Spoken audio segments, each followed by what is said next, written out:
All right, are we good? Are we good? Are we good?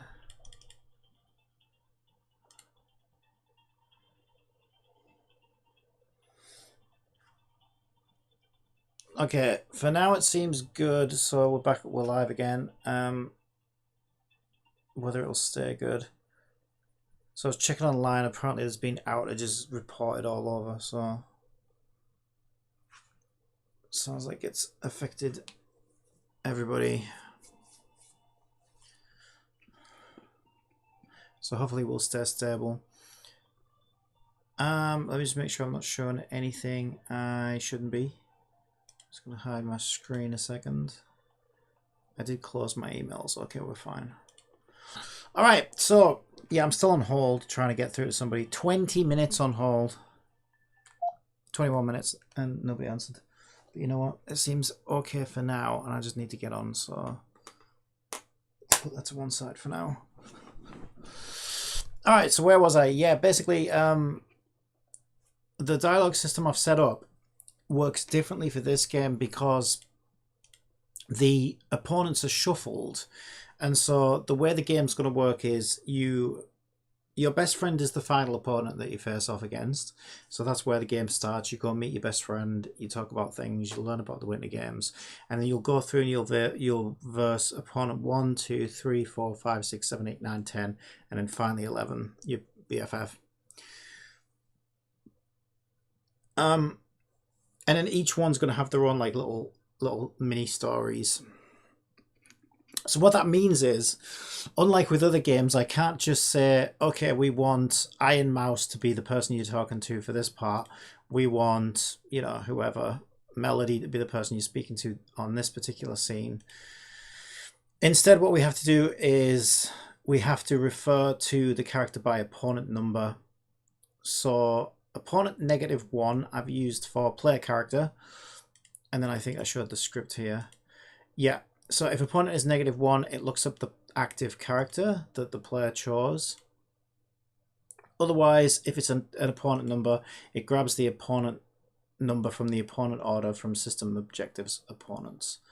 And that has resulted in what you saw. Ah, okay, we do have a system issue. Okay, let me run it again. Let me run it again. Yeah. So these two lines here, no problem, or what are best friends for? Have you heard the news yet? Should be spoken by opponent 10, which happens to be your final opponent, because we start counting from 0, right? So opponent 0 is actually opponent 1. So opponent 10 is really opponent 11, who's your BFF. So it's supposed to be your best friend who says, have you heard the news yet? And then it moves on to the next part. But we have an issue. The wrong character is speaking, so that's the first thing I need to fix. So let's pick, I don't know, Apricot. I believe that is. And if we go over, we have Michi as our best friend. So talk to Michi. So we get the cutscene, so that's the cam established. You can see them lighting up here. Player thanks. Thanks for waiting. This is me. You must be freezing cold out here. I might make it so that the name is the thing that goes in call. Also, we need to fix these cameras, but it's fine for now. That's just tweaking and polishing.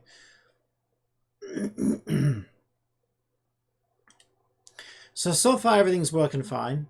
Then we move on to the next one. Friend heard news. No problemo. What are best friends for? We need to rotate her towards the camera and stuff, but we'll get to that. No problemo. What are best friends for? That's correct. However, yes, that is incorrect. The camera shouldn't have shifted there, and also that shouldn't be...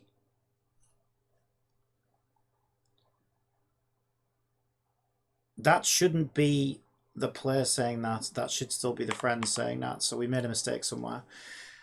Okay, so let's go into our dialogue delivery system. Let me close all these because we've got way too many open. Dialogue delivery is the system that takes care of all that. So let's take a look and see what's going wrong. So we start the core routine of do scene. So we do the first scene once this is enabled. Can advance equals false. Current dialogue equals deliver.dialogues at d index.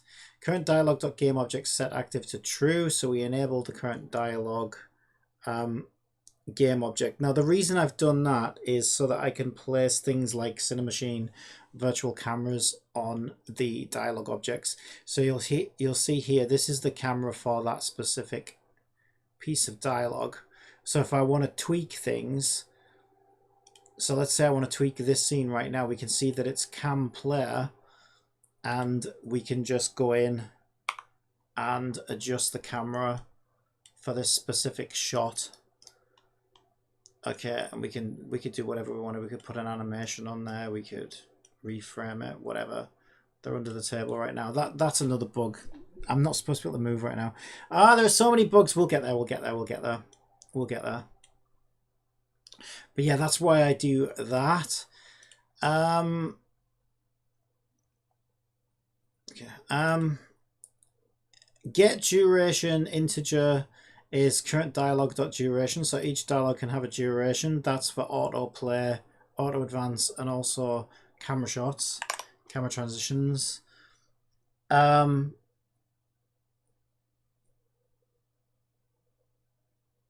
Okay, if current dialogue.subtitles.count is greater than 0, in other words, if there are lines to deliver, can advance equals false while we set up, yeah, I want to change this actually. Instead of the dialogue text, instead of the dialogue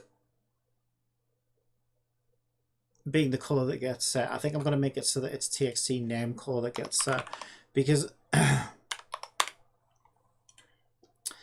I don't know. It's kind of weird. Like some of these dialogues are, like some of these texts are a little bit dark.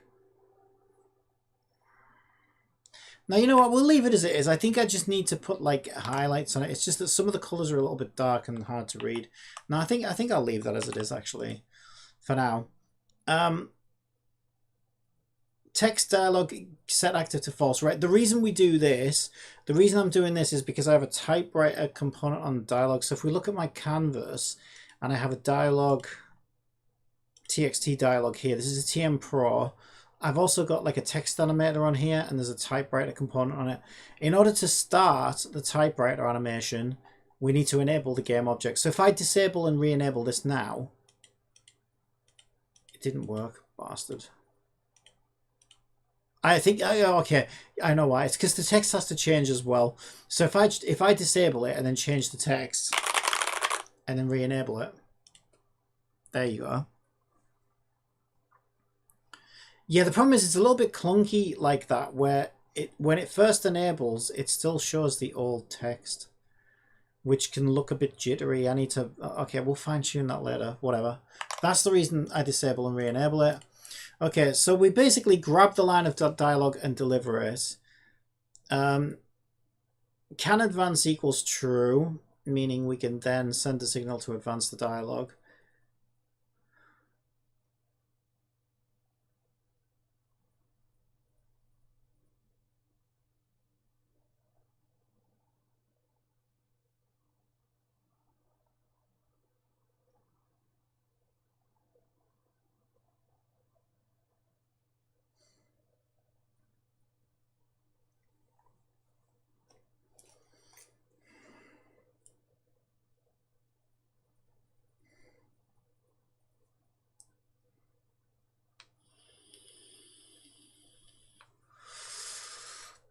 For each string, get subtitle in current dialogue subtitles. What are we using index for, though?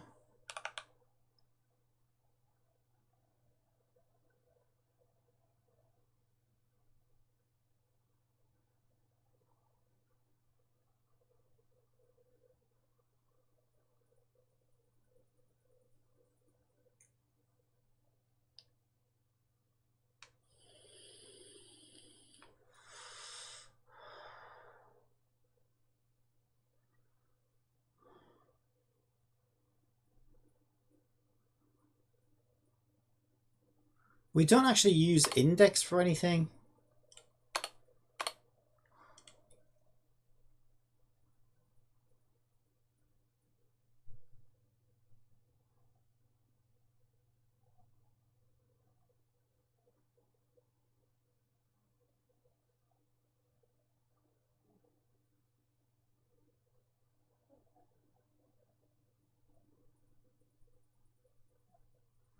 Yeah, so that should drop.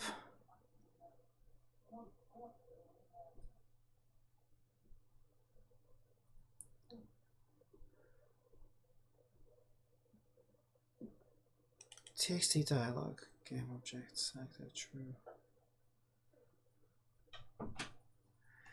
It should drop out of here and then go back through the loop, but I don't know why the speaker and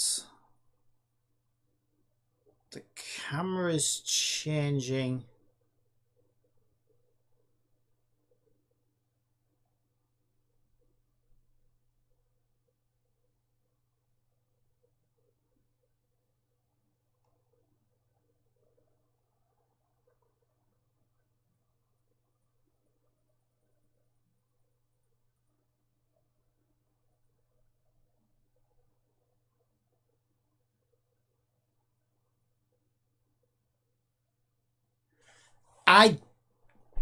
I don't understand how that's happening.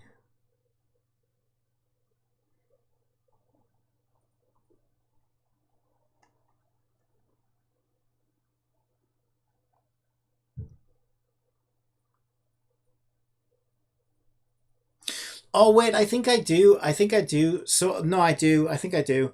I think what's happening is the do scene coroutine is being triggered from the input. Okay, here's what's happening. So the do scene is being triggered by this update here.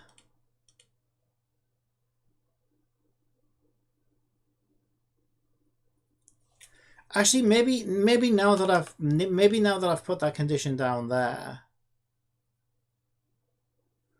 Actually, yeah, maybe if I just take that out altogether, we probably don't need that now. Let me find out. What if two things is going to happen? Either it's going to halt at the end of a dialogue object delivery, or it's going to just progress normally now. Because essentially I was starting an extra coroutine for do scene. So what it was doing is it was changing the camera and the speaker and everything at the same time that it was delivering the next line of dialogue. Okay, hopefully this fixed it.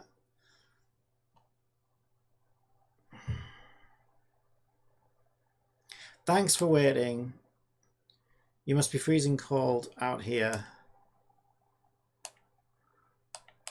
Okay, that did break it. Okay, so that instead what I need to do is nest that out then. Okay, so what we're going to need to do is we're going to need to say private bool in scene equals false. And then if we're in a scene, okay, in scene equals true. And then in scene equals false once we get out of the entire coroutine. So this will make it so we can only be in one coroutine at any given time. So in scene equals false.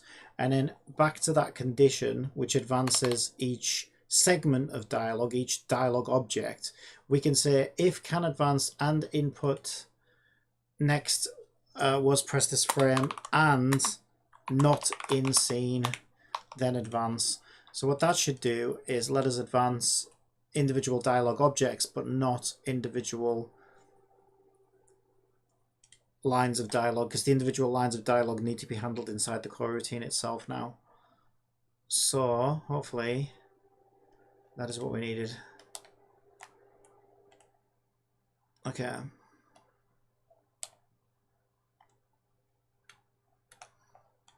Talk to Iron Mouse. What am I bouncing off of? It's my own sticks bouncing around.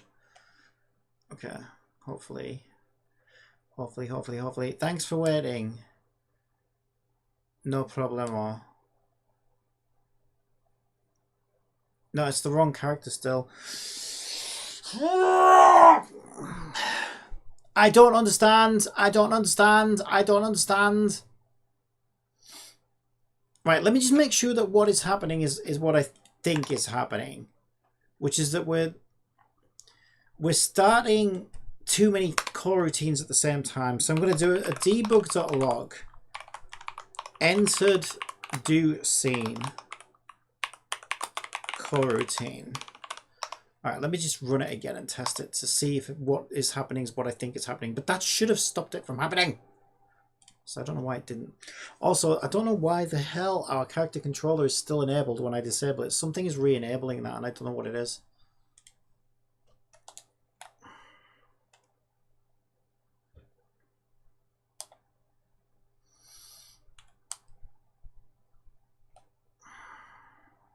Entered do scene coroutine, correct.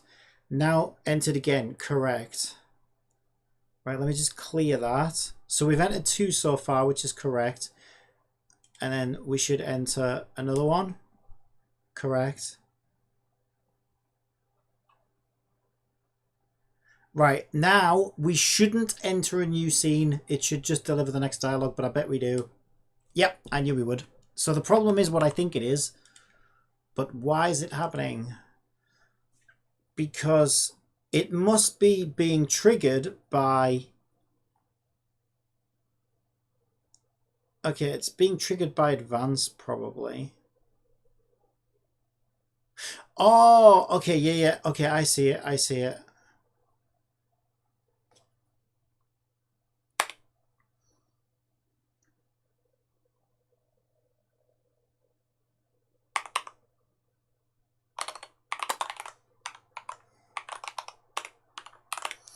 Yeah, so this is where we actually call the coroutine. I actually didn't read it. I thought we were calling the coroutine directly from here, but it's advanced that calls the coroutine. So we just want to make sure... We don't even need that conditional check there then, because we check for it in here.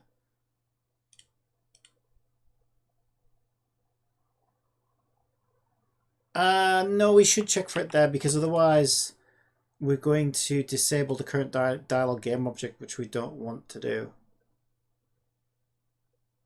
Okay, so let me try that.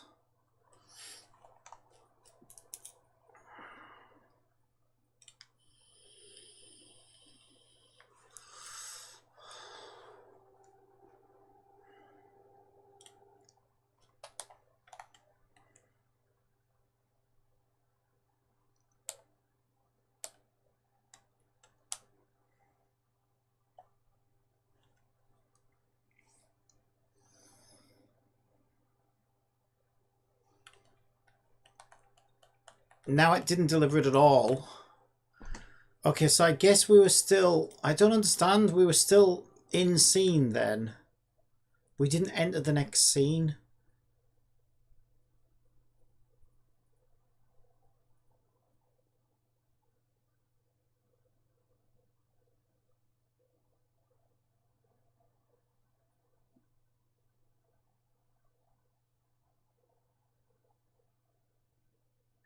Okay, it's because if we advance through camera, we didn't advance through auto advance, but we did advance through camera. Set in scene flag to false happened after calling advance, so we need to set the in scene flag to false before we call advance, so that advance knows that we're no longer in a scene. That's why. I'm starting to sound like Jibbity, explaining how it works as if I know, and then every single time I try to get it to work, it doesn't work. It's just the nature of the beast. It's just the nature of programming. I think that raycast is still way too long, but we'll fix it. Look how long that is. I can actually talk to him from this bush if I wanted to. That's way too far. Okay, whatever. That's all tuning. Don't need to worry about that yet. Thanks for waiting. You must be freezing cold out here. Right, please, Lord.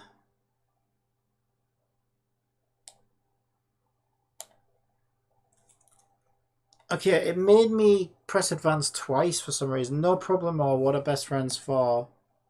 Have you heard the news yet? Okay, it's the right person at last.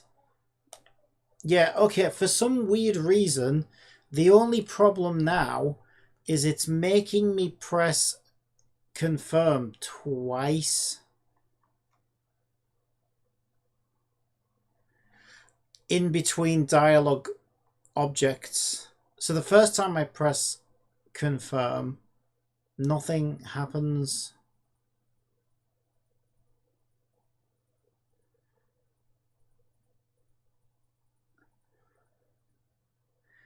So I'm curious if we even go in through advance. That's not how you spell that.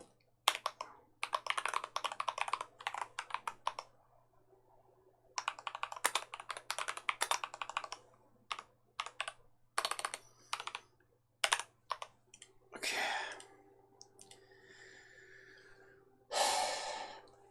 We'll get there. We'll get there.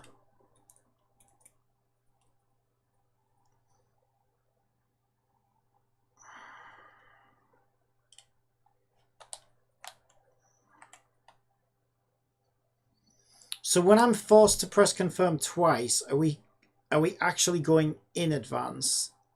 Or are we not even going in advance? Thanks for waiting. You must be freezing cold out here.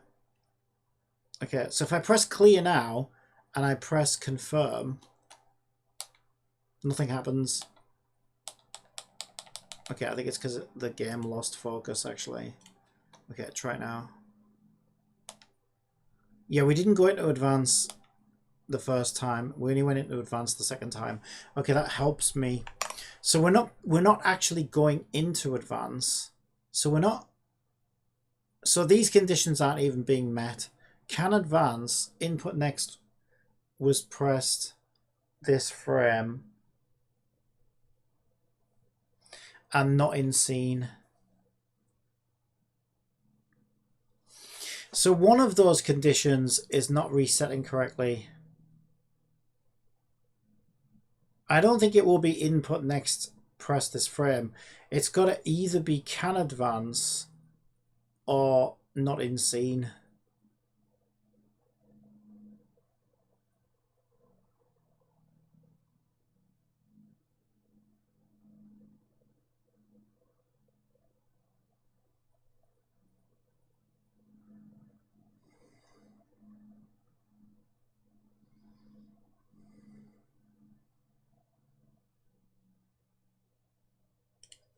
Okay, I think it's because I don't know. It's got to be can advance. It has to be can advance that was stopping it, but can advance should have been set to true by the time we come down there, but maybe for whatever reason it wasn't. All right, let's try it now.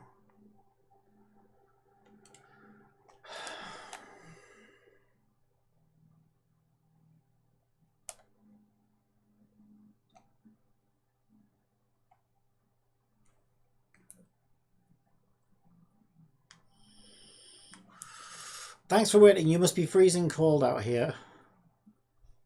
Right. So now when I press advance, it still doesn't go through advance until I press it a second time. What is happening? Okay. Jesus fucking Christ, this is so annoying.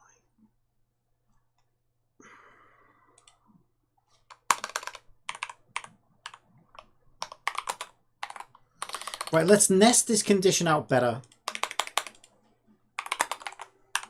Find out what the fuck is going wrong. If input next was press this frame.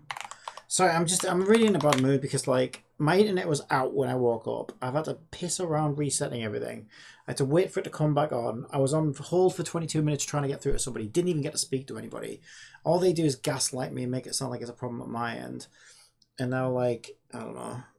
There's other things that I don't want to talk about, but yeah, it's just been a fucking shit morning. I've been up all of like 40 minutes or whatever, and I'm just, wow. What a start to the day.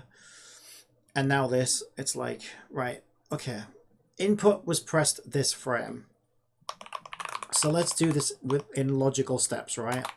So what we can do is we can mute that while we figure out what's going wrong. So we're going to debug.log input received. Okay. Then we can do our conditional checks. We can say debug.log can advance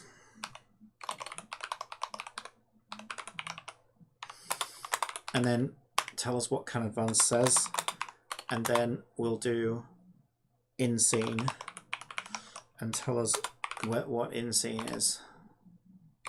Plus in scene. It's only two variables, for God's sakes. How can either of those be wrong? I don't know.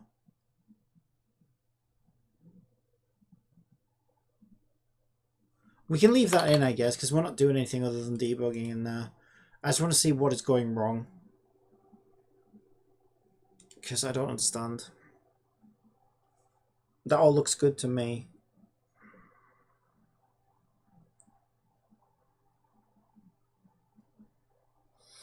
Unless somehow we're not completely coming out of the coroutine at that point. Actually, yeah, we're probably not. Because I think what we're doing... Yeah, I think I know what's happening, actually. I think I just figured it out without even having to go any further. So what's happening, right, I think, is because we do this here and we say, look, but maybe we don't need that at all.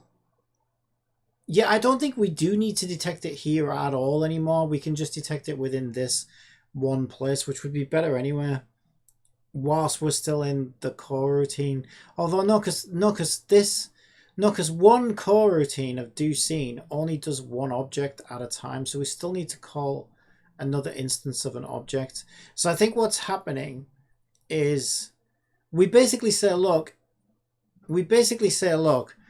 if the only condition that needs to be hit here to wait for an input pressed on frame, the only condition that needed to be met was that auto advance was false. But if we think about it, if we've reached the last line of dialogue, we should be waiting for this one to handle it instead. So what we need to do is we need to nest a new condition out in here. So can advance equals true. Let's think about this, right? So this is why I had an index, because I need to know when we're on the last line of dialogue. So let's put index back in. So index equals 0. We increment through index in the for each loop here. And then that way we can say here, if index, because I thought it was weird how I wasn't using index. If index is the same as current dialogue subtitles dot count -1, and then we can nest that out as an else. So what we basically want to do is say, look, this means it's the last subtitle. So actually, a better way to do that is to say, look, if index is less than current dialogue subtitles -1, then go in and wait for the key press, the confirm press. There is no else to that because we just don't do anything, because instead we let the update pick it up. And then this is an else to auto advance.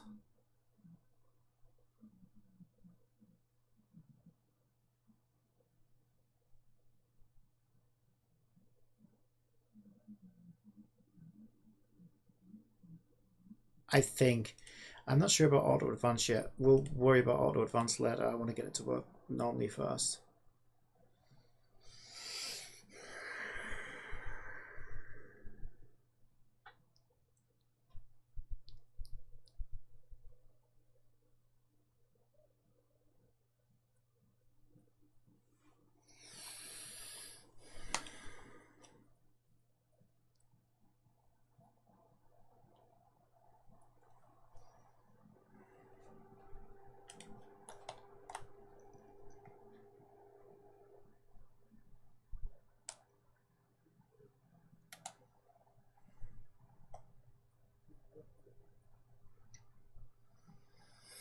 Thanks for waiting.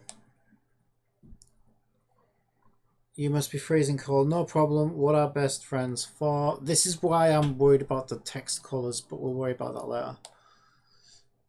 Have you heard the news yet? We might just make hers like a light grey or something. I literally just woke up. My hair is a complete mess. Yeah, okay, it's working now. Okay, there are quite a few things I need to fix though. But the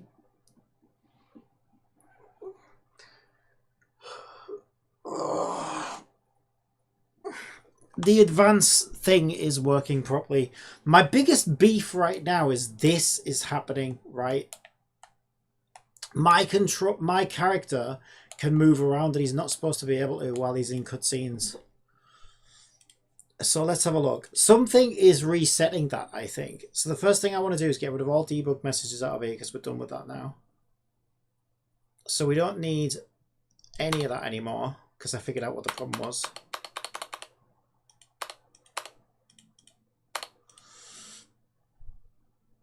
We can leave that reached end in for now.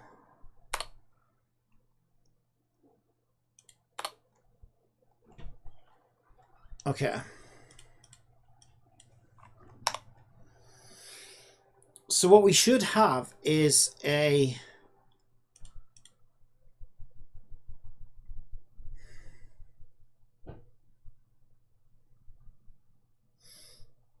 On our control system, where's my control system?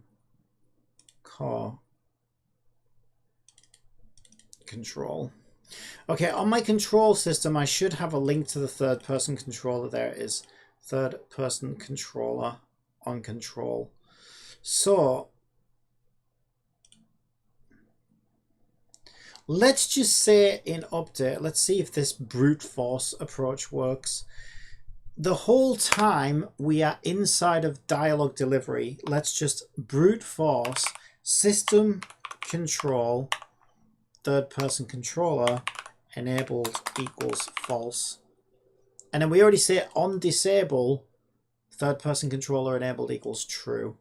Let's test that. I already try on enable, I already switched it off, but something's turning it back on again. I don't know what it is. I looked for it yesterday and I couldn't find it. But maybe brute forcing it like that will be enough to do what we need to do. So let's try that. Okay, I don't know what the hell I got stuck on there. That was a bit weird. Right, okay.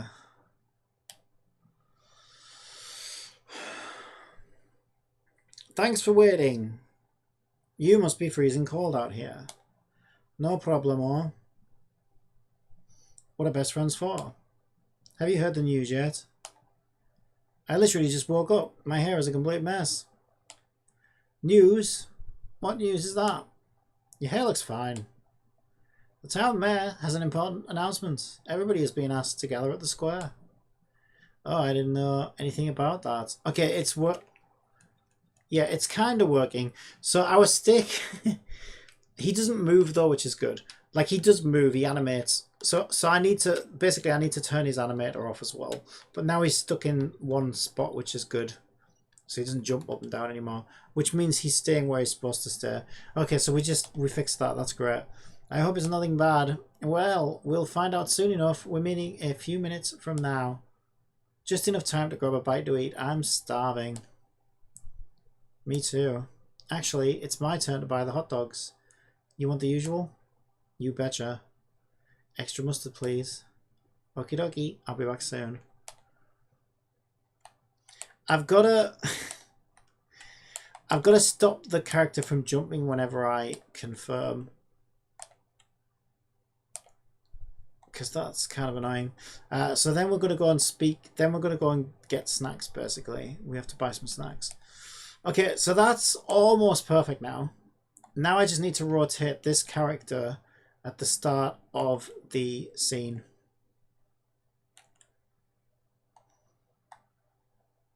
Okay, so let's do that.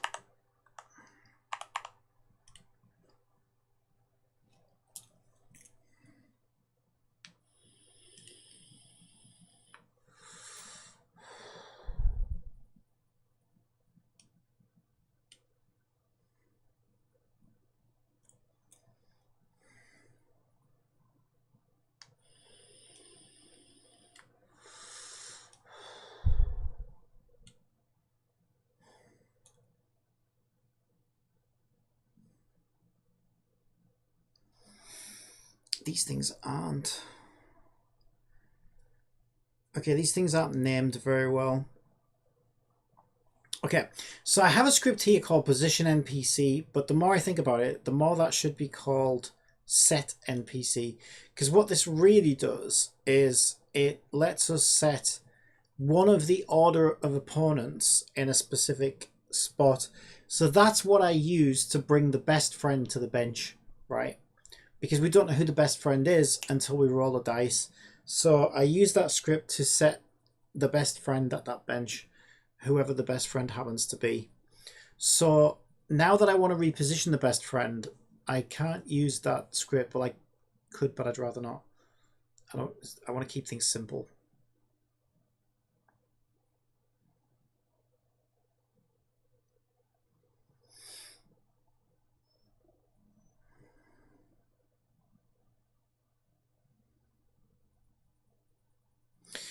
So what I want is I want to make a script called position object. So we've got one for position player. I want to make one that does the same thing but for any object called position object.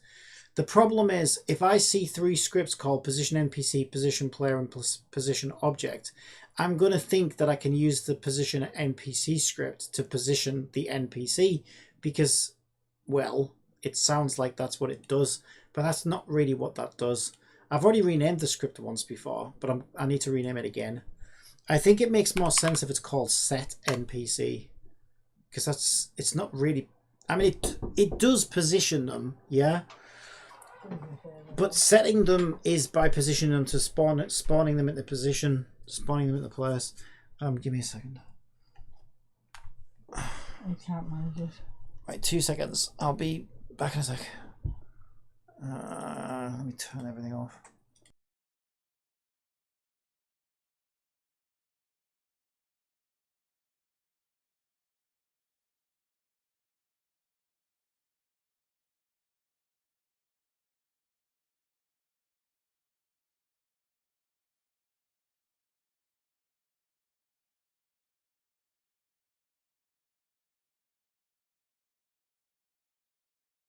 Outages this morning.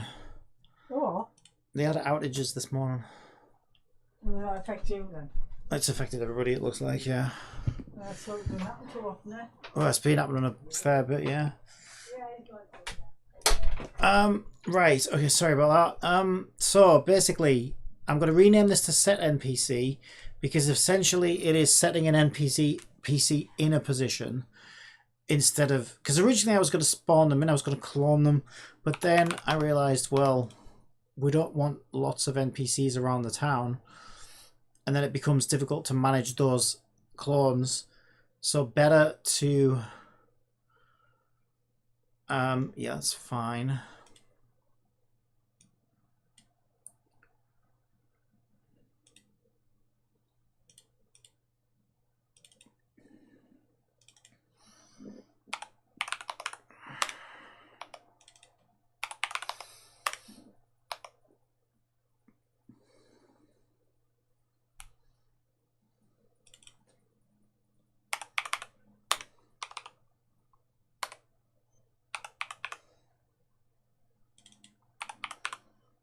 So I'm just changing these with the new name so that I don't get confused later.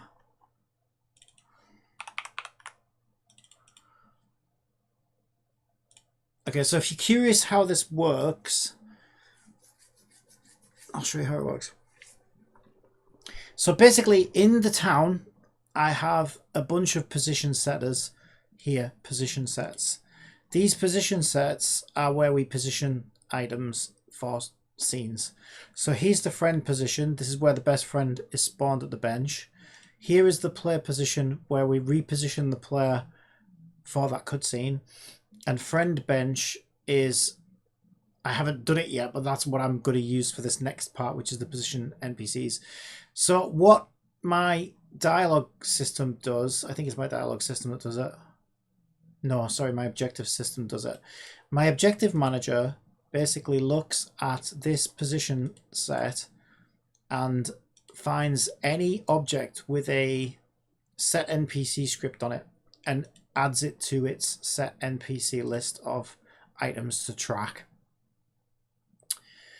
That still says position NPCs. Okay. So let's just make that clear that it's set NPCs. Okay, now we've got 3 new errors. Set NPCs. Okay. Set NPCs.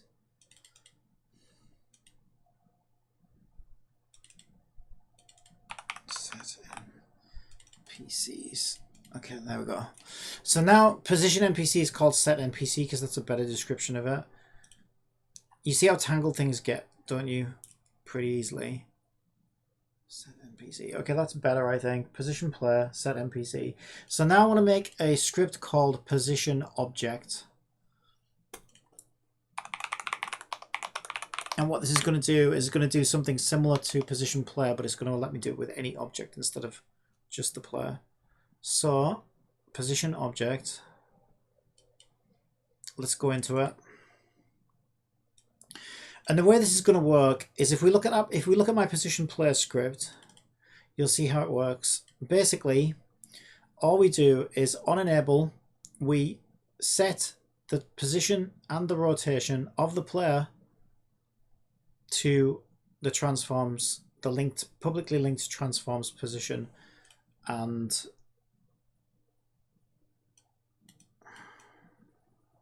rotation.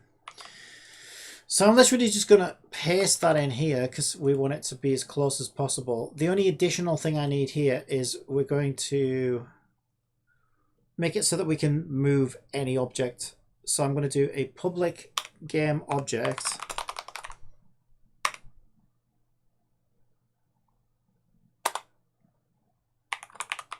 and call it object. Apparently we can't use object. Let's do a capital O. And then instead of saying player object, we don't need system anymore. I can just say object transform position. So more of this is done in the inspector and we can use it on any object. So basically,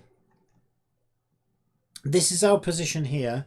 So the way this works, the reason I did it like this, is in the same way that we can enable a camera by having it as a child of the dialogue branch, right? I can add one of these little repositioner objects. So at the start of the scene, when the cam establishing shot loads, you'll see I have a position player script on here. So now I'm just going to add a position object script as well. I'm going to set our NPC. Now this is where things get a little bit tricky. Shit. Because the object doesn't exist in the game world right now, so I can't publicly link it in the inspector. So maybe I should make this a position NPC. Okay, this is going to be useful for things that are in the scene though. So what I'm going to do is I'm going to expand this.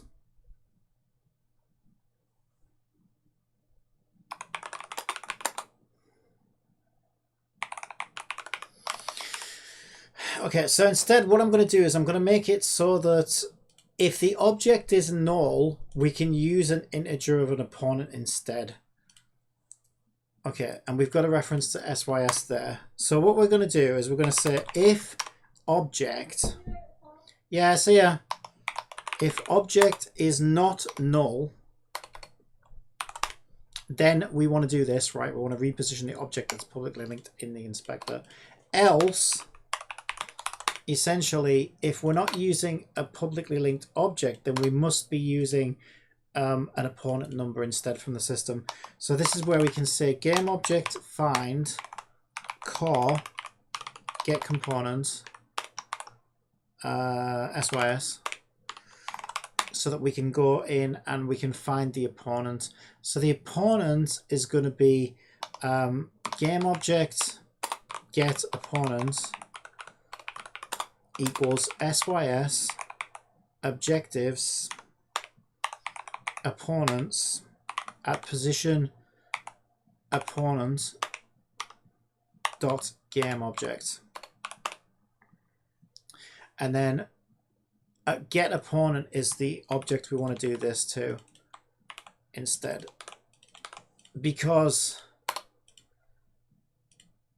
we don't know which object we need, right? I can't hard link Iron Mouse, for example, because Iron Mouse might not be your best friend. So we don't want to move Iron Mouse specifically. We want to move whoever the best friend is. So that means now if I go to my position object, I know that opponent number 10 happens to be my best friend because that's the final opponent in the game. And then I can say set it to the friend bench position marker. And now when we run it, it should be set already so that they're rotated facing the other player. And then we just need to sort of tighten things up a little bit.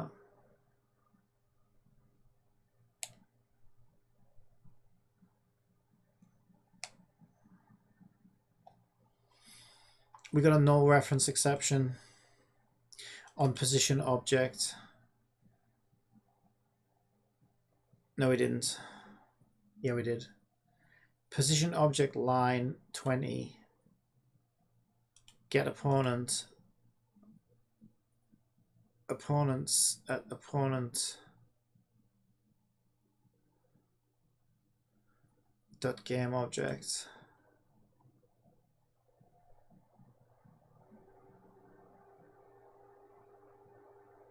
What?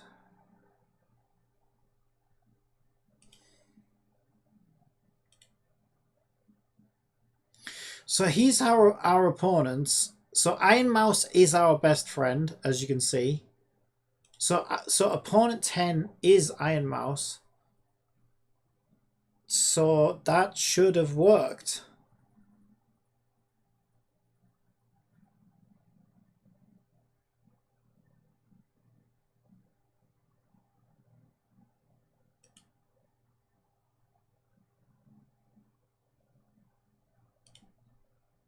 Unless I left it open in the inspector. No, I didn't. Okay, let me just play that again. That I don't understand why that didn't work.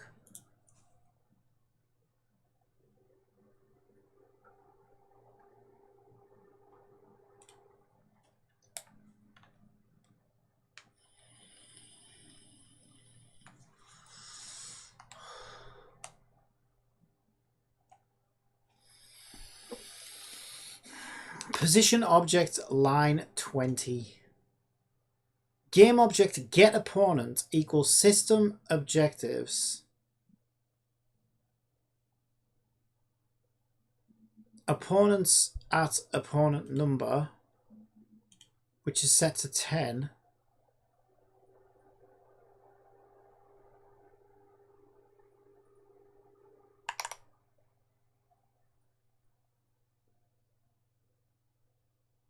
What?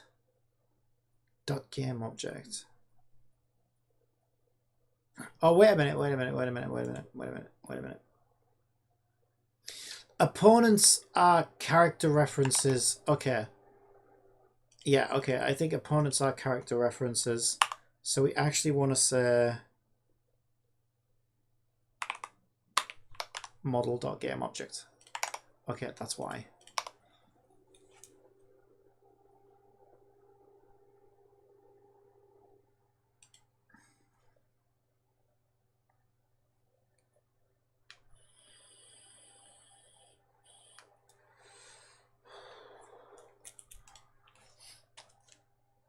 Let's play as Iron Mouse. Our best friend is Hajime.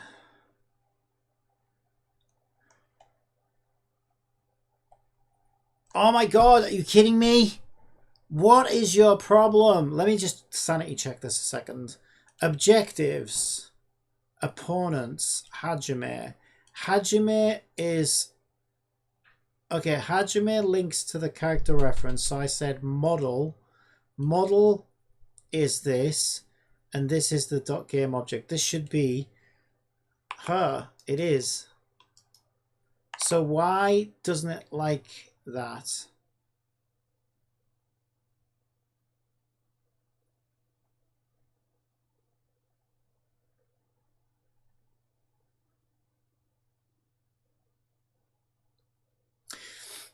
Right, the what might be happening is our opponent's count hasn't finished building yet. When this becomes unenabled,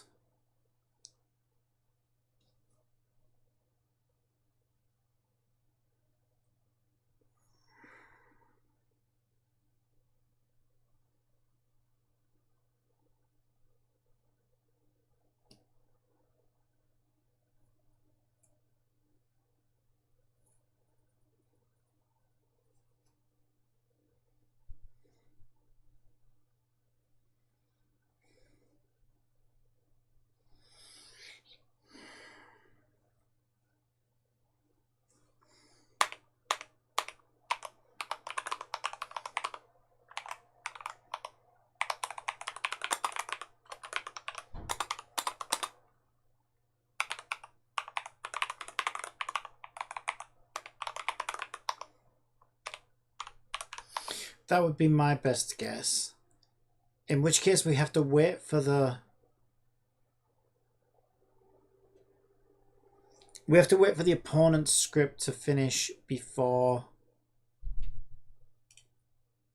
we try and get the opponents off the script.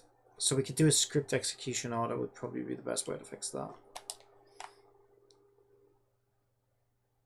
So as we start this scene... No, there's no way! Because we've got to physically get over that. Yeah, it only happens when we interact. There's no way our opponents aren't ready right now. They're ready like as soon as we start moving our character.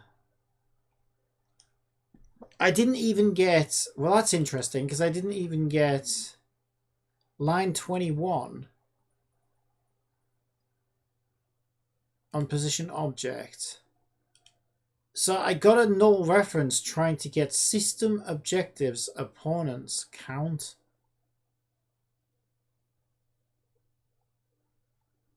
What?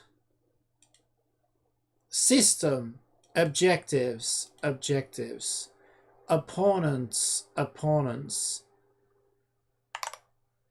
What?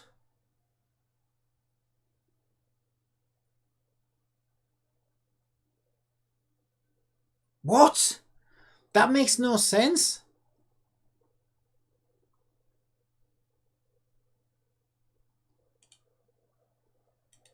That makes no sense. Unless it's not able to, like, some... Well, I would get a null... Surely I would get... Oh! Wait a minute. I'm a fucking idiot. I forgot to put SYS equals...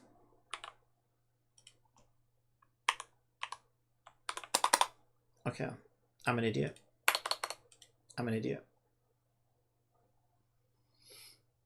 Yeah, I forgot to actually set that as SYS, that's why. So it was SYS it couldn't find. Okay, that should be fine then.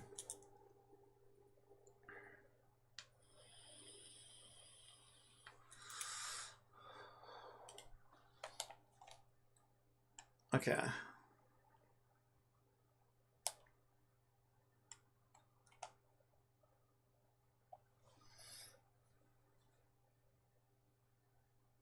Thanks for waiting. You must be freezing cold out here. Now, the character should be facing us. Yes, but she's a little low down. Well, I assume yes. It's hard to tell from here. Oh, wait. Okay. For some reason, she's...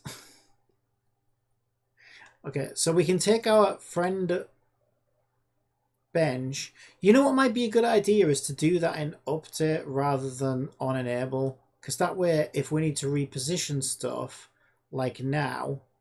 So that just wants to be 90 degrees on the X. But let's do something... We already know it wants to be 90 degrees on the X.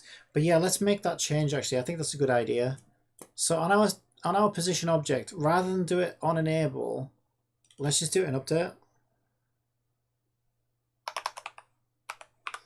Because then if we need to tweak anything in the editor, we can really line things up, right? Once it's linked to an object. I think that's a good idea. Okay, so let's try that.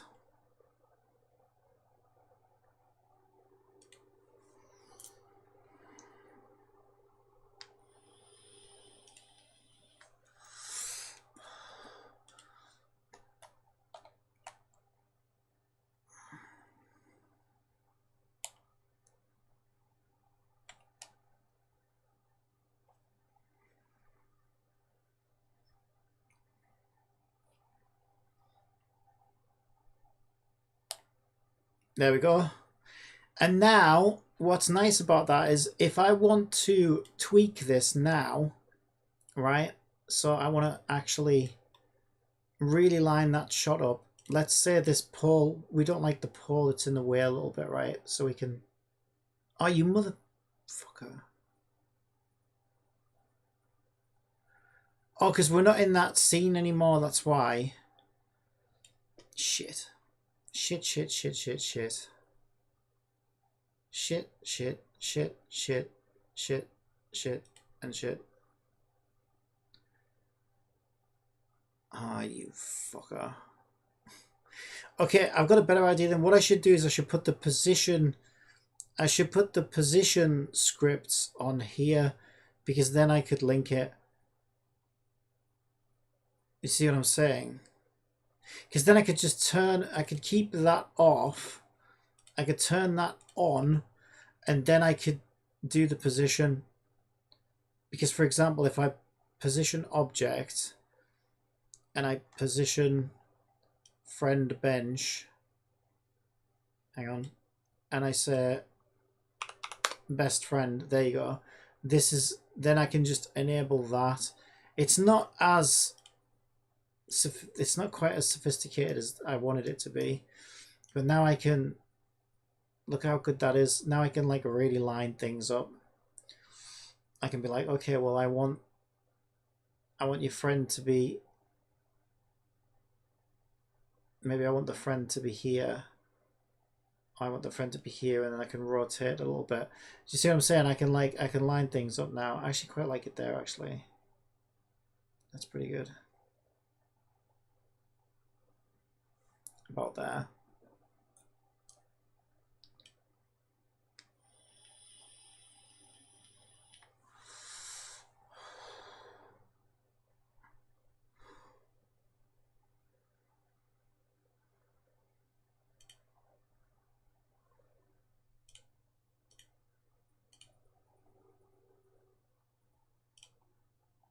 Yeah, okay, let's do that now then before I get to...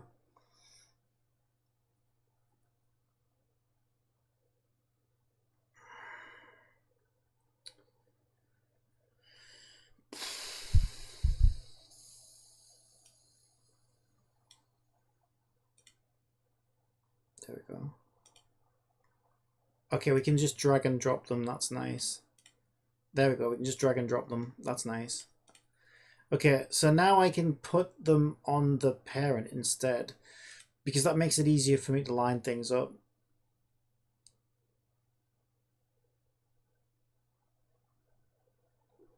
Yeah. Yeah, I think I like that. So each one of these shots has its own custom camera. They're all neatly organized into scenes. So I think this is a good system. This is a pretty good system. And I can fine tune literally anything I want.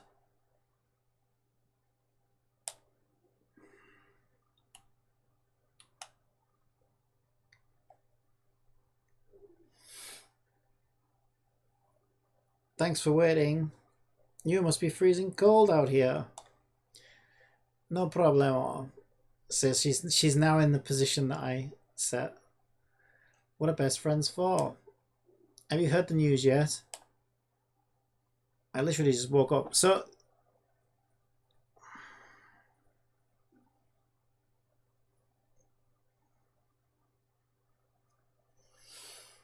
yeah, so if I want to position the player now, I should be able to disable the camera, enable the parent. Actually, we didn't put position player in update. So I need to change position player as well. So this won't actually work. But if I change position player, then I can just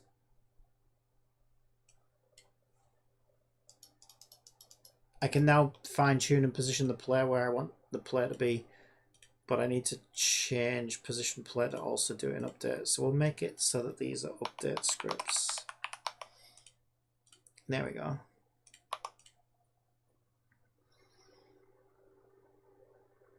Yeah, I like that. That's pretty good. That gives me a lot of control, actually. Just makes things easier to fine tune. So if we run it again, and I want to position the player,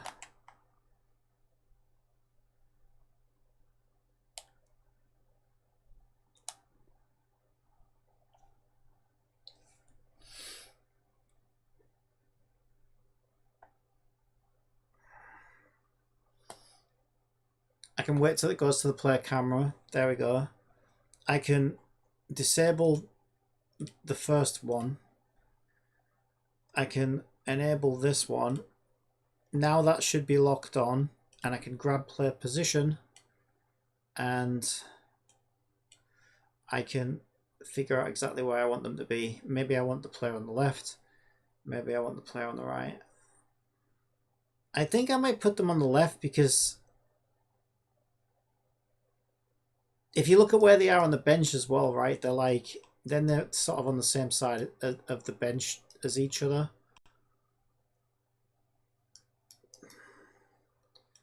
And another reason why, it's something I learned in media, right? It's using both sides of the screen. So basically what you do, if you imagine there's an imaginary line here, you basically have two characters talking to each other. So you kind of try and make them face this way and this way, so that they kind of look like they're facing each other, even though they're not on the same shot. But if you transpose the two shots together, it would almost look like, you know, they were speaking to each other and facing each other slightly. So there we go. I can put that exactly where I want it. World transform. Come out of it. Paste that world transform. And now when I run it, they should be exactly where I want them to be. I like that a lot. I like that a lot. And every one of those cameras I can fine tune. Every single one of those cameras I can fine tune.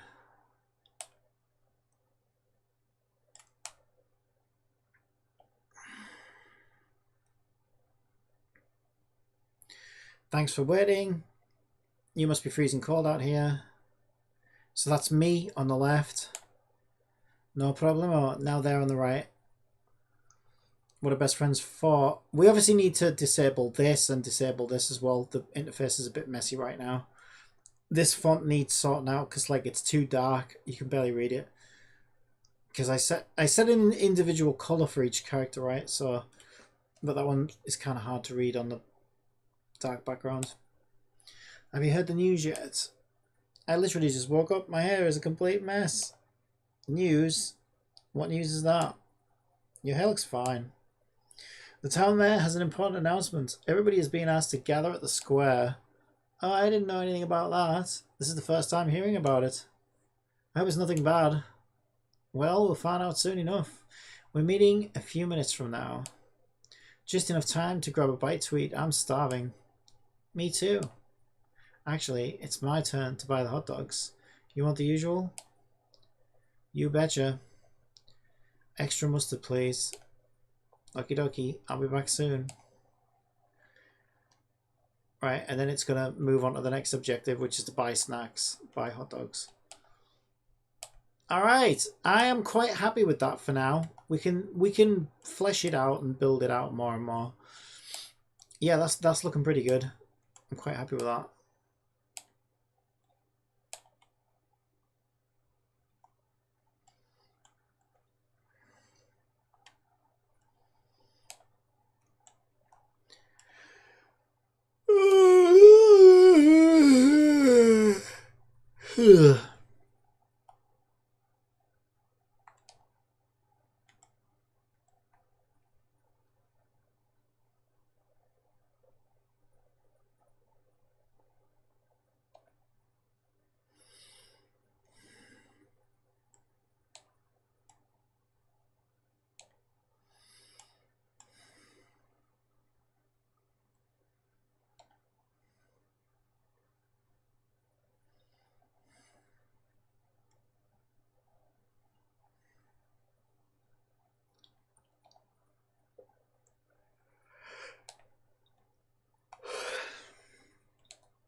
so tired.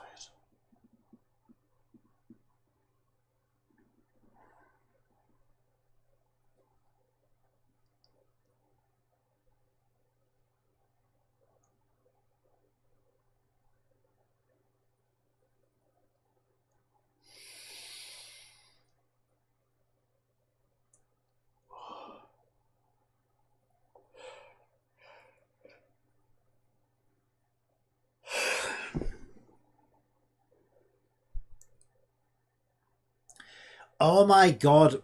It took me ages to get to sleep last night. So annoying. So tired.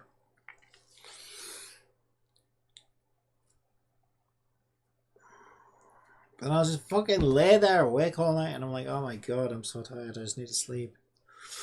And I finally get to sleep, but it's like probably like fucking 5 a.m. in the morning by this point. Which means I'm going to get woken up in a few hours. I just need like a really good sleep. I'd feel so much better if I could just get one.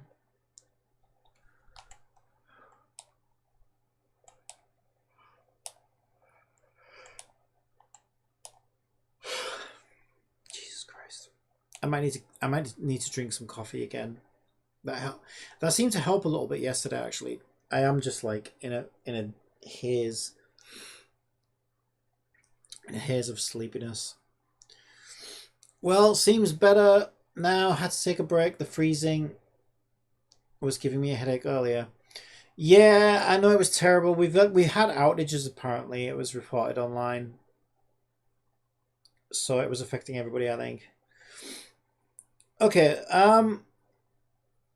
So there's a few things we need to do. We need to like clear up the interface. The first thing I'm curious about is like this won't work again now. Yeah, no. So she was a good test because she has like a dark font color. So let's do something real quick. She's Zentre. No, she's not Zentre. Which one is she? Our darkest font is this one. Okay, so let's grab this one and give it to the canvas. So if I turn those off and go to my dialogue system, there it is.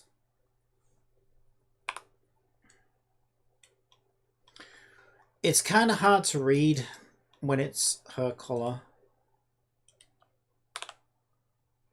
Oops.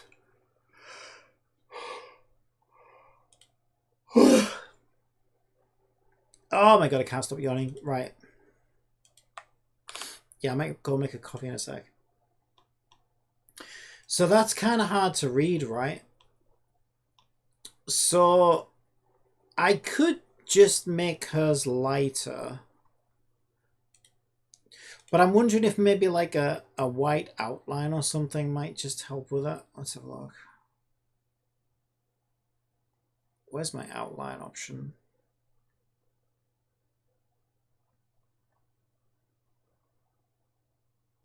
Oh, I think this text animator makes it really hard to put outlines on.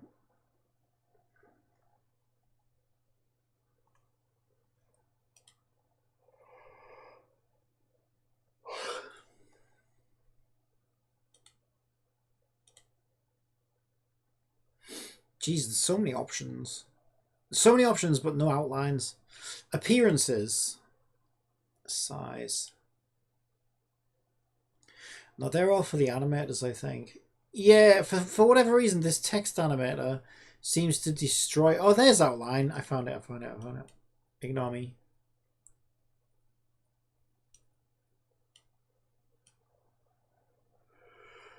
Ooh, that looks awful. Oh my god, will you stop yawning? Fucking hell. I can't help it, I'm so fucking tired.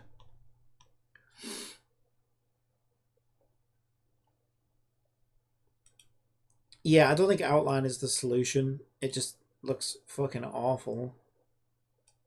Outline is not going to help. Underlay, what does that do? Kind of looks like an outline to me. But scruffier. Yeah, that looks awful as well. Lighting. Bevel local lighting. Galore. Outer bevel. I don't really see that much difference, to be honest.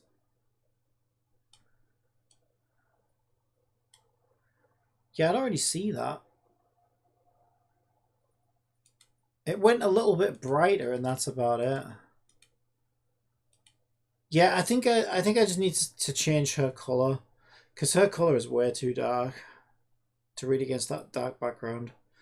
I'll just make her color brighter. I think that's the solution.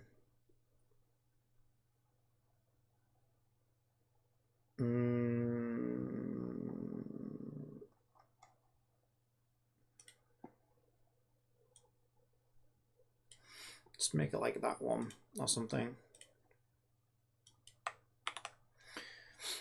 So which character was she?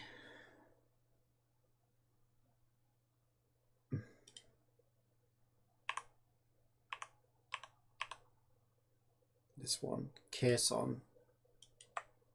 Okay, I'm changing her color to that. I think the rest of them are okay. Yeah, even the red one wasn't too bad, but we'll make that a little bit brighter as well, just so they're all nice and bright. Okay. So I think that's fine. Another thing we want to do is when the objective system's on, the dialogue system rather, I need to get rid of the, I need to close the objective marker window. So on enable, dialogue delivery, I want to close the objective.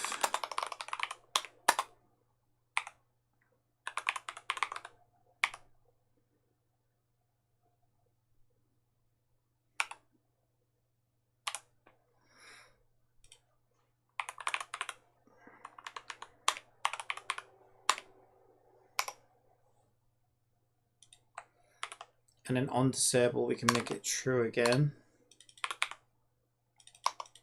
Turn it back on. And then another thing that's not working properly is, okay, let me find out why this isn't working. There should be, on interactables,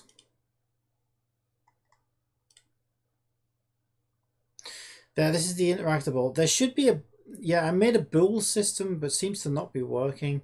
So if I go and start it up, I left things open that I shouldn't have. Dialogue's supposed to be closed, and where, not that one. That one actually wanted to be open.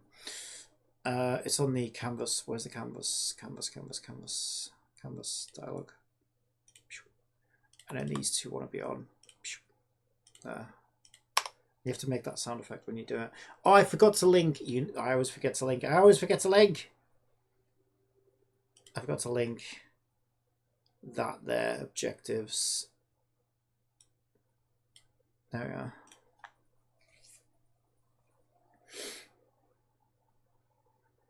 Yeah, maybe it was freezing because I'm making winter games. Oh my god, my jokes are as bad as Placelius. Okay, so what should happen, so we get this interactive, right? Talk to Kason. But I'm supposed to be able to turn that off when it becomes redundant by saying it's not active. Yeah, but this game ignores that, so I need to fix that. Okay, but okay, well, unless it just stops me interacting with it. No, it doesn't. Okay, so I need to fix that. But let's see if everything else looks good. Thanks for waiting. You must be freezing cold out here. No problem. What are best friends for? Have you heard the news yet? I literally just woke up. My hair is a complete mess. News? What news is that? Your hair looks fine. The town mayor has an important announcement. Everybody's being asked to gather at the square. Oh, I didn't know anything about that. This is the first time hearing about it. I hope it's nothing bad. Well, we'll find out soon enough. We're meeting a few minutes from now. Just enough time to grab a bite to eat. I'm starving. Me too. Actually, it's my turn to buy the hot dogs. You want the usual? You betcha. Okie dokie, I'll be back soon. Okay, awesome. And then we've got to go buy hot dogs. We need a floor here as well. We're sinking into the floor. So I need to put a collider here. There's so much I need to do. Right, and then that needs to be made deactive.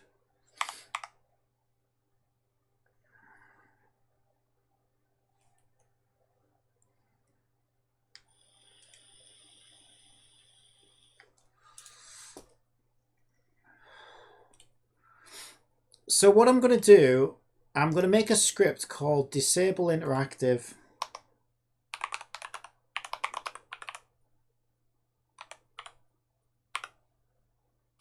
It's actually Disable Interactable. Right. So we're making a script called Disable Interactable.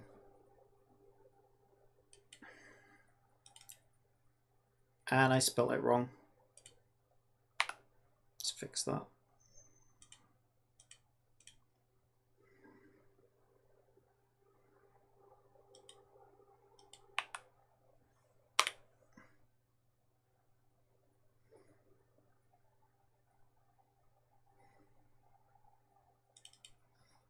There we go. Disable interactable. Okay, what this script is going to do is, as it enables, so we're going to make it an on enable, it's going to, you guessed it, disable an interactable. So we want a public interactable. I'll do a capital I just so it doesn't get confused. And then all we're going to do is say interactable enabled. Oh yeah, actually that should do it then.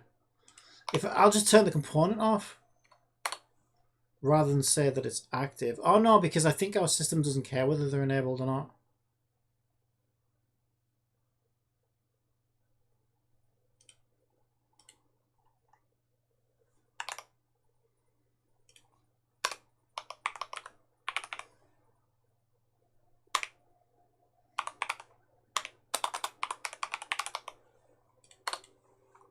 We'll do both.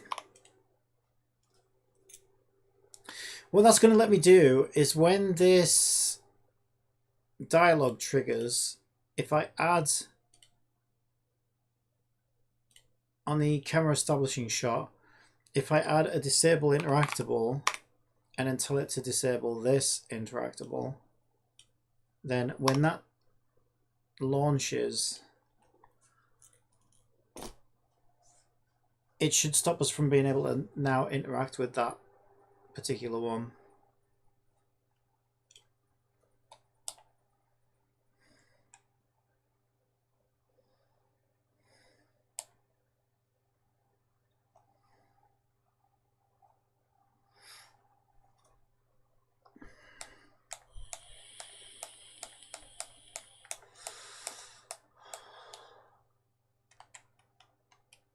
Yeah. Yep, it doesn't work. Now it does work because it turned the script off and it stopped it from being active. However, our interactable system seems to just ignore all of that. So let's go and fix that. So if we look at our interactive system,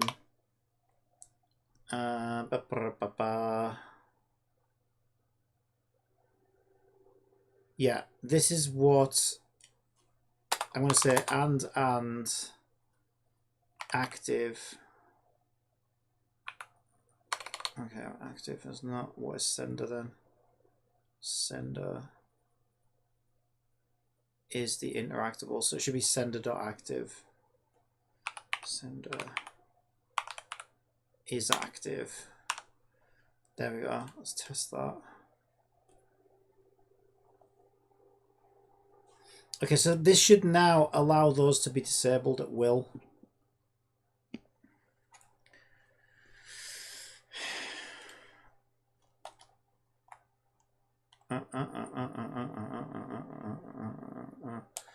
So hopefully we should be able to talk to Zentrea once and once only. And when we finish the conversation, it should not even give us the prompt. Hey, okay, our button still shows up, though, which is weird. Yeah, our button still shows up, though. Okay, so there's a second condition I need to check. Where is the button? The button will be button fill.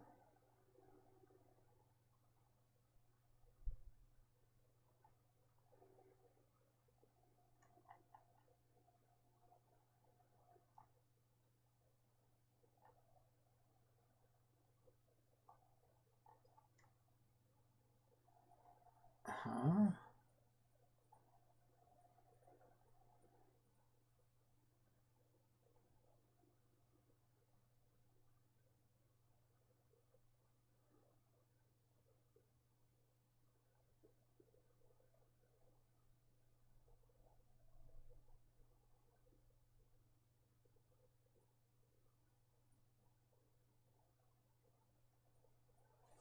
Eh? I'm confused. How is it that the button's being activated? Because that's part of this condition. Those are the buttons there. I don't see the buttons being activated anywhere else.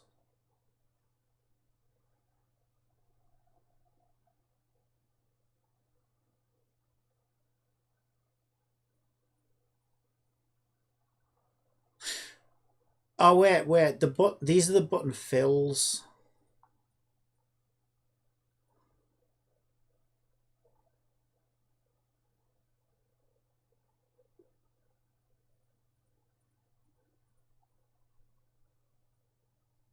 Ah, that's kind of weird.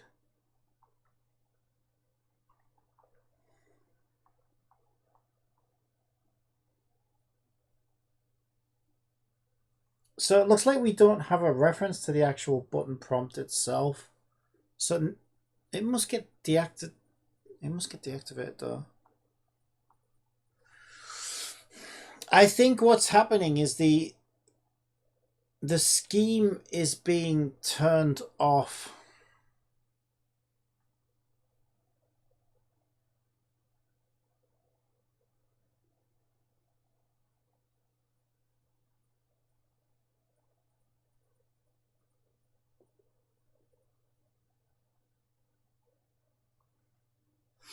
No, it might be maybe no, our interactive system can't be off.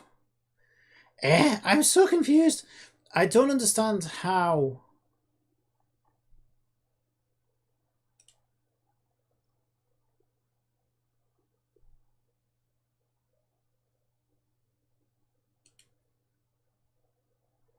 I don't understand how we normally hide the button and then reveal the button, unless it's happening on the parent scheme level.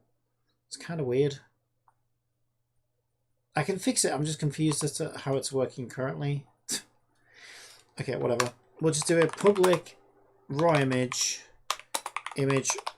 button, and then we'll say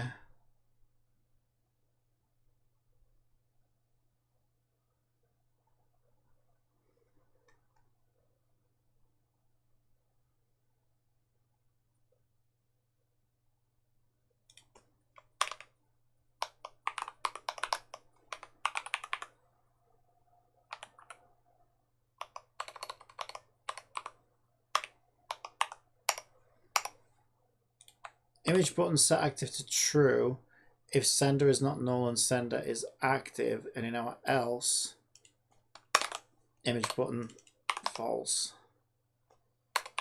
and that should fix it. But there is no one image button. That's the problem. There's 3 image buttons, one for each control scheme. Oh fucking hell! God damn fucking gamers! Why can't everyone just be a PC gamer and be done with it? I'm gonna write to Trump, see if he'll do that. Trump, we need to make switches illegal, mobiles illegal, tablets illegal, consoles illegal. Basically, only games can be played on PC from this point forward. Only in widescreen with only gamepad. No more mouse and keyboard. And then I just have one set of controls to worry about. Life would be so much easier. Okay, so we'll do K for keyboard and mouse. D for DualSense, X for Xbox, and then we need to do it 3 fucking times. Because my life is amazing.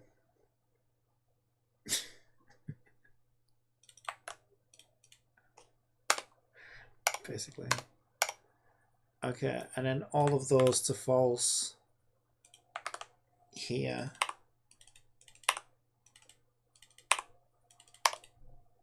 And then set them all in the inspector.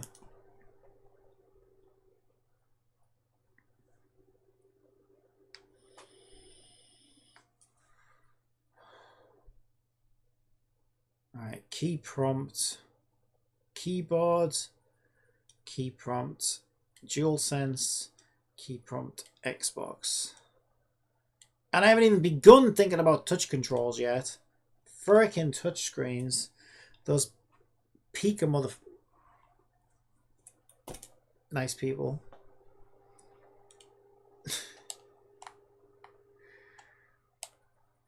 It is a pain though. I just, it's so hard for me to test as well because like I have to get in an emulator before I can even see what it looks like.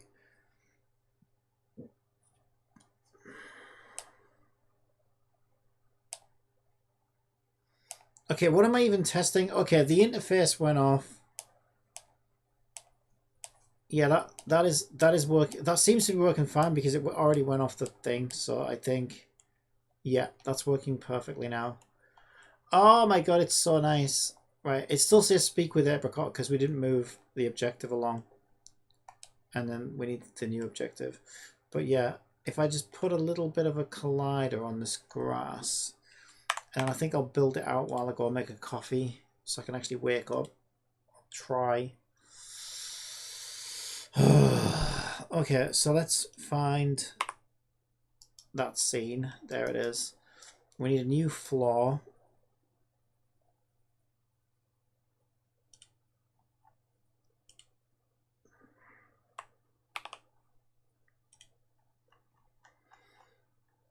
Where are you, existing floor? There you are. Where's that bench?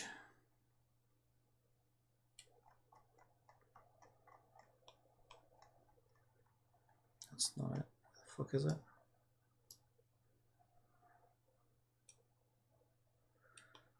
Where's our scene?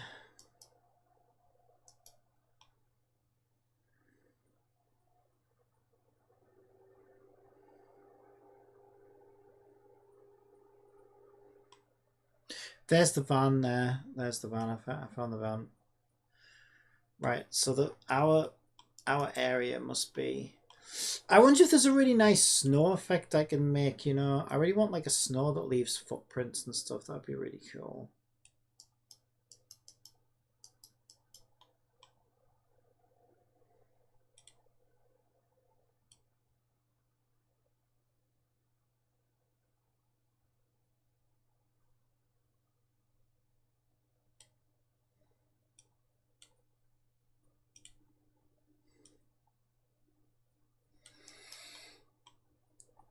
I would imagine this entire patch of grass is all going to be one level, to be completely honest. We'll just do the whole lot, whole strip. Yeah.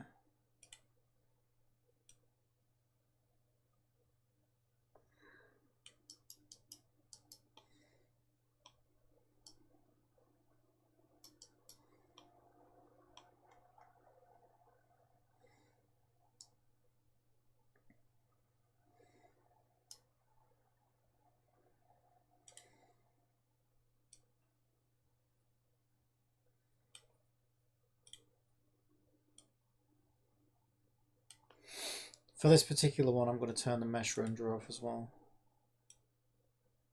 Alright, we'll give it one last test before I build it out.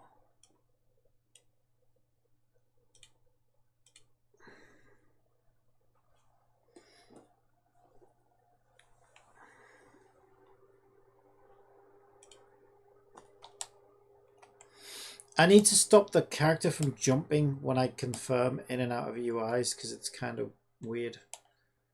Feels weird.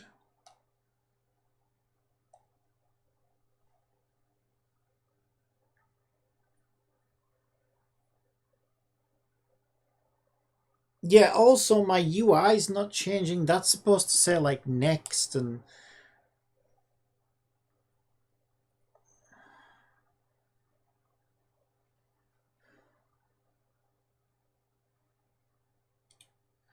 So our dialogue... No, I think it is. Yeah. Okay, our dialogue...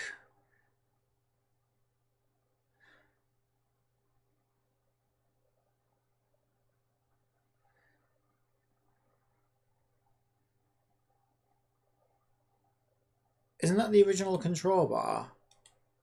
Yeah, that was turned off before. I see it. Control bar. Where is it?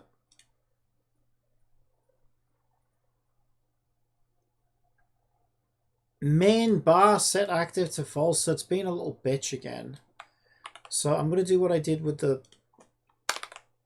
third person controller and just stick it in update while it's on because it's clearly not fucking listening to me.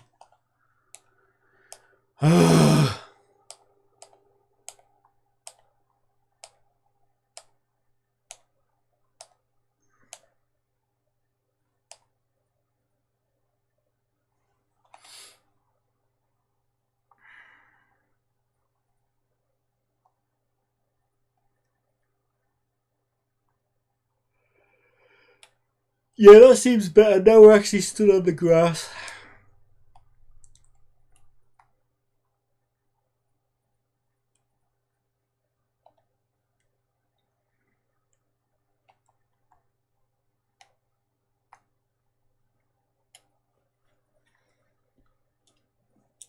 Okay, that's much better.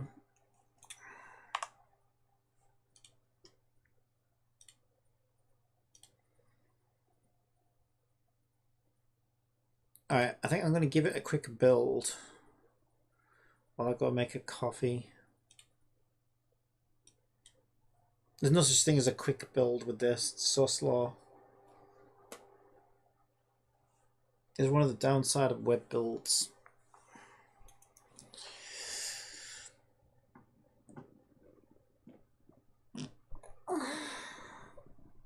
Oh my god.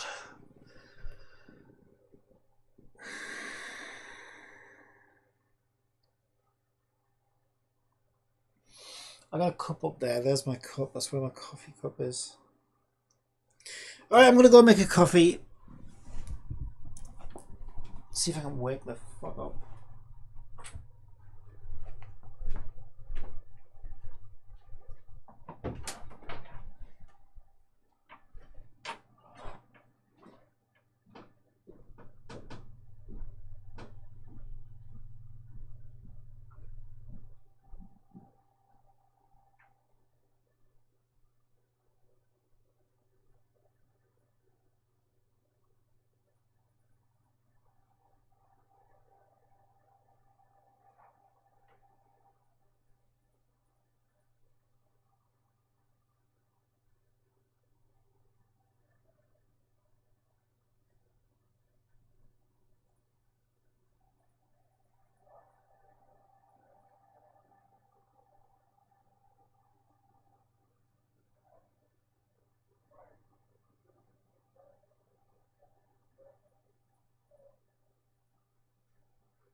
slurpy slurp.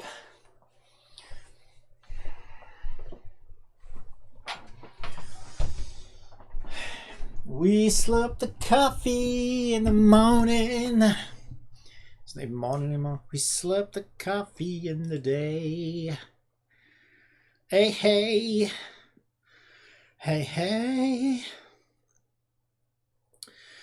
Okay, it built out. I got a coffee. Beautiful. So for my next trick,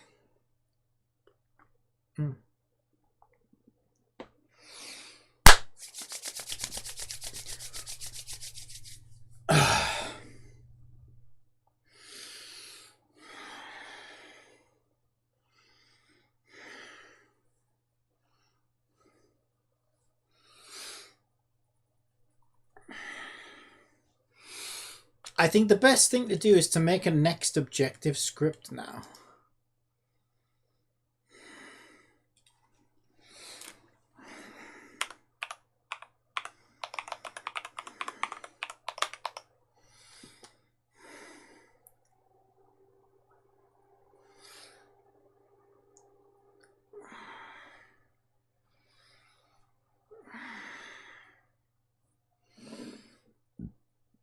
So if we look at our previous objective, which was speak with friend, this is an interactable objective.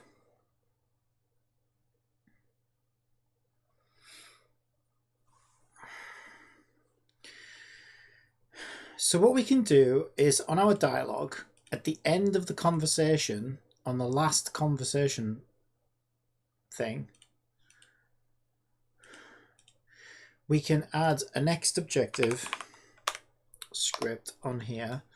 And in this next objective script, we'll just do the most basic thing you can possibly imagine, which is to tell the objective manager to move on to the next objective.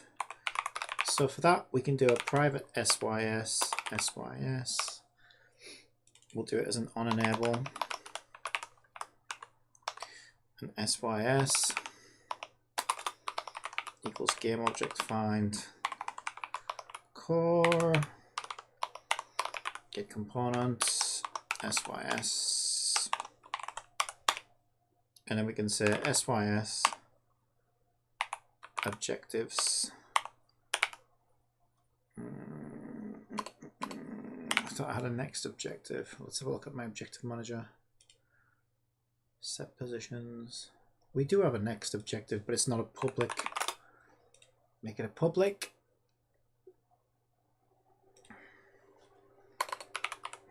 There we go.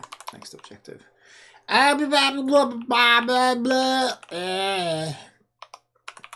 Yes, I meant every word of that. I meant every single word. Okay, so what should happen now, hopefully, is we should move on to the next objective. So we said that the next objective was going to be buy some snacks from the van.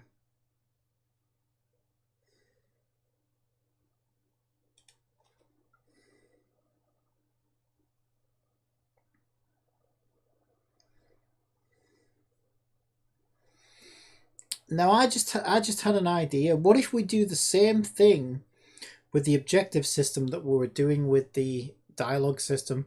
Because if we make these objects enable themselves as the objectives happen, then I can also put these like on enable scripts on the objectives themselves, right? So we could set an on enable to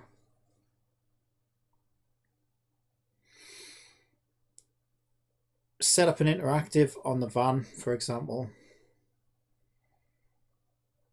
or like enable interactive or something like that.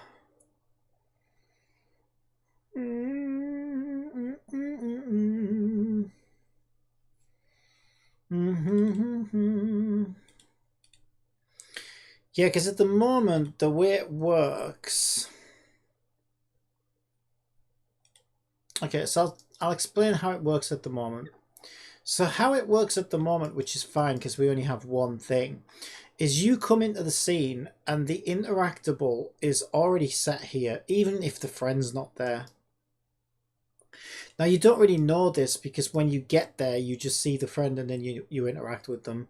But if you can imagine that we start placing lots of interactables around the scene that the player needs to interact with, that can kind of start to get a bit, you know, difficult to manage. So we need to be able to like enable them and disable them at any given time. So I'm liking this system where we enable things as we go through the dialogue system. So let's set up our objective system to do the same. So what we want is we want all of our objectives disabled by default. And then as we remove an objective,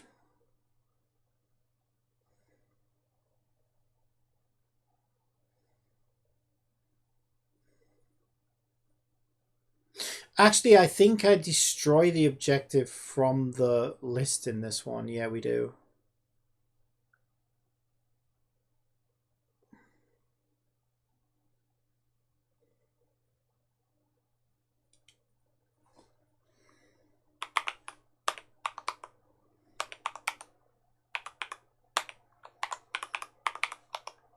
Okay, so let's make sure that's working. So I just told it to activate the game objects as it's going through the list. So let's make sure that's working.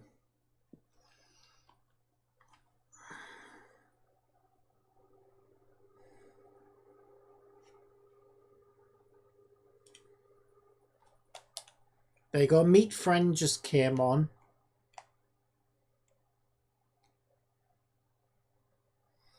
I'm going the wrong way. It's my own game, and I still can't find my way. Because I'm that bad at directions. Right, so if we speak to Zentra... Yeah, we're not on buy snacks yet. But that should be fine. And then what should happen is buy snacks should become active once we finish this conversation. There it is. It did. And it's even, look, it's even activated itself. Buy some snacks from the van. But now I need to make an icon for that because I made it so that you can do like active icons per objective. So that's nice because what we can do is we can make an enable interactive script. Let's do that.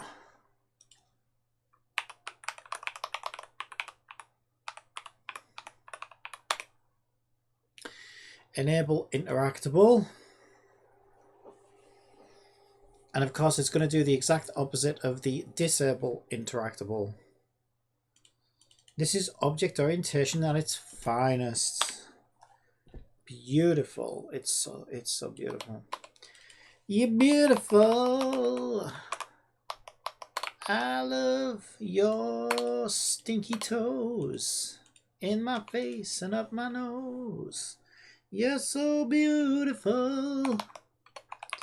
I love your toe crud in the morning.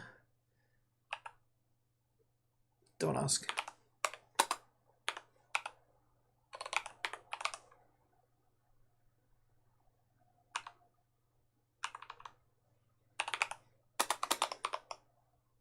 What am I doing?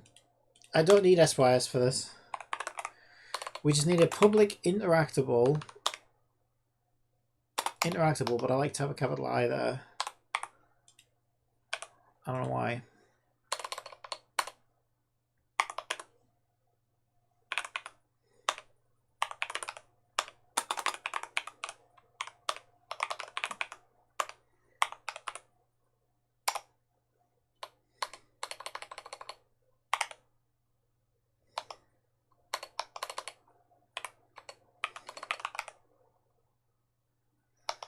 Fucking hell, mate. Oh, it is active. That's why I was getting confused there.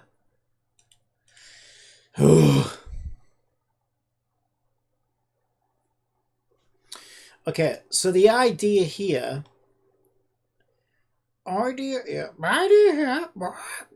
is if we go to our position markers, And we'll just grab this interactable friend component for now. We'll duplicate that and we'll call it snack van.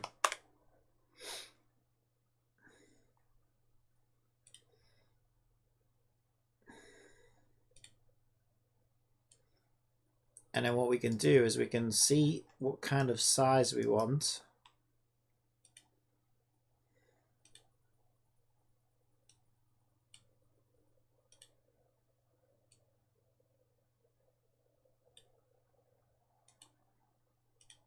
To interact with.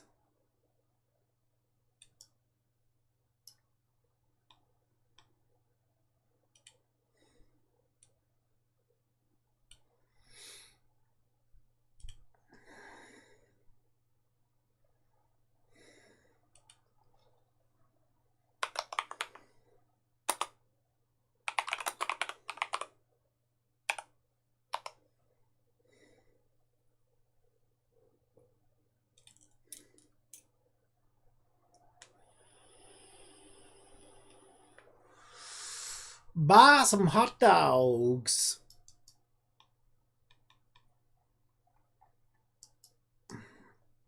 Do we even have any room in this van to actually stick an NPC? I don't think we do, you know. I think that's all flat.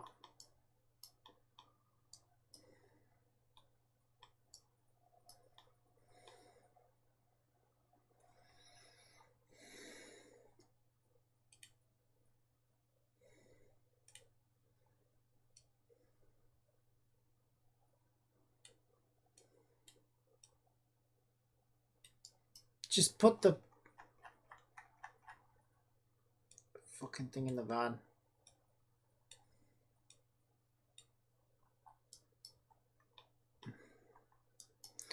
I'm just testing to see if I can put an NPC in this van. I don't think I can. Nope. You see it kind of goes flat there. Gets cut off.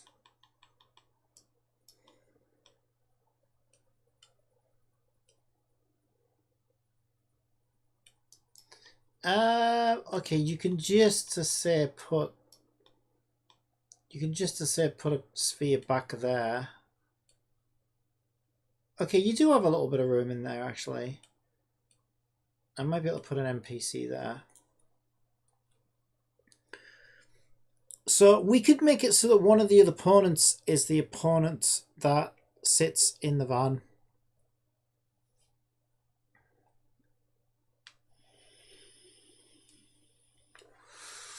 So for this, we could put a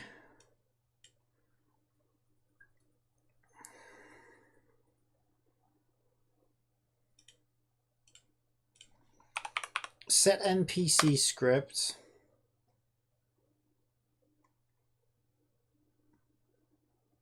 And we'll put them at the very start of the game. So as we meet the friend, we want this opponent to be spawned. And we could just make this your first opponent, let's say. So opponent number 0. Okay, and what that should do is when the game starts now, we will get opponent number 1 in the hot dog van. There's one more thing I need to do. Speak to friend by Schnacks. Objective. Buy some Schnacks from the van, so we can make it so that we put a enable interactable. And the interactable we want to enable is the snack van interactable. There we go. So let's test all that. So what we should see now is if we go over to the van first off, we won't be able to do anything. We got an out of range exception. Booby dooby doo. Set NPC. Booby dooby doo. Where are you? Hmm.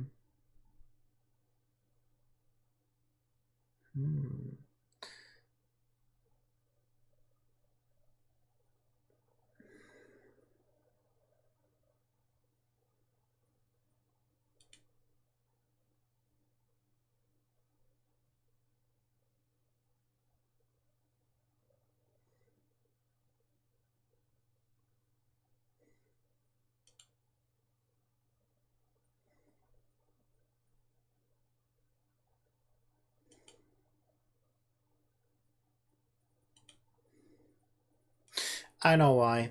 Okay, yeah, I know why.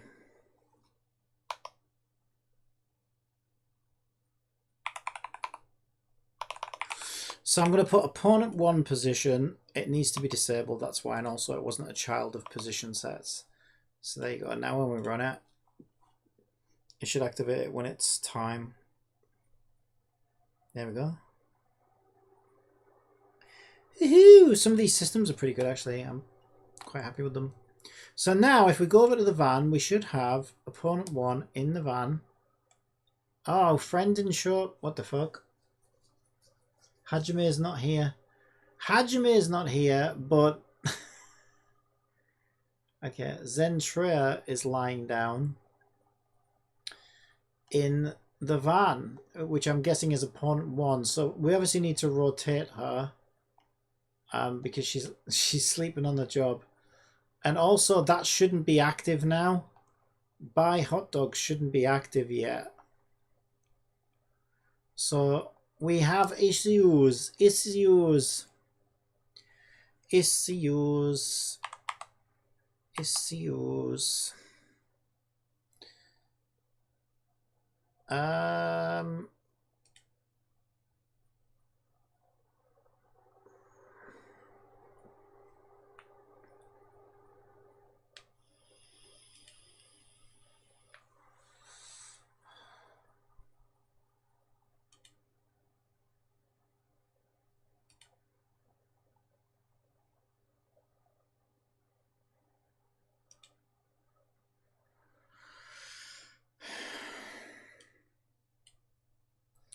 I confuse.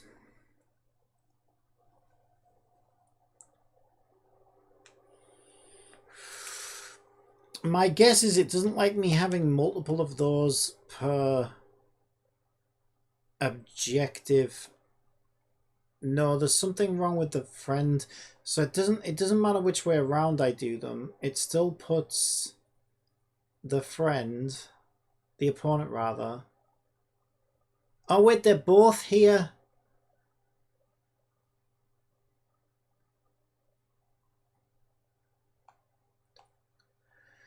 Okay, Henya is in there for some strange reason.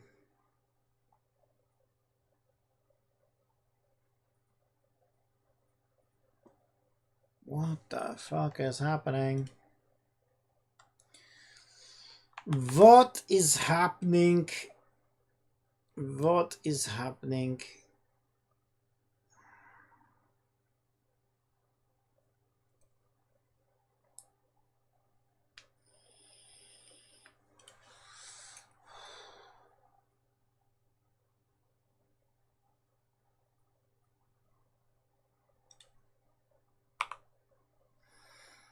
Friend position is still there.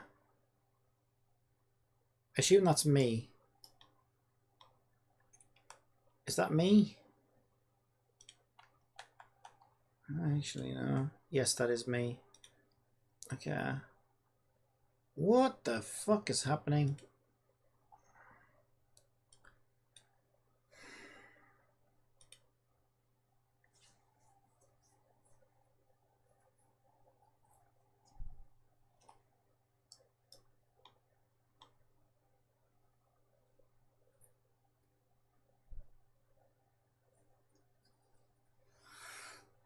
Cute little car, thank you.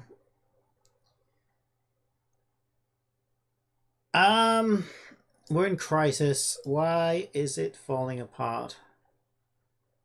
I don't know. So it seems like if I just do one of them, if I just take that one out, does everything still work? Yeah, I've made a positioning system for NPCs. And it worked until it didn't, basically. Yeah, no, something else is broken. So even if I take the new opponent 1 position out, the friend is no longer showing up where they're supposed to show up. They're still inside the van. What the fuck is happening? Oh, I think I know what's happening. Yeah, they're here actually. That's Sintra. Okay. Oh, I'll fix it. I always do. No, I think I know what it is. I think it's using the position of the objective itself.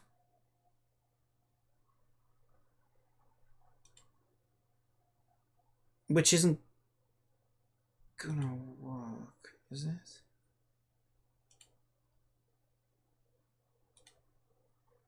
No, because we don't... Oh, maybe it is actually. No, because isn't that like 000? That's the trigger collider. And then speak with friend is there. Let's have a look at our code. I can't remember. How did I do this?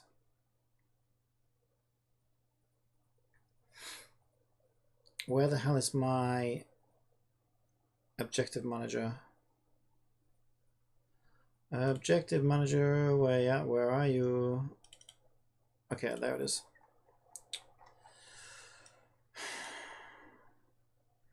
Right, so we're looking at set NPCs. So let's just make sure this is set to the current document. And we'll look for set NPCs. Okay, so this basically adds the set NPC list and builds the list. Okay, that's fine, I think. Well, let's check it step by step just to make sure. But to do that, I need to put the other one back. So put the other one back. There we go. Let's make sure that set NPCs is being populated correctly.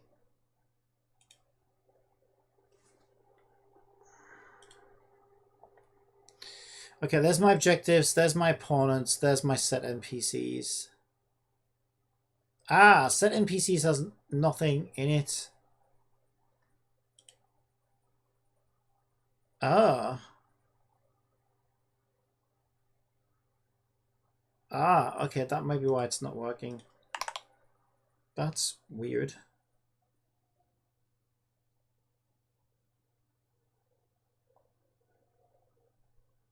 Position sets. Position sets is set correctly. For each transform child in position sets, set NPC equals child get component set NPC. If set NPC is not null, set NPCs add a set NPC. Yes. Yes. So why the fuck is it not adding those?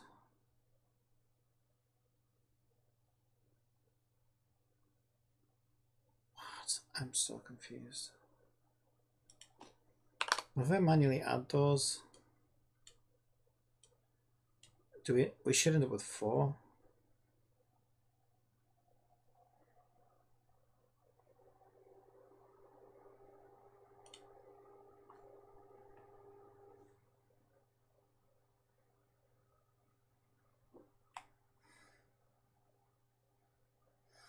The friend's not there.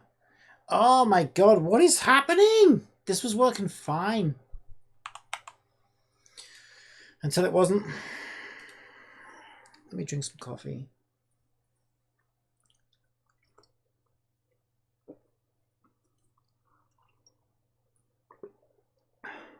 It's going cold.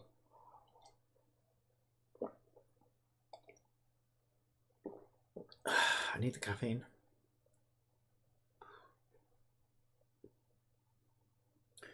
To stay awake.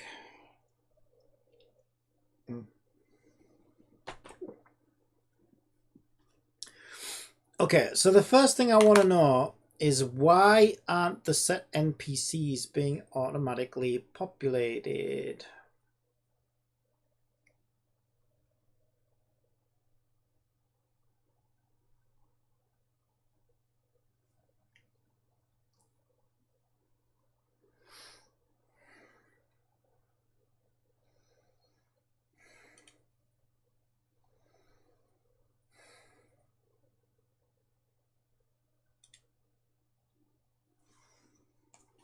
I don't freaking know. I really don't. I'm looking at it right now.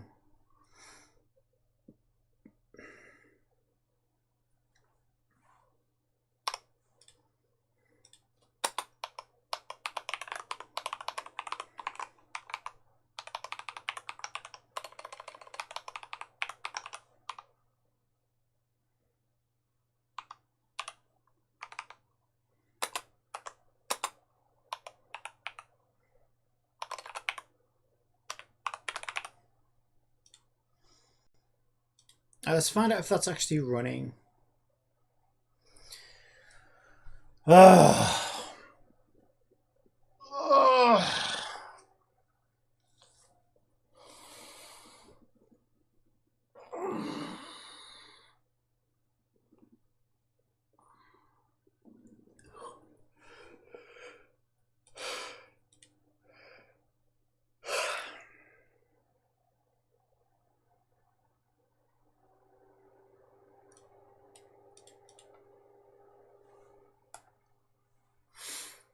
Okay, so something's taking them out then.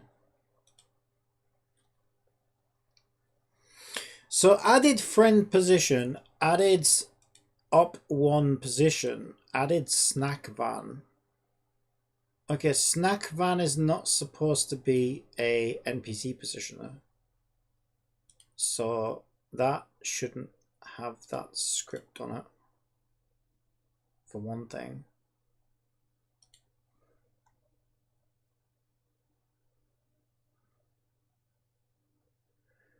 You know what, that might have been what was ruining it. I think it is. I think that, okay, I think what was happening is that was overwriting.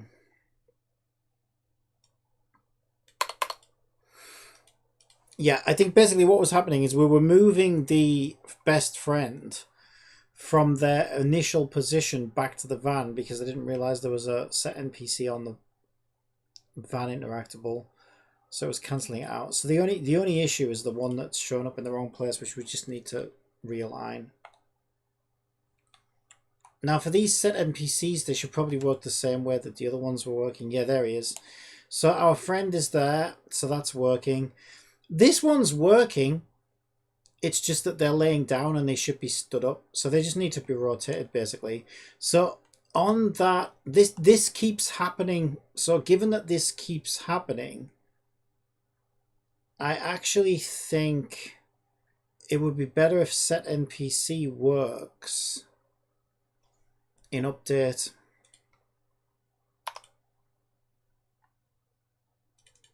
Because that way,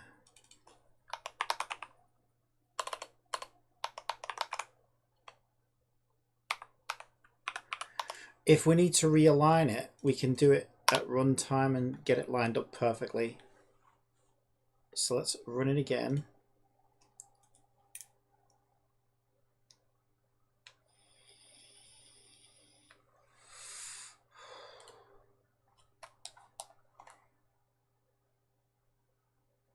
Okay, perfect.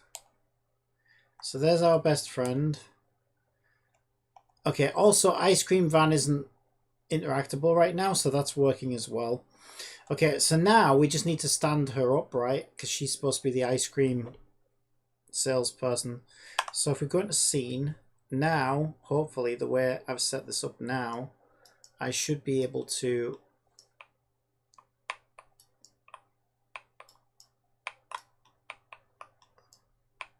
why is WASD not working in the editor? That's weird. Okay. A and S are. Oh.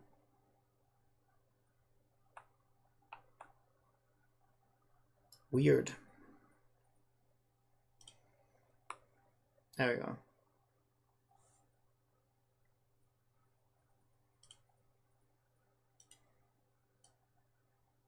There we go. That was such a good idea.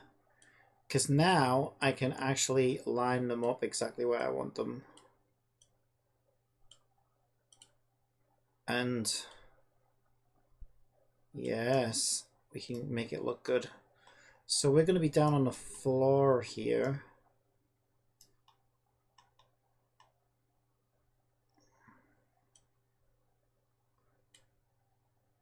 So probably move them down a little bit. That's actually cool. I like that. I'll probably about there. I think it's fine. And bring it forward a little bit, I think. Okay. That's cool. That's really cool. So now I can copy world transform, put the world transform in. This is so cool. And then when we go into it, she should be exactly... Well, it'll probably be somebody else this time. Let's play as Iron Mouse. Because that's who was in the ice cream van before. Yeah, now it's somebody else. Okay, that is really cool. And now this person's in there instead. Yeah, maybe move them up a little bit. I don't know, that's probably alright, to be fair. And now we have somebody in the ice cream van.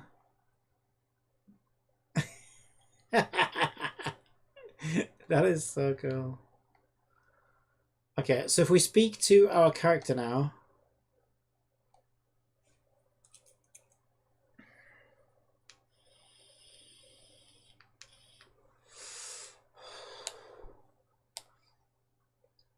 Ah, why? Why they're not rotated properly?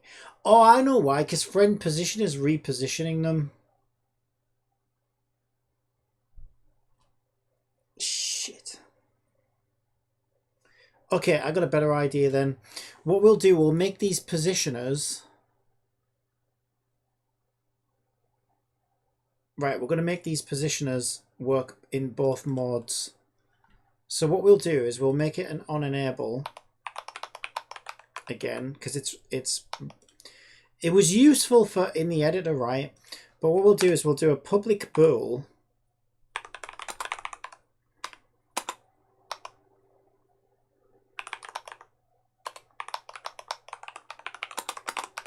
running update equals false, and if we set that to true, then on void update we can say if running update, we just want to continually run the on enable code.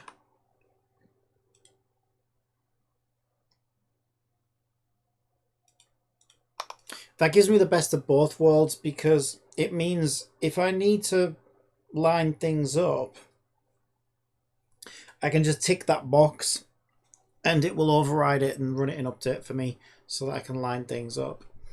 But yeah, that's going to cause position problems for the other objects. So now when we speak to him, yeah, he's already rotated. I can see he's now rotated to face us. Thanks for waiting. There we go. No problem.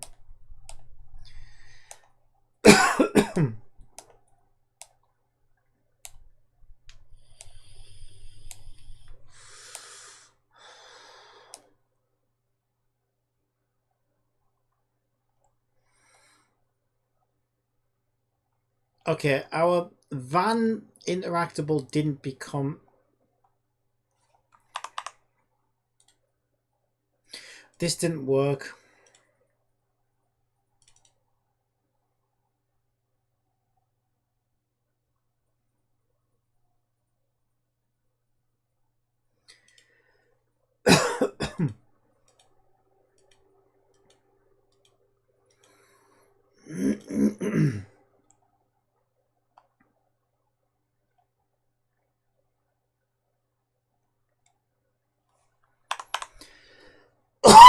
Oh, Jesus Christ. Wish I could get a new body so I can wreck that one as well.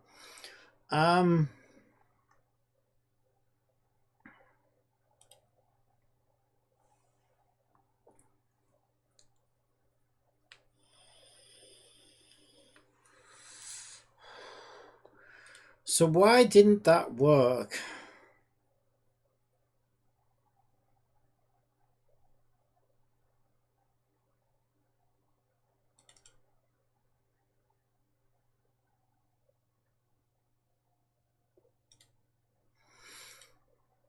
I don't know, but what I also want to do is I want to set an icon for this. So, oh shit, I should have got it in game mode because well, it depends who's. Yeah, no, actually, let's not do that because we don't know who's going to be in the van. Just turn gizmos off a second so I can get a screenshot of that.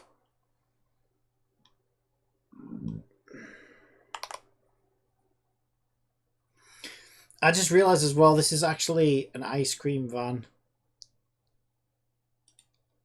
Oh, shit, maybe I need to change it to ice cream then.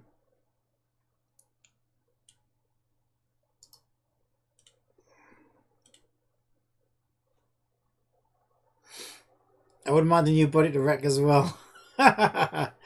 Well, yeah, 2 bodies then. One for me and one for me.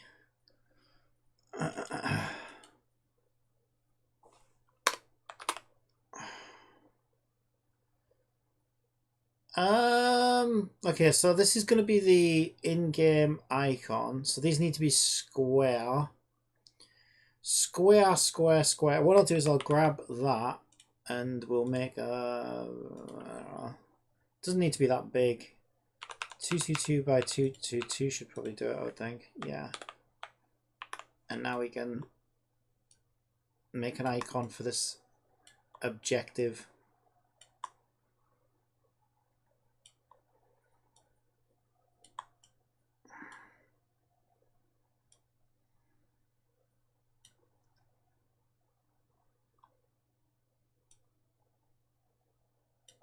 That should be fine. That looks good. So I'm going to save as UI. We've got icons, but these are the character icons. Yeah, we could just stick them in here, I guess. Icon objective ice cream .png. So now what I can do is put that icon in the objective and it should show up against the objective name. We still have an issue though. I don't know why this isn't working. Or something is turning it off again. I could just put it in update, I guess. So if something's turning it off, that'll turn it back on again.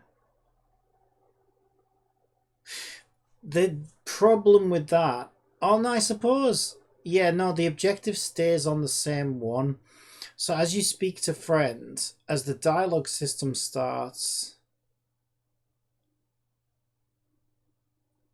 that objective stays enabled. Although I could... I could make it so that the dialogue system disables the current objective when it starts. To be fair though, it's a little bit clunky. I need to find out why that's not working.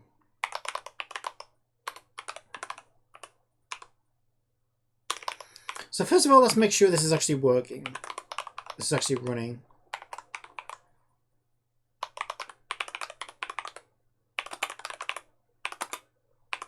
So I'm just going to say interactive enabler ran, so we can see that that is being triggered at least. And if that runs but we still don't get the interactable turned on, then something else must be turning it off after the fact. We need to figure out what the hell it is. Alright.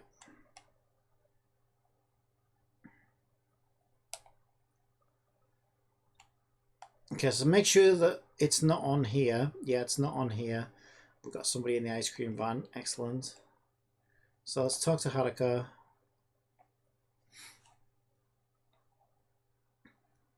Get through the dialogue.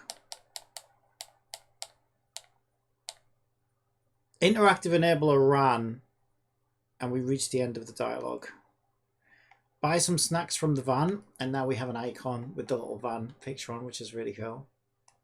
I like that. That's cool. Our interactive is not on. What a big surprise. So something else is turning the fucking thing off. Nothing else even knows about it though.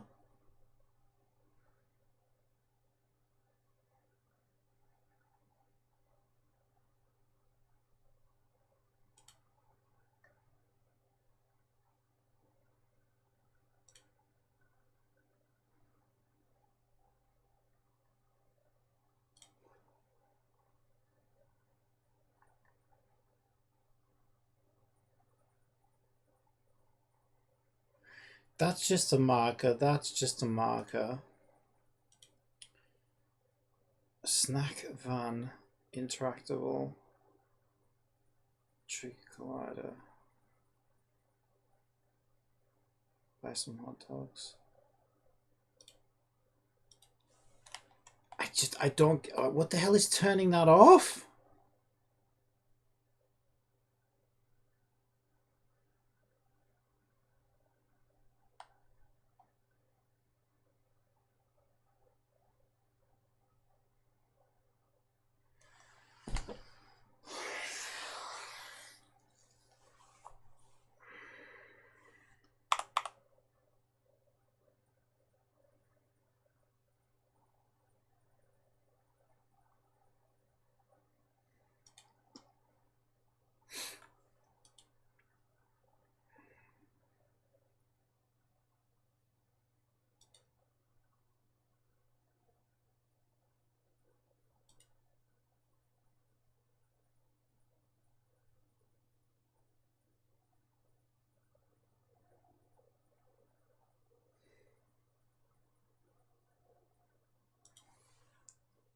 I do not understand what is turning that off.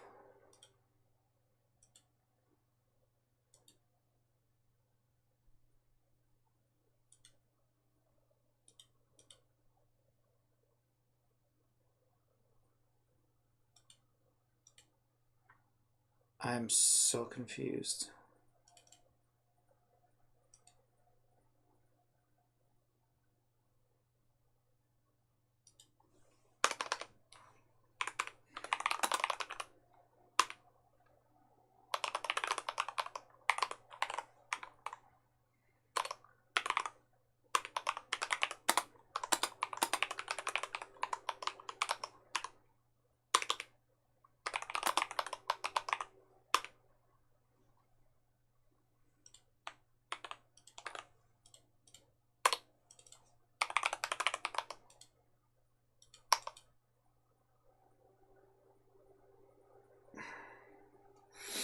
It seemed like it was dependent on when the camera was looking instead of being near the van. Yeah, no, the camera's not involved. So the way it works, the way I've set it up is there are two things that are enabling and disabling things. And they are little components that I've made that sit either on the objective system, like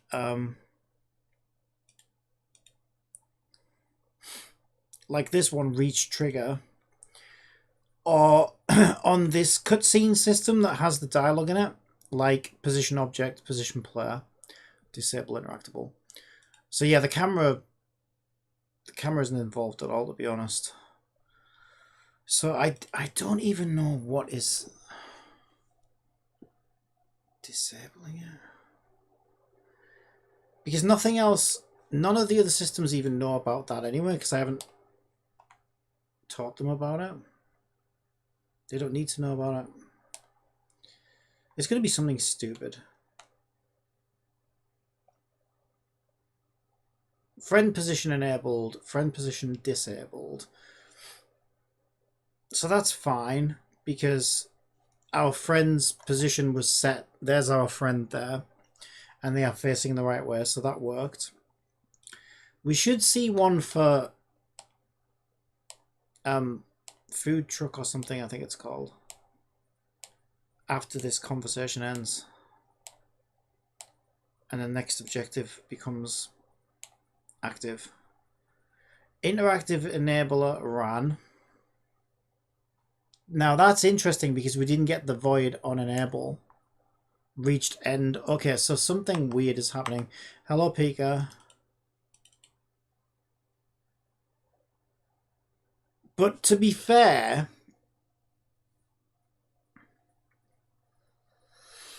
the interactive last time the interactable wasn't enabled through this particular script. It was enabled a different way.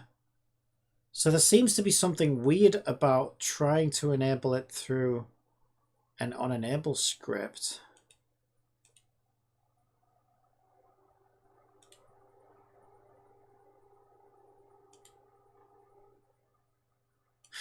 Oh, wait. I know what it is. We didn't actually... So the game object itself is disabled. So we just need to say game object set active to true. Yeah, okay, that's why. Yeah.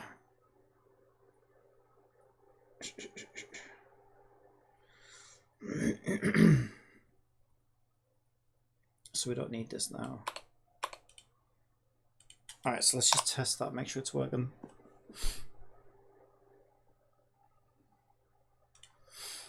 Because what should happen is the interactable for the ice cream truck should not appear until we get to that point in the sequence.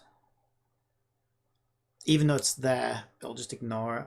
So we can talk to Kason, that's our only active interactable right now.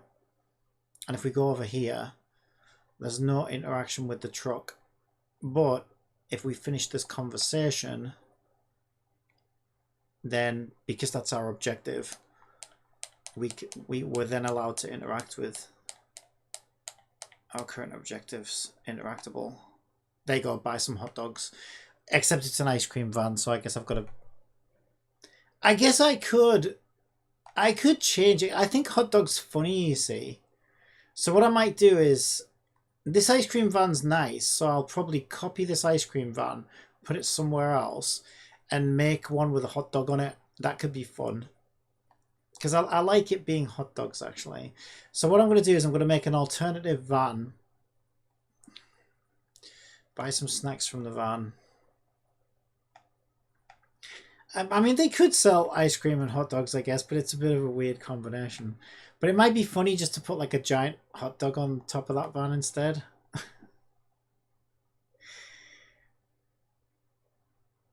Okay, so now we can buy some hot dogs, but we haven't set that up yet. So we need some funny dialogue about hot dogs, I guess. Because it's you know why, it's penises, that's why. Because then you can do, then we can do some funny dialogue. Do you want, do you want a big one or a small one? And all these stupid little jokes.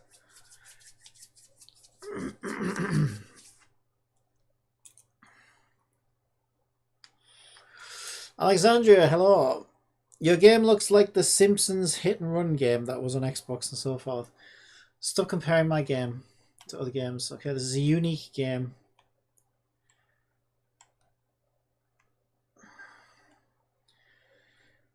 What is it you said? Wait, you said my other game looked like frickin' Bratz.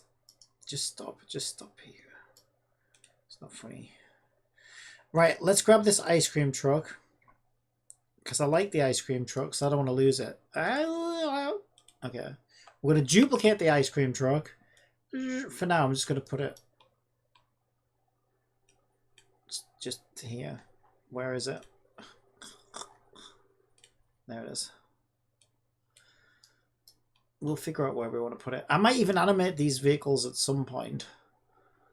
And actually have them driving around. Okay, for now, let's just stick this over here. You can't get to it from that side. It has to be parked that way.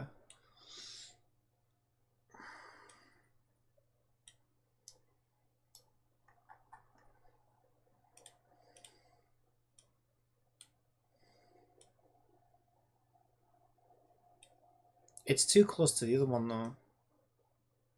Right. I don't know what I'm doing with it yet. I just don't want to lose it. I don't want to lose you. People say you're so vanilla, but you're my ice cream, baby. But I'm gonna leave you for the big fat hot dog boy. Ooh yeah. Alright, let's do this. You know this is what it's all about. This is what it's all about. Alright, let's do this. Ho, foot long. Let's go. Oh, look at this. Yeah, it doesn't fit in with the style of our game though, so I just need the hot dog. Yeah, we could just put like one of these on the top of the van. I was thinking like something more erect, like the ice cream. For no reason at all. Just something that I was. Jesus. That's such a. It's just such a plain, dull-looking hot dog. Maybe that could be fun. I think this is the best one. And then if I just put it at an angle, it could be kind of fun. Oh, this one's got mustard on, which is what she wants, right? Oh, she wants it spicy. This one could work, actually. Throw a little plastic hot dog on the top. Oh, look at that one. Oh, that one's quite good as well. I don't know, so much choice. Why is it, right, that you want to download anything else? Look at how much hot dog stuff there is on here, right? Like, every time I search for something, it's like impossible to find what I want. And then as soon as I want a hot dog, it's like I'm spoiled for choice. There's so much hot dog action on here. It's ridiculous. How's your news project going so far? Oh, it's just wonderful. It's life-changingly wonderful. That's quite funny. But it's paid. Now here's Captain McGizzy. Can you rate it, please? What, ratemyhotdog.com? Oh my god, there's no way that's a real thing.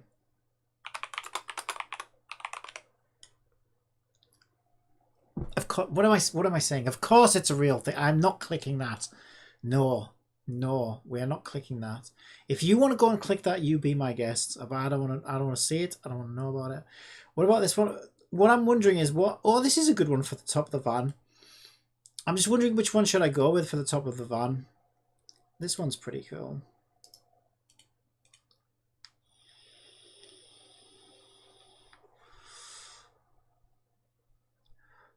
Yeah, I think I like this one actually. 22,000 polygons. That's a lot of polygons for a hot dog. That's not that bad actually. Alright, let's get this one. You are my hot dog. You are my big fat sausage. You are my hot dog. You turned my world sideways. Alright. I might need to get my resource renamer in here because otherwise we're running into problems. So let's go grab my resource renamer script from my other projects because it's a lifesaver. We use it on pretty much everything. I definitely used it in this. Resource renamer. Where are you? Scripts. Am I in scripts? I'm not in scripts. Scripts. Tools. Resource renamer. Scripts. Tools. Where are you? There you are. Okay, let's just add resource renamer to our project. Some people. Oh, here we go. He's one of. That's a nice pussy, by the way, Bandit. A very nice pussy. Some people do. He's one of Pika's. I swear, Pika is trying to be like Placelia. Did you know? Fun fact. Some people do these projects for money, while others do these projects for no money at all. Wow, that's like saying some people are alive and some people are dead. Like,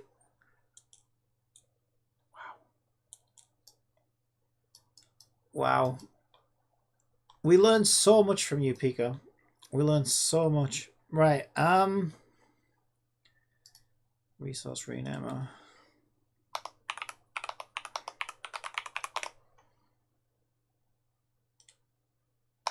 Oh, we got another one.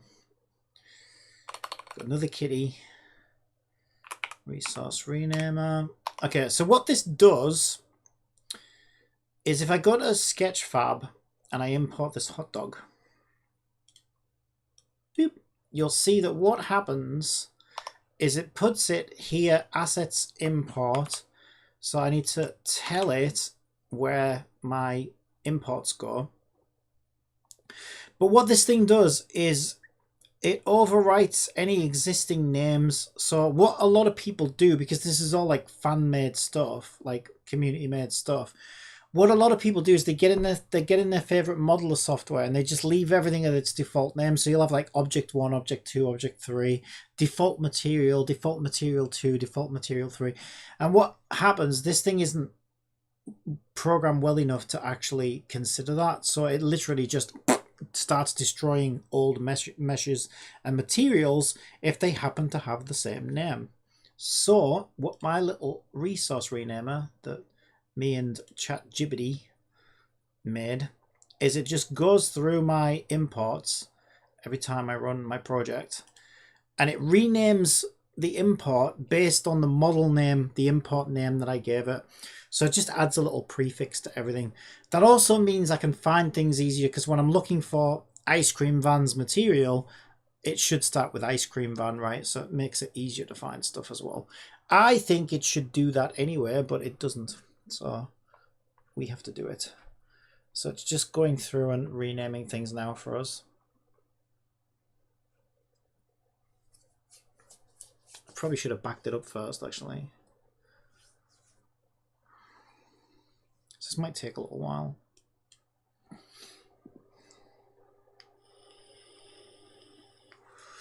And it's done.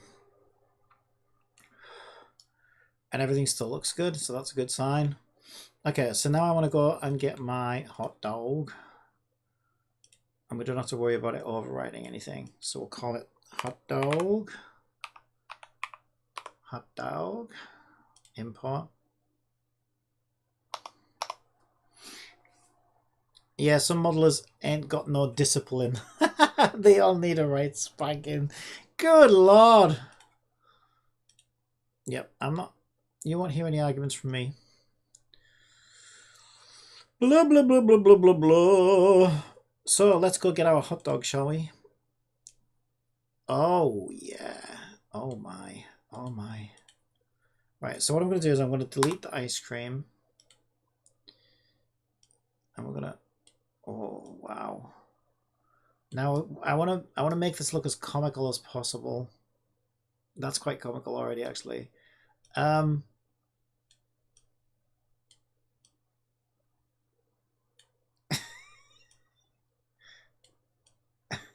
such a child.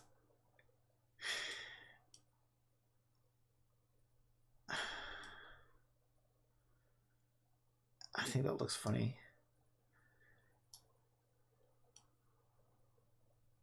Something like that.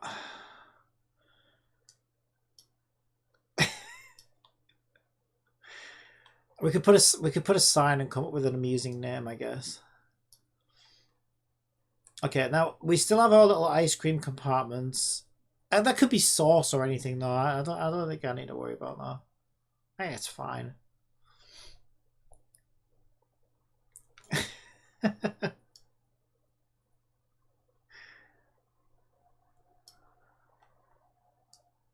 We could also change the color of the van, I guess. So we can make it like red or something. So it doesn't look the same as the other one quite so much. Should be easy enough to do. We find out city. Oh, everything's under its own. Yeah, I could give it its own material though, to be honest. Let's just see how easy this will be or not. So at the moment it's an import. I'm going to put this in my own model materials folder. We've got a props folder, but not a materials props folder because we didn't import any props yet. Interesting. Interesting. I guess I will just use this folder then. Yeah, it'll be fine, I guess. So I'm just going to create a new material. Call it hot dog van. And I think I want like a red. So if we get that and change it to a hot dog van. Oh. Okay, that's kind of... Oh, because, yeah, it's really weird. I don't know what modeling software they used. That's all right, because these could be little lids keeping the hot dogs warm, right? These could be little compartments. Yeah, that looks fine, actually.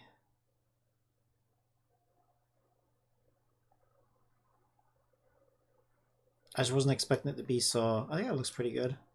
All right, let's see what it looks like. We hit play. I love this though. I've never done this before.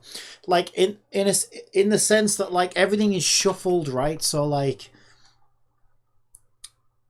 oh shit, our resource renamer probably needs turning off now. It doesn't really matter. It'll be fine. Yeah. So like, yeah, the fact that Giga's my best friend now because it just shuffled that way. And then it shuffled the opponents, so the person in the hot dog van is going to be different each time as well. And I just think that's kind of cool.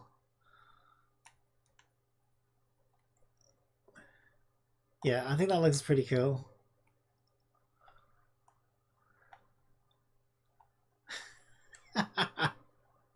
Oh, we could put the sign at the bottom.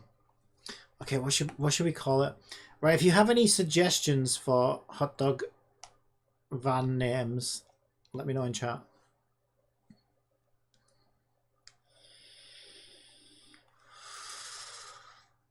It would be funny if your characters came up to your van and asked for a hot dog. Well, you'll be doing that. No problemo. What are your best friends for? Have you heard the news yet? I literally just woke up. My hair is a complete mess. News? What news is that? Your hair looks fine. The town mayor has an important announcement. Everybody's been asked to gather at the square. Oh, I didn't know anything about that. This is the first time hearing about it. I hope it's nothing bad. Well, we'll find out soon enough. We're meeting a few minutes from now. Just enough time to grab a bite to eat. I'm starving. Me too. Actually, it's my turn to buy the hot dogs. You want the usual? You betcha. Extra mustard, please. Okie dokie, I'll be back soon. Now, I don't know yet because it's a lot of work. But I might make it so that we have dialogue options sometimes during speeches. So then when I go to buy the hot dogs, she's going to be like, oh, do you want any extra sauce on that? And then it's silly, but like, so your very first test is going to be, do you remember what sauce you wanted? And then you'll have the option between yes, extra onions, extra ketchup, or anything extra she could say, extra onions, extra ketchup, extra mustard. And then I could make it so that if you give them the hot dog and you got it wrong, they're like, oh my god, this has so many onions. Ah, it's disgusting. Or something like that. It could be cool, but that's a lot of work to do that. But I might do that. That would be cool. Cappy's hot dogs. No, I'm not. It's not my business. I'm not the hot dog person. I was thinking of something like Big John's. There's got to be something like, you know, Big John's or... can't call it raw dogs. Not raw dogs.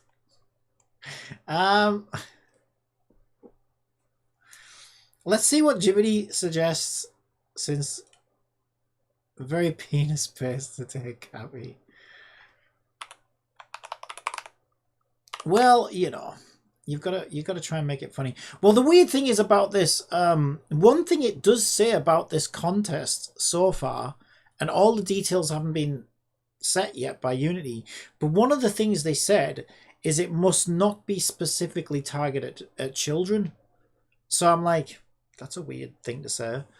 So I'm like, I guess like I kind of want some like adult jokes in there so that nobody can accuse me of like specifically targeting children or whatever. So like, yeah, I thought that was weird though.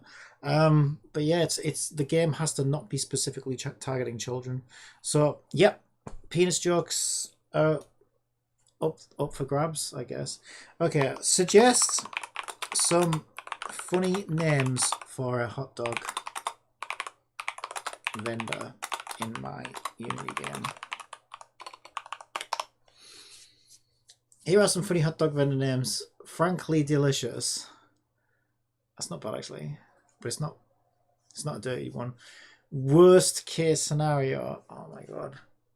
Some of these are actually quite good. Buns and guns. Hot diggity dogs. Mustard and busted. The sausage slinger is quite good. The sausage slinger is quite good. Cooked dogs then shakes head. Then they could ask, would you like some chips with your hot dog? Wiener Wonderland's quite good as well. Okay, I'll leave it up to you guys. I want you to vote in chat. Pimp My Dog's not bad. Yeah, some of these are actually quite good. Okay, so the ones I like Sausage Slinger. Okay, so what we'll do...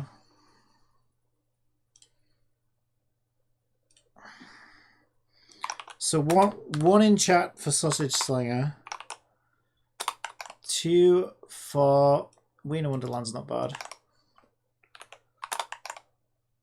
And what was the other one I liked? And 3 for Pimp My Dog.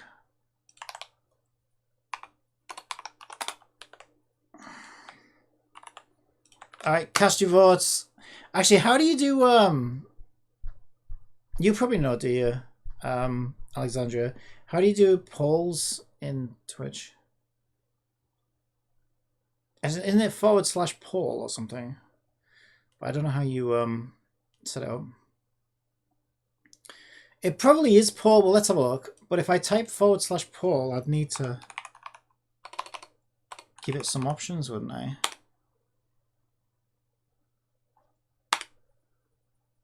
Oh, here we go.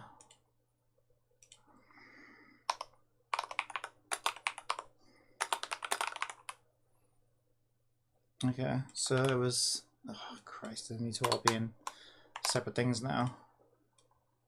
Sausage Slinger. Wiener Wonderland. Pimp My Dog. Except I'll probably spell it D-A-W-G. Allow additional votes. Alright. Content does not meet guidelines. Shut up. Are you kidding me? Is it because of pimp? Pump My Dog. That sounds even worse. That sounds worse. Pump My Dog. Oh no. Oh, it does. It sounds worse. Pump My Dog. Oh, pump it. I get to vote. I get to vote. I think I like the Sausage Slinger the best. All right, let's see what the votes there. I like how it didn't like the word pimp. It wouldn't let me use pimp. But Pump My Dog, which I did to get past the auto sensor, actually sounds so much worse.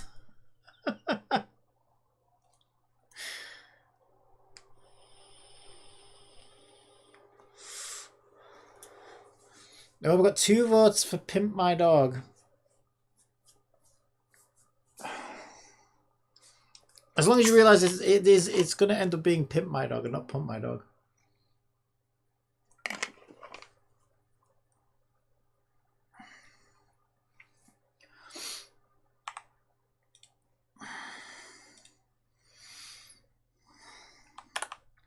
So we need a graphic for the sign. Make it a little bit wider. We'll do 666 for now. There we go.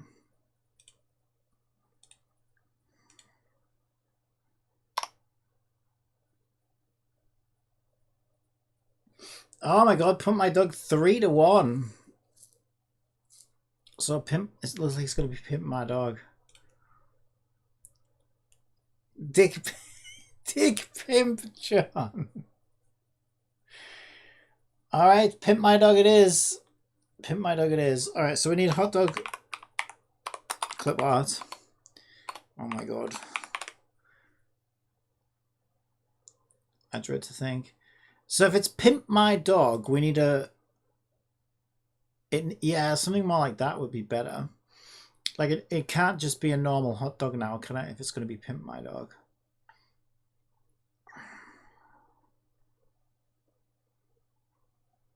So I wonder if there's like a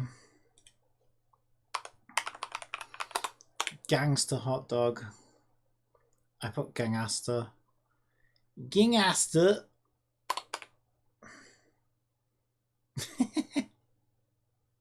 That one's cool. Oh, this is it. This is it. This is our guy. This is our guy. All right. So what I'm going to do, first of all, I need to save the image and get rid of the watermark. And there's a little thing you can do for this. Oh, god damn it, WebP. God damn you, WebP. Can I copy it and put it in Photoshop? Yes. Okay, I'm also going to flip it as well. So first of all, I'm just going to save it in downloads. Where's my downloads? There it is. JPEG is probably the most common format, or it used to be. Okay, so hot dog G. There's our hot dog G. Okay, now I'm going to go to AI remove watermark.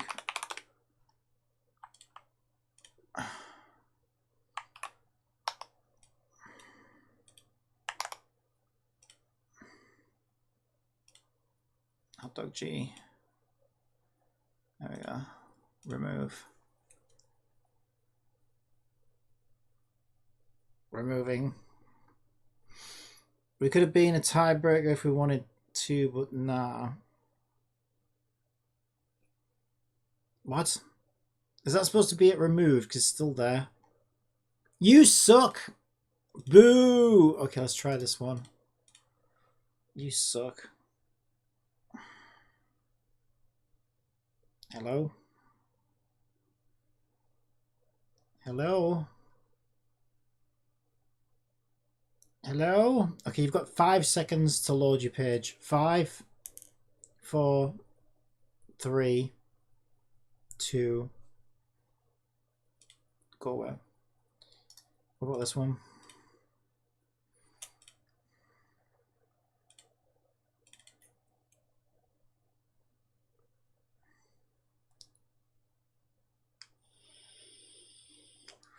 Oh, there we go.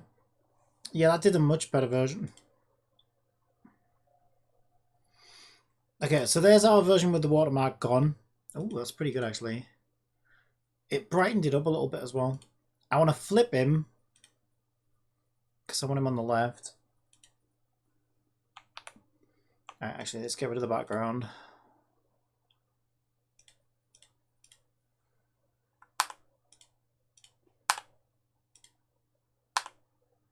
All right, seems fine. Let's go to sign. I don't want an orange background, it's just the color that happened to be there.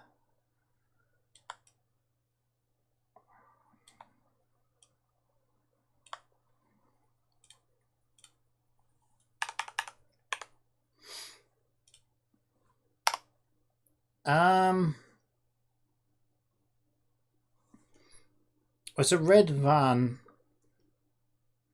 Probably want some yellows. I might look okay if we just go for like a...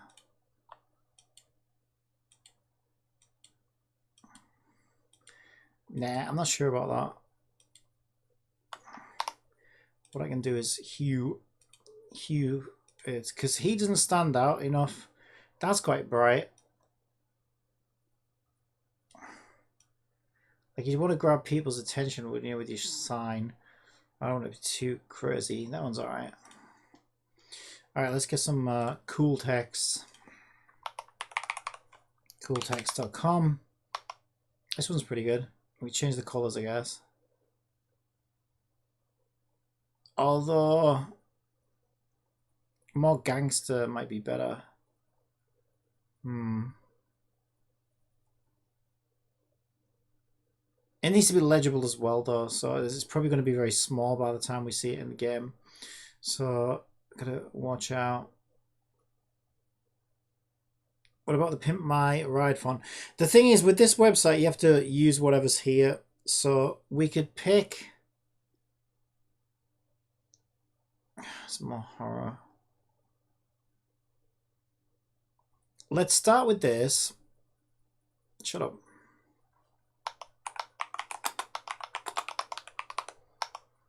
Pimp My Dog.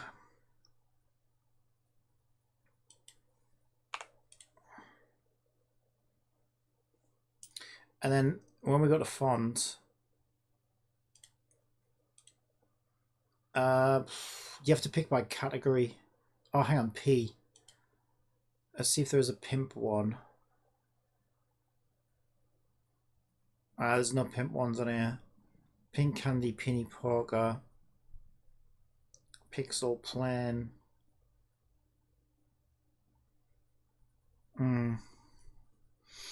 What about the Pimp My Ride? Candace font. Is it called Candace? Let's see if they've got it. Cabin. They don't have it on here. What about that? Oh, that's pretty good. I like that. Yeah, let's go with that. All right.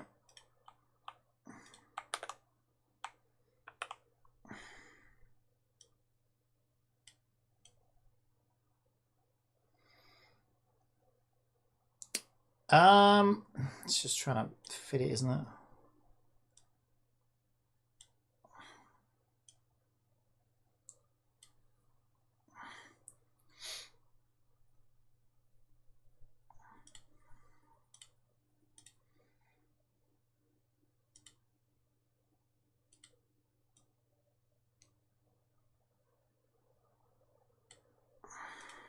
That's pretty cool. If we put the... Yeah, the dude wants to be on top, I think. Oh, I bet he does. There we go. And then I want, like, we could have some fun, like...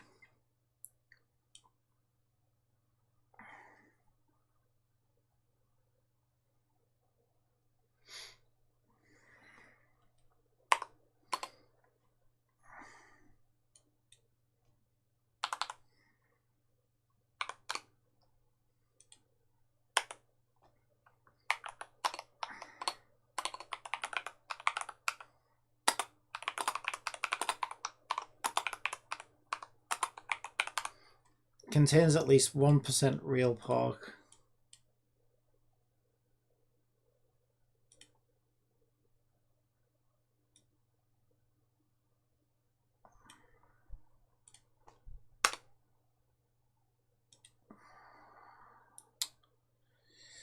I'll just make a new one because it's going to get awkward otherwise.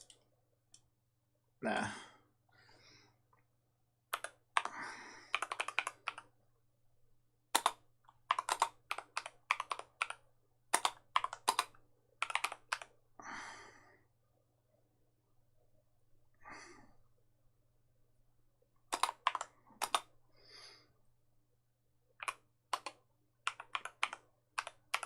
Extras. Burgers, dogs, soda, extras. What's extras? Yeah, that should be alright, I think. That's quite fun. Quite a fun sign. Alright, so let's save that in our game.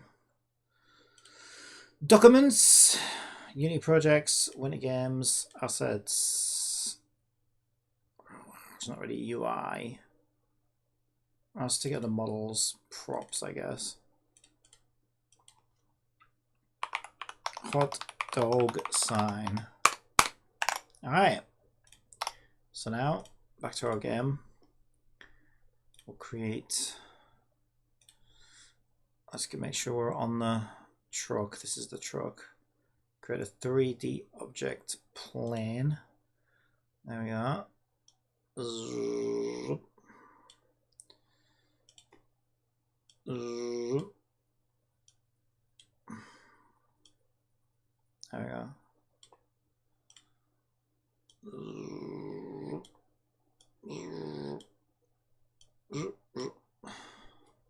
So I need new material for this plant, so we'll do hot dog sign. Hot dog sign material. Grab that plane, put the hot dog sign material on there, and apply the texture hot dog sign. Here we go.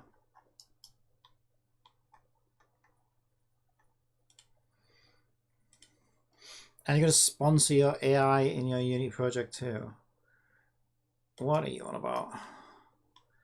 You mean advertisement AI? No, no, not really.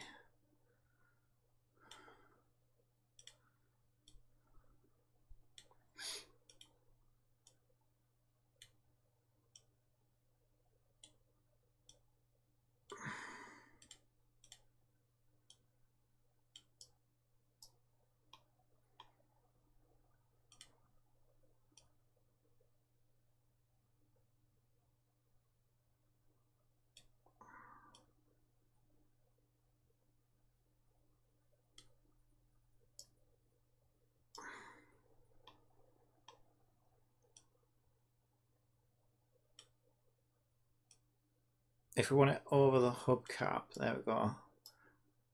It's kind of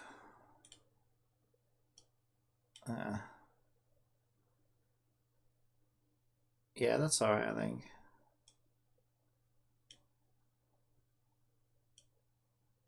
There. Yep, looking good. No. Poor Placilia. What are you on about? What are you on about? Right, alright, let's go see what it looks like in game. I'll look great.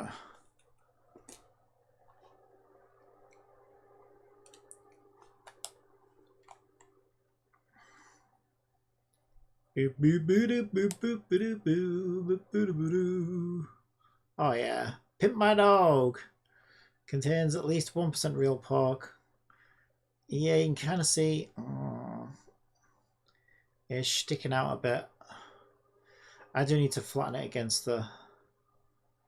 Or I could put it... I could put a cube behind it. Yeah, I might put a cube behind it to fill the gap.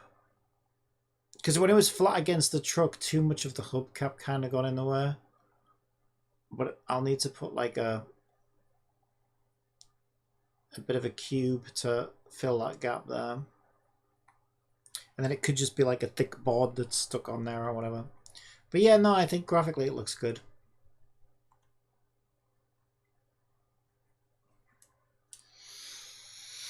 Did you say you weren't going to put a mention to Placilia in your current Unity project after all, Cappy? Yeah, no, but why would I? I don't know yet. Like, I'm still on the very beginning of the game.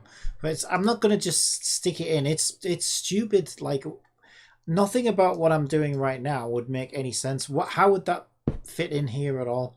You've got two friends meeting each other and buying a hot dog. That's as far as we've gotten. Why would you force some ad for a thing that's completely unrelated? It just makes it clunky and awful and stupid. If if there's a decent opportunity that makes sense, maybe I will, but I don't know. I'm still at the very, very beginning of this thing. But if that's like your number one priority, then what are you making, a game or an advert? I'm making a game. So yeah, I might get a chance to stick some Easter eggs in, but I'm not gonna like force it in where it doesn't belong, because it would just make it shit.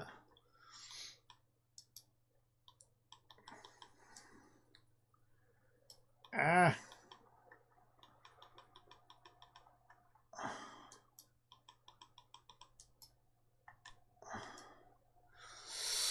Can I make, let's see, what happens if I take that plane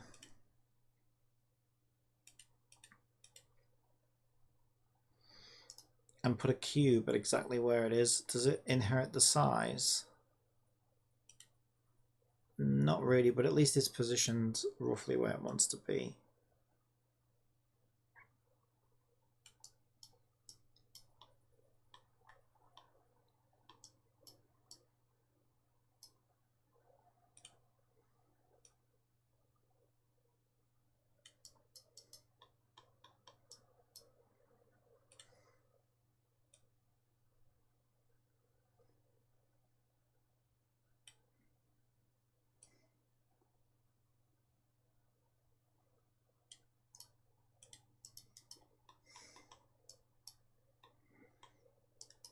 Yeah, it even looks fine with the standard white, to be honest.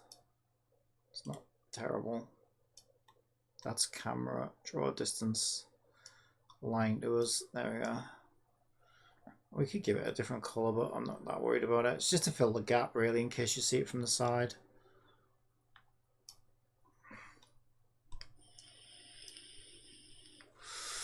You can make your channel well known if you did mention your AI, Placilia. Yeah, but like I say, right, I'm not gonna just clunkily plaster it all over the game, because it would just, no one's gonna want to play it.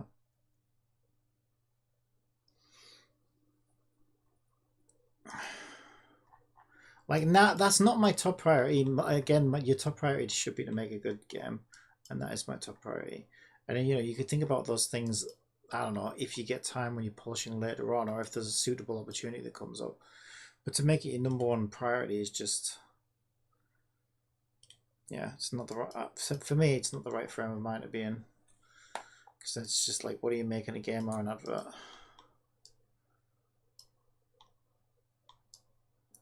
Game should always come first.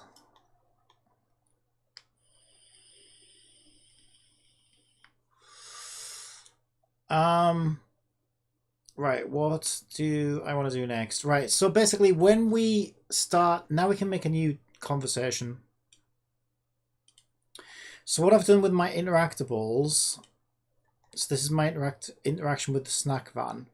There's an object trigger here, which at the moment is set to the dialogue of meet BFF. So what we can do is we want a DD schedule on here. And for now, I'm just going to duplicate that one. And we'll call this by hot dogs. And I'm going to tell the snack van to activate this object when it is completed, when the interaction is completed. Because at the moment it's still pointing at BFF. There we go. Now it's pointing to buy hot dogs. So this will activate this dialogue delivery system when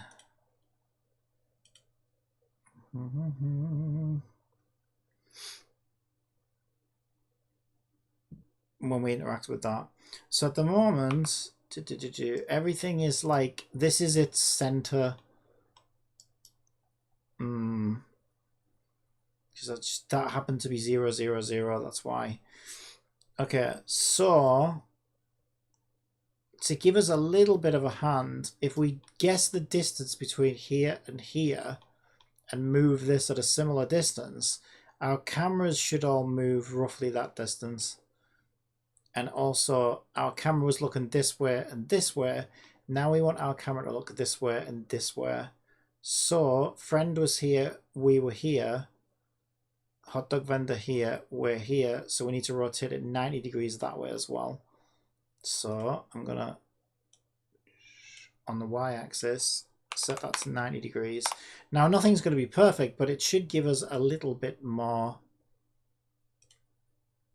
of a better starting position, basically. So the last one started with a camera establishing shot. Okay. Yeah, true. We want a game, not an ad. Yeah, exactly. I mean, I get what you're saying. You're right. Yeah, you can put it. You can slip Easter eggs in and stuff like that. But it's just like, those are things that you. I don't know.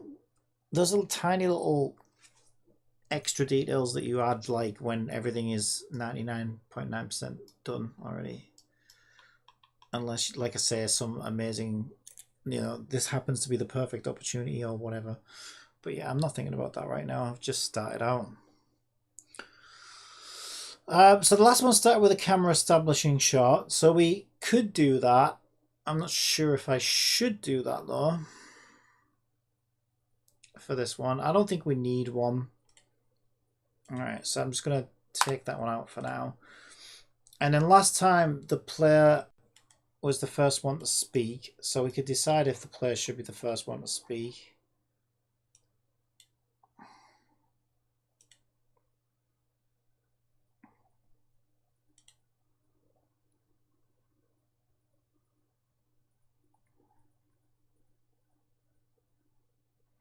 Okay, I can't see where the camera is right now because these things are in the way.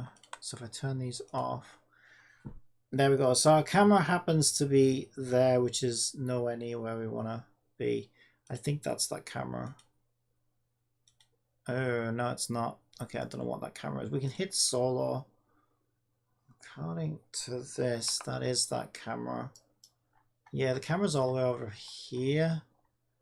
Okay, I actually think I somehow moved it further away from where we want it to be, but it doesn't really matter. Okay, I'm going to grab the player camera. I'm going to get rid of all of these because we'll just make new ones.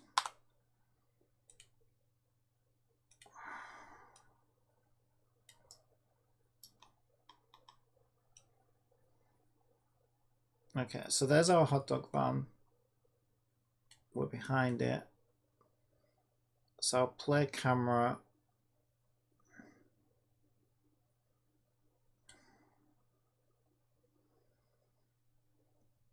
Yeah, that's quite nice because you get to see the thing in it. The background.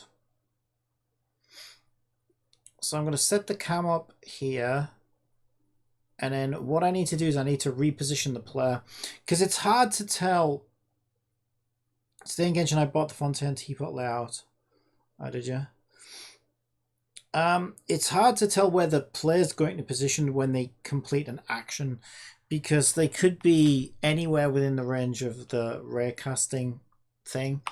So a neat trick is to reposition the player when these interactions start just to make sure that everybody is where you expect them to be. So what we need next is a player position 2.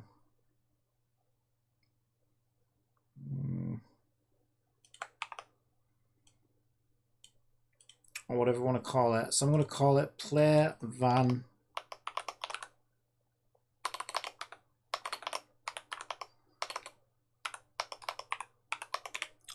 position. So if we bring our object into view, now we can sort of see where the player wants to be. Now I'm not sure about angles and stuff like that. We'll worry about that later, I guess. But yeah, we basically want to put the player somewhere like that.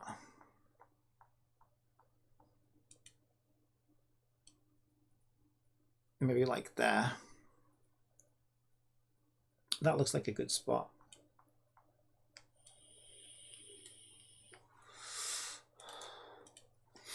Okay, then what I can do is on my player intro, so I'm going to call this player greet. I can add a player position. There we go, position player script on here, and I can say set the player here as this becomes enabled. So then we know our camera is going to be here and our player is going to be where we're looking at it there, because it'll set it there. Okay, and then I need to come up with some dialogue. So what we can do is we can say, actually I haven't done this in the dialogue system yet. Okay.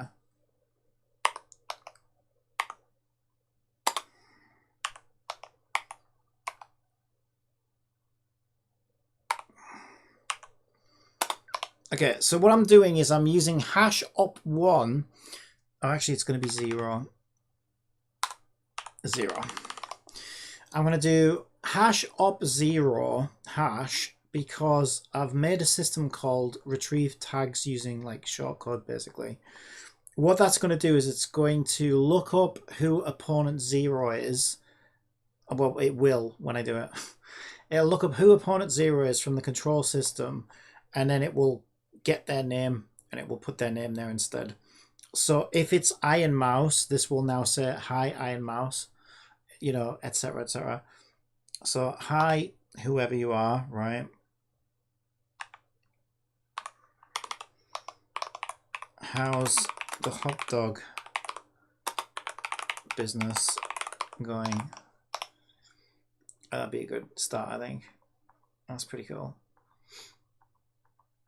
Okay, and then now we want to set up whoever opponent 0 is. We can come up with some scripts here. Let's see if I can think of some funny dialogue.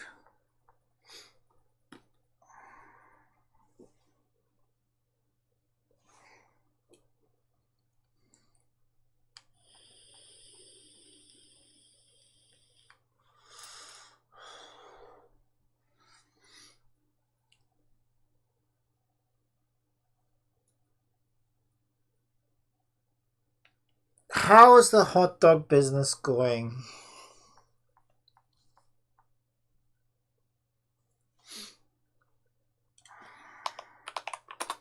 Not bad. I've seen a fair bit of growth lately. Penis joke.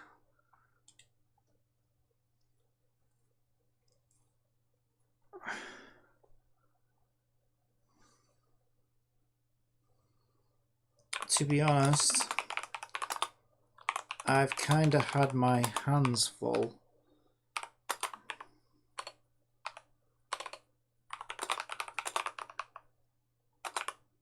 Recently.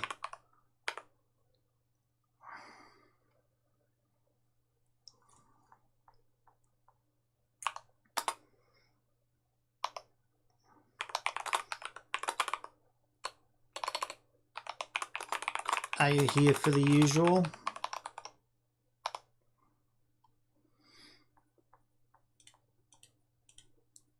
Alright, so for this one, we want...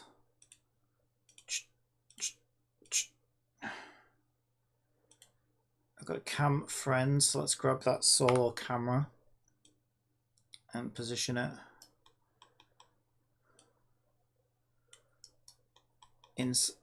looking inside the van. Somehow I think I ended up moving them further away rather than closer. I don't know how I screwed that up so badly. It doesn't really matter that much. Okay, so I think we want to like go for an angle, something like that.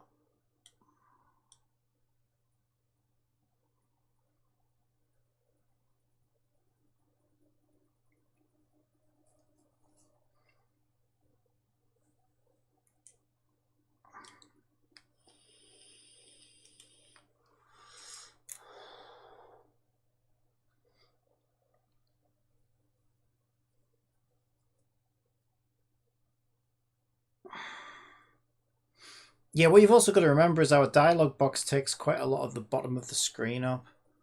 So, looking at this one, if our players here, they're probably going to get blocked by the dialogue. So I think I want to move it down a bit.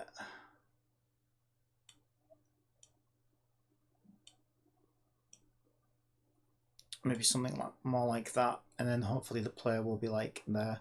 We can fine tune all these, obviously. Probably best to get a sense of what those first two scenes look like before we start duplicating the hell out of them, though. Alright, so I'm going to turn that off. And I'm going to turn that off. And we can test that. But first of all, I need to go to my dialogue system. and make sure it's grabbing tags from the objective system.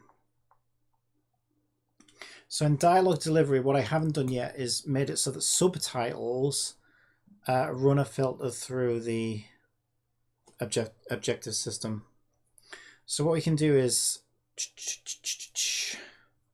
so we say txt text equals get subtitle. So I'm just going to do something first. I'm going to do a string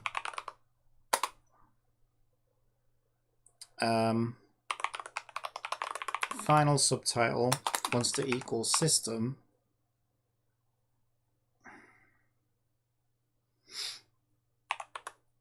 objectives get tag name, feeding it get subtitle, and then final subtitle will be whatever comes through that filtered system. And if we look at that script, what that function does rather is get tag name. It looks for hash BFF or hash and then a number. It says I+1. That should say I think.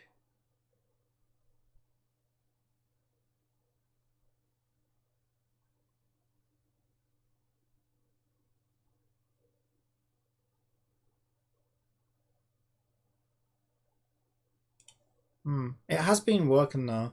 We'll see what that does.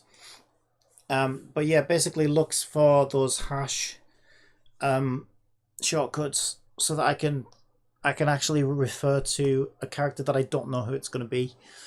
So opponent 1, opponent 2, whatever it happens, whatever we want. Okay, so hopefully we'll find out if this is right. Okay, let's see if that works. I miss C#. Oh my god, why did you leave? Did you start a different language? I love C#. I've been programming C# for so long. Because even before Unity, I programmed Visual Basic, so it was nice and easy for me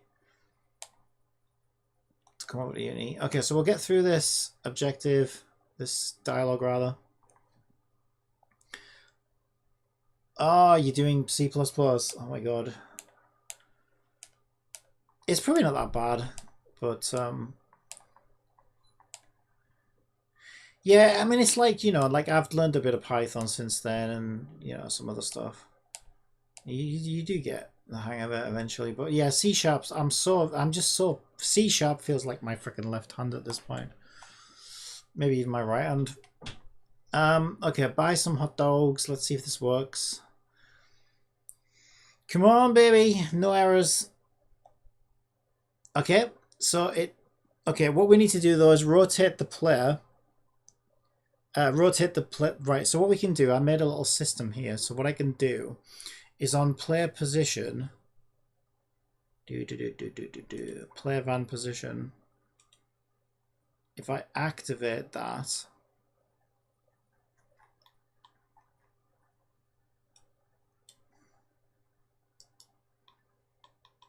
if I did my job correctly, I should be able to position him now. There we go. And we can figure out exactly what I want. So I think the camera's too low for one thing. But I can rotate him so he's facing the camera, first of all, because we want to do that. So let's make sure I copy that. What I'm going to do is I'm just going to grab Notepad real quick. Player position. Put that there. And then camera. Where's my camera? There's my camera. My camera wants to come up a bit. To about there. Copy world transform. Okay, so I can paste that straight in, and I've got this one for the player position. Give that to that, and we'll run it again. That does not want to be up there. Okay. Cabby doesn't like Linux. Ah, Linux was a nightmare. You spend more time troubleshooting Linux. I just like to get on with stuff and get the job done. Like, if you've got nothing better to do, Linux is probably good fun because it gives you plenty to troubleshoot. But you just end up battling it all the time. And to be fair, I battle enough things on a daily basis without having extra battles to fight. So yeah, I prefer to just. I don't mind battling. I don't mind troubleshooting my code and my stuff because it's probably my fault if it doesn't work properly. But when you have to troubleshoot other people's shit all the time, all day long, it's like it gets quite frustrating after a while because you've got your own stuff to do as well on top of that. Okay, buy some hot dogs. Let's go. Oh, look at that. That looks so much better.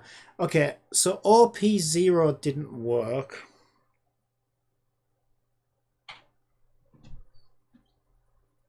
Okay, so we need to fix that. So the name wasn't retrieved for whatever reason. How's the hot dog business going? Let's see. Oh, that looks good. Not bad. I've seen a fair bit of growth lately. Her hair's kind of clipping into those plates, but we can move her. To be honest, I've kind of had my hands full recently. Are you here for the usual? Yep, so now there you go. We got an idea of... Oh, also, that shouldn't be active right now. Oh, I know why. I need to add an disable. Oh, la, la.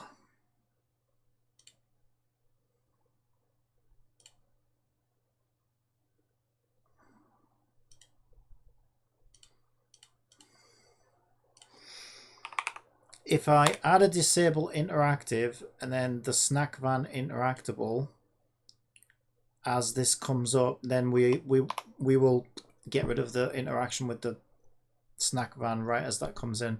So hash op0 hash did not work through the filter system.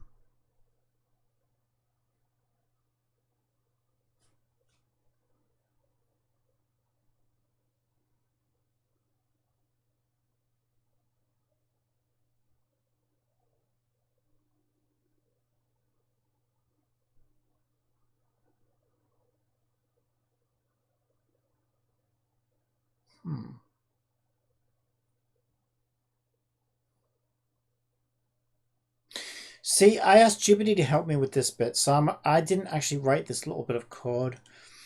And I'm confused as to why it's I plus 1.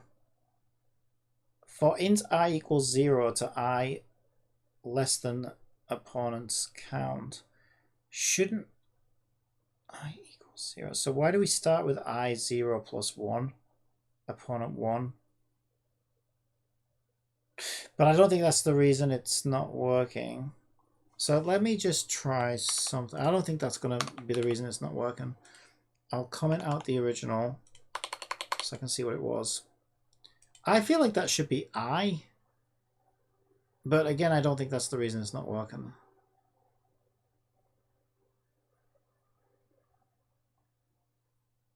OP0.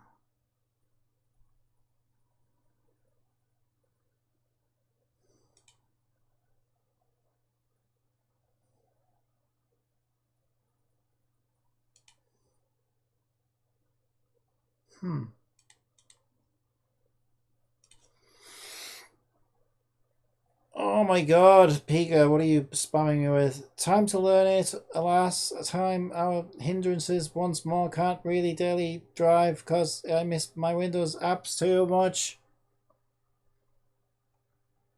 Oh, that wasn't Pika, that was Linux is peak if you take the time to learn it. I mean, I did learn it. It's not difficult. It's just that, well, the thing is, I like to do really obscure shit, right? So just doing, well, it's a different operating system, so it's just a nightmare. I could see, it depends what you use your computer for, I would say, right? So what I use my computer for is Unity, all my animation apps, like the most of the stuff I do is play Hoyo games, right?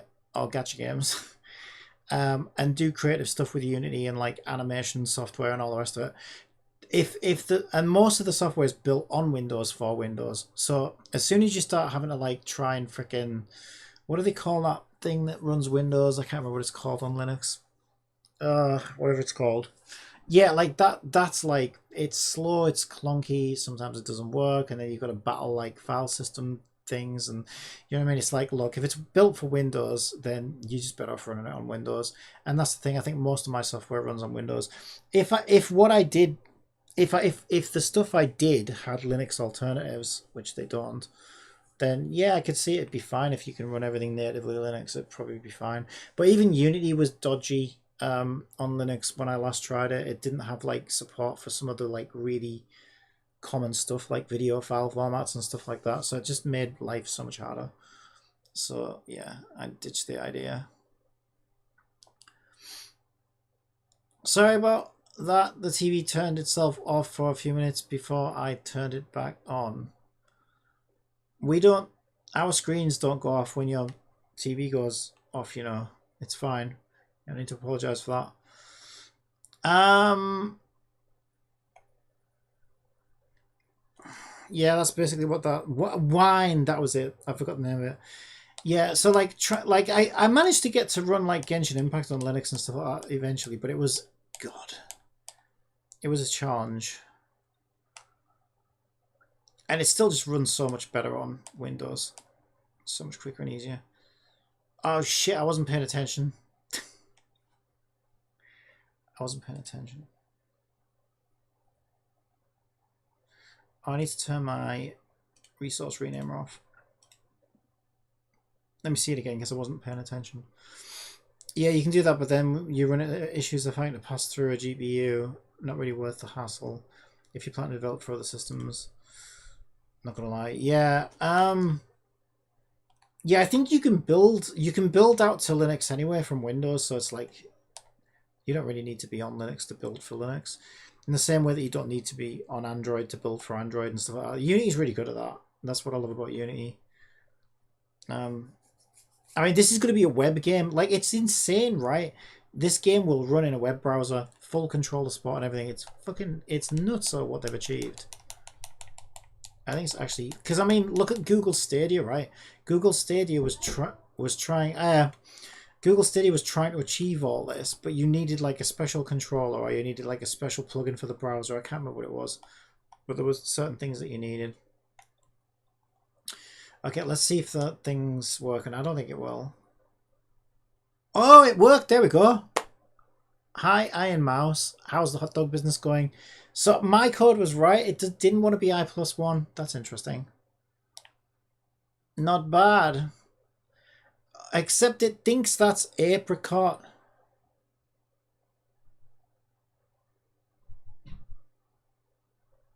I've seen a fair bit of... No, I know why. Okay, the reason it thinks that's apricot is I didn't update my dialogue thing. So the friend here will be set to... Yeah, opponent 10. But now it's opponent 0, right? So we just need to change that to opponent 0. And then when it runs, it will find opponent 0. So we can check this now. Yay, that's working now. I main boot Windows with a Linux offshoot, and then again I do have 128 gig RAM. Yeah, I think I've got that as well. So I can give the VM more than it needs. Yeah, I did an upgrade kind of recently.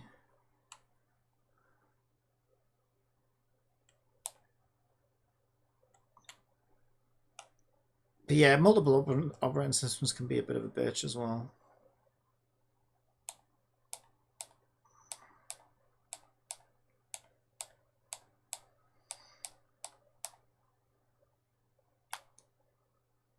Okay, so let's go buy some hot dogs off this girl. Hi, Michi. How's the hot dog business going? Michi, not bad. Yay, we did it! I've seen a fair bit of growth lately. To be honest, I've kind of had my hands full recently. Are you here for the usual? All right, so now, as you can imagine, we can duplicate these and then flesh out the conversation. So all we need to do is duplicate the player and put it in where we want it to be, and we can add some new dialogue. Are you here for the usual?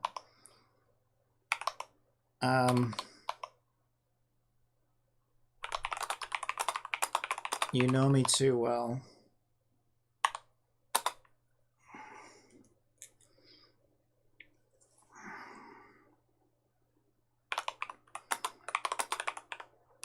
2 big boys.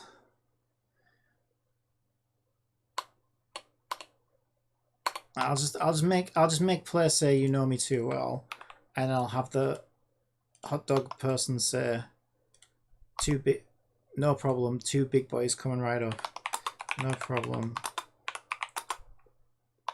2 big boys TM coming right up.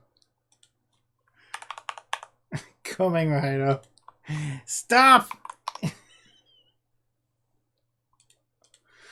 Okay, and then I think in order to like indicate that some time has passed, because now I could animate, you know, the character disappearing and looking like they're making hot dogs or whatever. But I think it would be nice to just kind of do like a little, just show the city, you know, like just do like a little cutaway, just to show that time's passed as they make the hot dogs, and just do like a little panning shot of the city, and then we can cut back to the conversation of like, you know,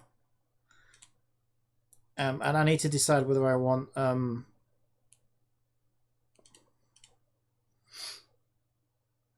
dialogue choices or not. I don't think I do, because this isn't really like, to be honest, this is a bit much. This is just to sort of give the player a little bit of a story as they're running through like different mini games.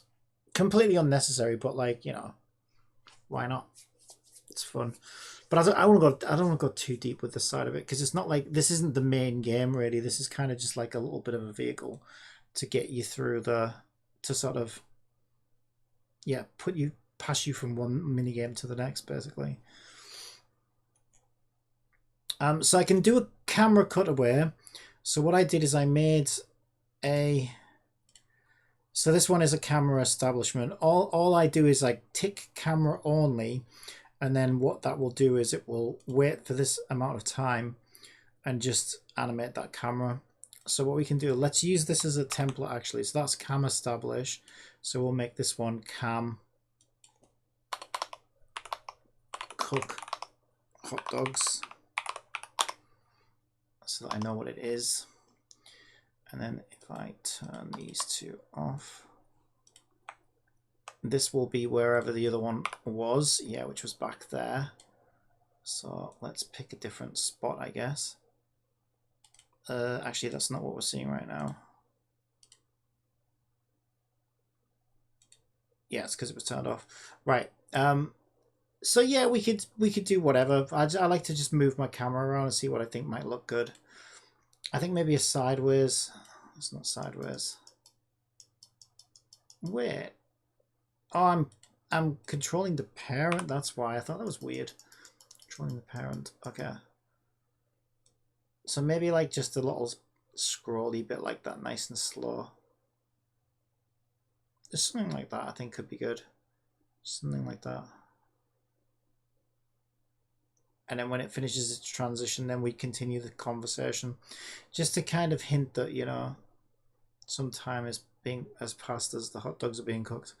So I'm going to start the camera here. This has an animation on it called Meet BF a stab. So let's give this camera a name and do the same. So this one is Cam Cook Hot Dogs.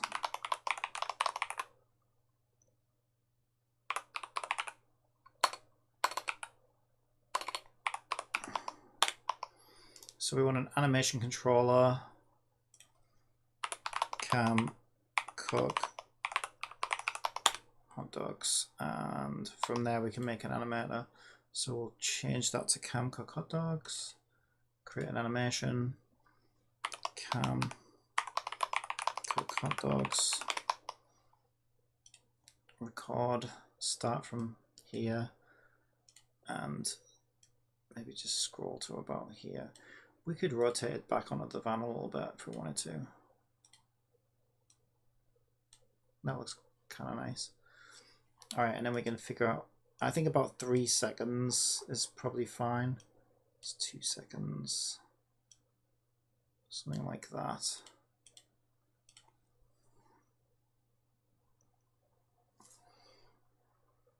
Yeah, I think that's quite nice.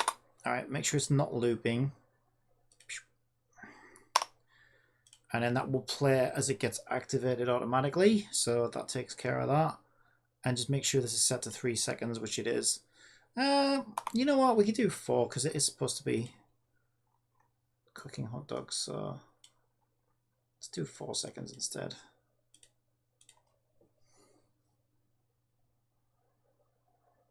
Yeah, I like that. All right, and then we can jump back to another dialogue. Maybe the friend, the hot dog person is like, here you go.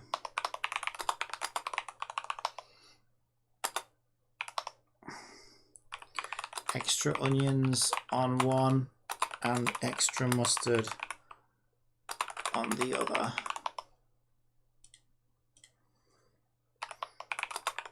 Are you going to the town square next?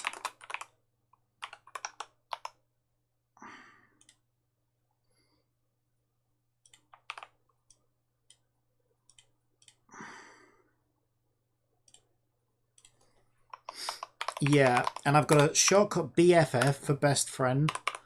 So BFF, who's the person we're buying hot dogs for. Yeah, BFF said that the mayor has an urgent, that says major. The mayor has an announcement this morning. So I'll go right after this.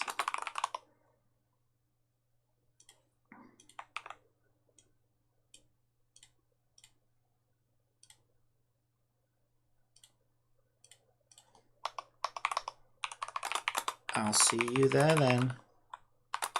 Take care. And then that can be the end of that conversation. All right, let's see it. Turn it off. Turn that off. And save. And that on and that on. And let's test that. Ooh, I need a wee. We got a null. No, we didn't. No, we didn't. Alright, who do we want to be? Doesn't really matter. We'll be Apricot. Alright. So our best friend is Hajime, and Iron Mouse is selling hot dogs. So cool. This is so fun. Thanks for waiting. No problem. Give me a big fat hot dog right now. Yeah, Stadia did meet its doom though after some time after releasing. It never got off the ground, did it? They didn't really know what the fuck they were doing. Hi Iron Mouse, how's the hot dog business going? Not bad. I've seen a fair bit of growth lately. To be honest, I've kind of had my hands full recently. Are you here for the usual? You know me too well. Shit. I think I skipped... I gotta make sure that doesn't happen. That happens in Genshin as well, actually. I skipped a line of dialogue without meaning to.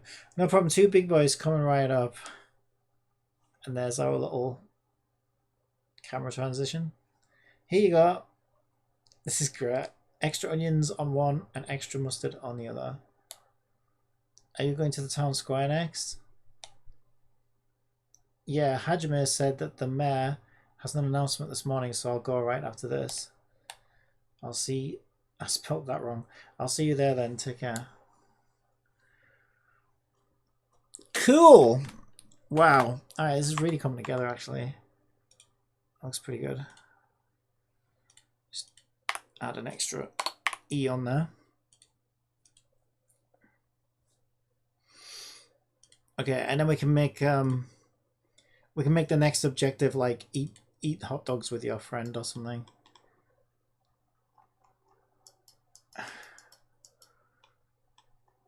So that could be fun. Very nice. Yeah, it's coming together, and I like how easy I've made it to sort of just stick things together and try different things, which is quite nice.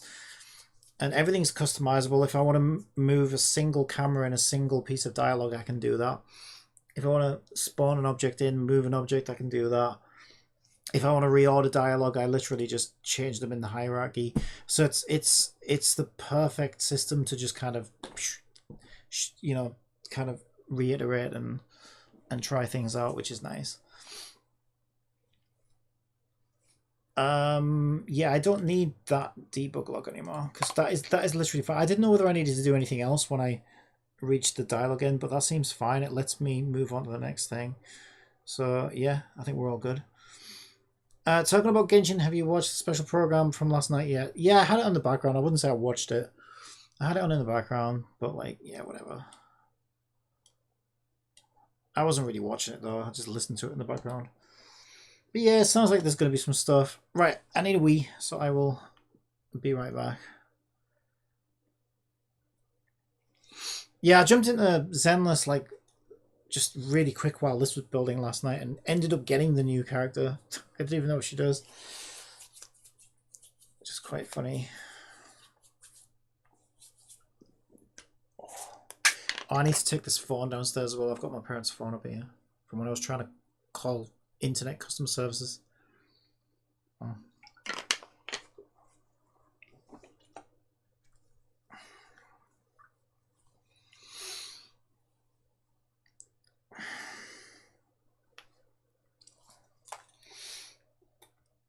Alright, I've got to do that, so I will be right back.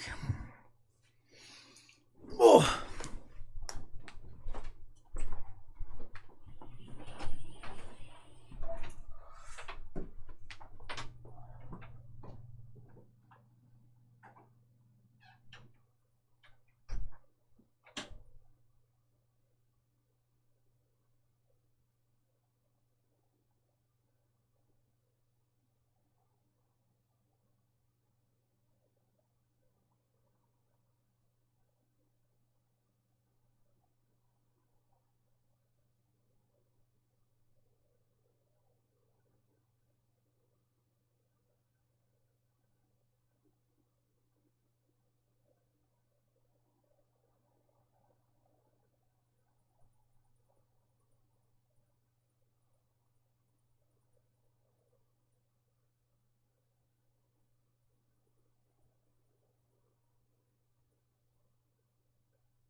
It's getting dark already. It's only 3:30. Let's put a little light on. I'll put a big light on. 3:30 and it's like pitch black outside. Alright. Oh. Looks like your project is coming along nicely. Yeah, it's not bad actually. Okay, so next we want to have the player... So let's see, what's our objectives? Buy snacks. Buy some snacks from the van. That's going to come later to go to the town square. But what this is it's a reach target. What's going to be?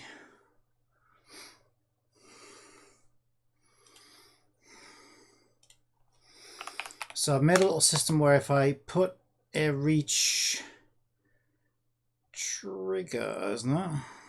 Yeah, reach trigger. If I put a reach trigger script on here, then basically wherever this trigger is,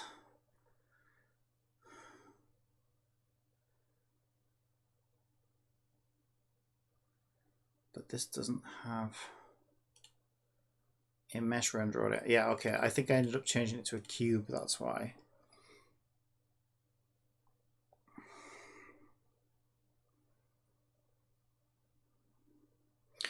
Yeah, there's nothing special about that, so let's just delete that. So for trigger ones, yeah, I should use this as a trigger one. For trigger ones, I want to use one of these, which has a mesh render on it. So the way this works is when the player enters this area, as soon as the player enters this trigger collider, it automatically moves the objective system on and goes on to the next objective. So we probably want to use one of these again for this, just to say like go back to your friend and eat hot dogs or whatever. So we can say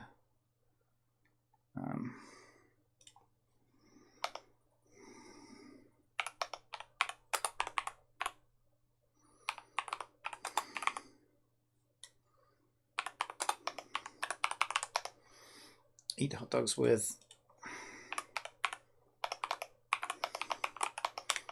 okay, eat hot dogs with whatever your best friend's name is. So as soon as we enter that trigger, this one we can be a bit more refined with it and put it a little bit more.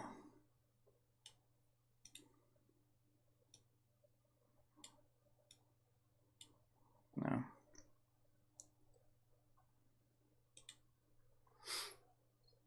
Okay. Right, so when we know that when we enter this area with the picnic table, it'll automatically move on to the next objective. So from here, we could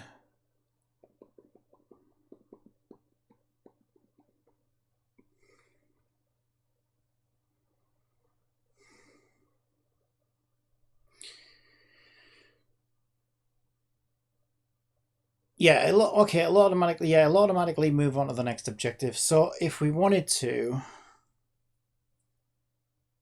I'm trying to think though, there's no way to trigger, currently there's no way to trigger a dialogue scene from a trigger collider.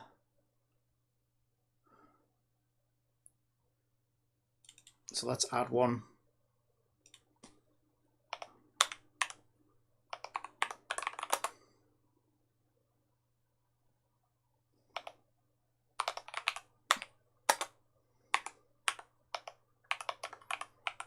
So I'm going to call it on enter, and we've got our on trigger enter here. So this basically runs the trigger call with this objective on the objective manager. The objective manager then knows to move on to the next objective and disable the previous objective. But before we do that, we'll also just say if on enter is not null, then on enter set active to true. That way we can set a dialog node off on trigger enters if we want to. So let's make another dialog. And I'll probably just do one camera, to be honest. So this is like eat hot dogs. Dialogue. I don't know, we might do a little conversation with them. So objectives eat hot dog, on trigger, reach trigger, enable the eat hot dogs dialogue scene, and then this should fire off. So just so we know it's working as well, Great. I'm going to start with a camera.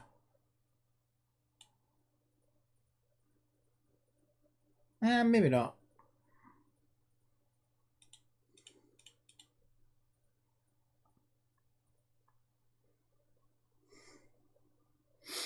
Maybe I just get straight into a conversation. Let me think about this. I don't want it to be like too much dialogue, but it's not too bad at the moment.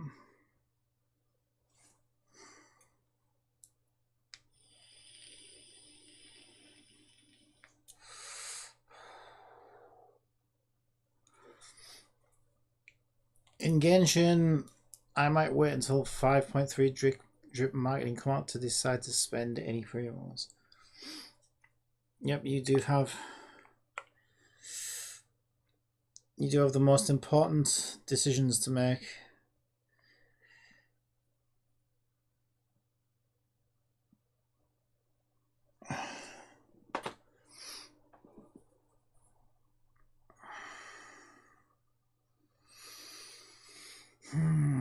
I was trying to think what the conversation would be.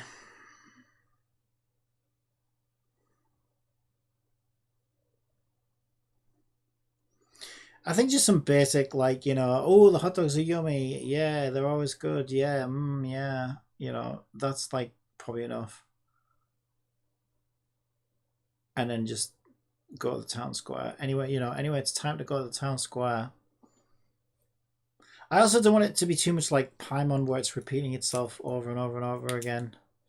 Because I've already repeated this town square thing twice. But if it sounds like two people talking to each other about an upcoming event, then it's probably fine. Because people do that in real life.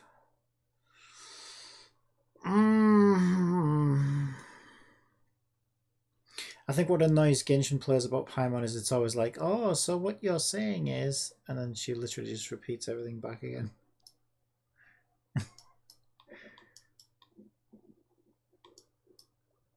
Okay, yeah, I don't think I want to make a camera transition. I think the player can just disable interactable. There's no interactable to disable on this one. Position player, yeah, we do want a position player and we already have a spot. We'll put the player back to where they were on the bench so we can put them back at position. Sat on the bench. Have, here's your hot dog, BFF.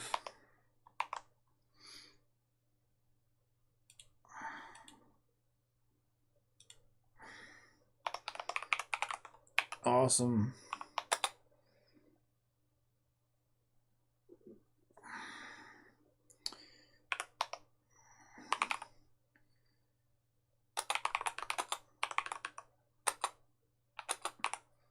I can't help myself. This should fill a hole. Don't we try and be somewhat careful? This should... No, let's not put fill a hole.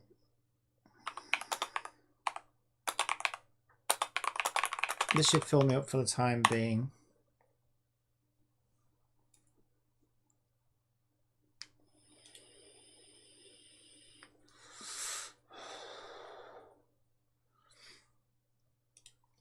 Our characters could say these hot dogs are very good or delicious is some of the ideas you could go with. Yeah, I don't want to waffle too much like Genshin does. I just want to kind of get to the point. Nobody likes long drawn out dialogue that doesn't really say anything. So I'm trying to be concise. Awesome, this should fill me up for the time being.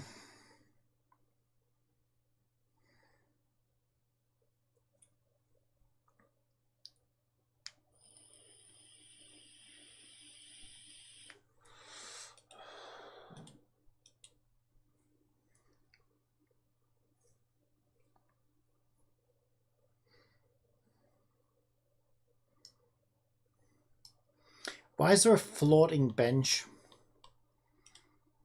Okay, I don't know, but let's just put it back down on the ground. I might have accidentally moved it at some point. Probably. Alright. It's fine.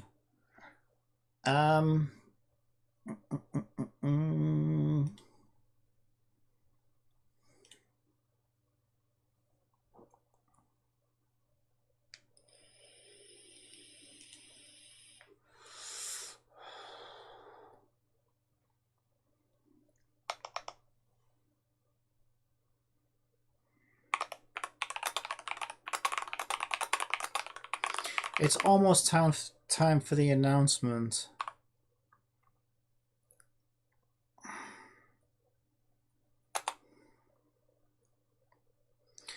Let me think about this. God damn it.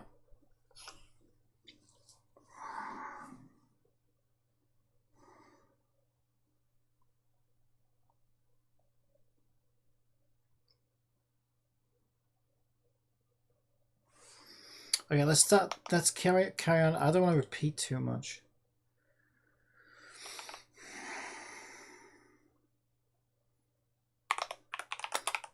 It's so cold today.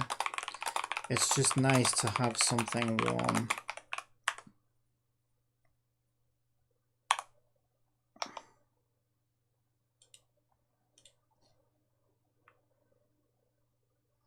And the friend could be like, it's almost time for the announcement.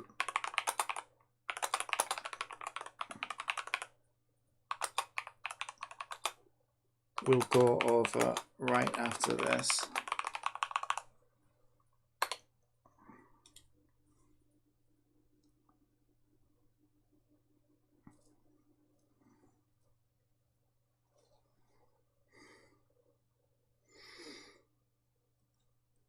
Yeah, Genshin tells the story longer, but they're better compared to WoW, which tells the story much shorter, but they're not as good though.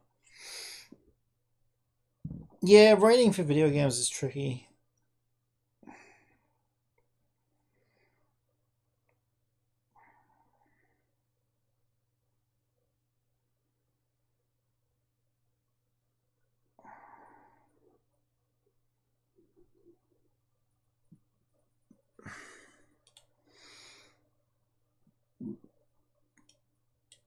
I'm not sure whether these were the hot dog cameras or the previous cameras. I should have used the previous cameras, but I don't know if I did. I didn't. I used the hot dog cameras. Shit.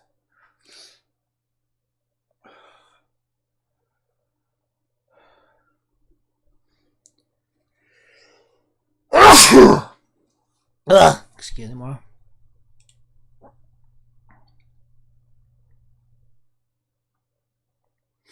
Well, it's fine. What I can do is I can go to meet BFF, get the player camera, copy its position. God damn it. Click the right thing, you fool. Wait, why won't it let me copy that? Alright, it is now. I don't know. That's weird. Right, we can paste the transform from the other one. Oh my god. There. Let's hope I've actually clicked the right thing. There we go. Now that one's got player camera. Actually, I could just grab all of the player cameras at once and then just click the wrong thing again. There we go. Now all the player cameras have the previous player camera and friend camera. Let's grab that position and grab all the friend cameras. I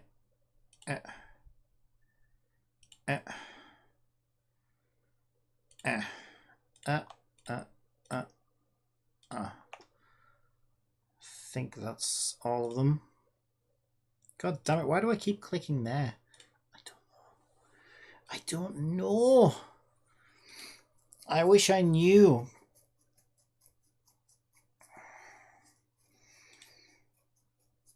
Okay, this should film up for the time being. It's so cold today, it's just nice to get something warm. It's almost time for the announcement. We'll go right after this. Okay. I just want a little bit more banter or something. I don't know.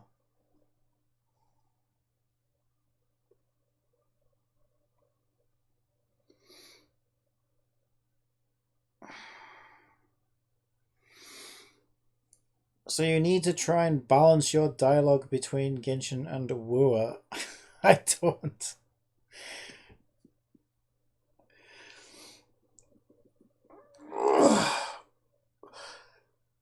Because mine's not, I told you, mine's not a story game.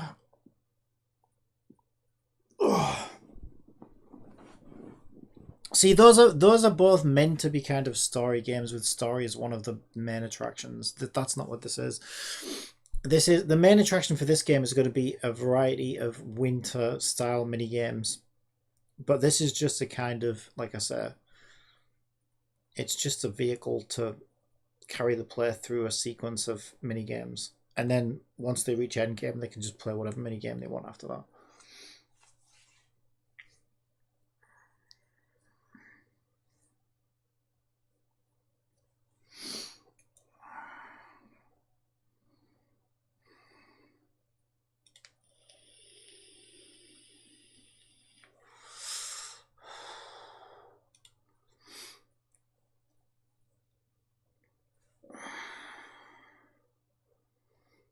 Right, let me think, because I'm having a mind block.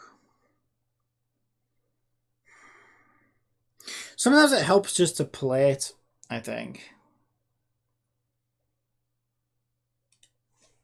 Okay, I think it will, because it'll get me back into the headspace and I see the floor better.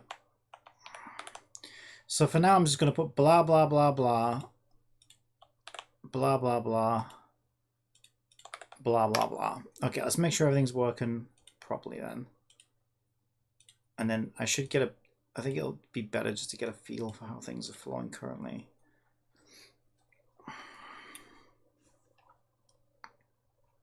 I forgot to turn my scenes on. There we go.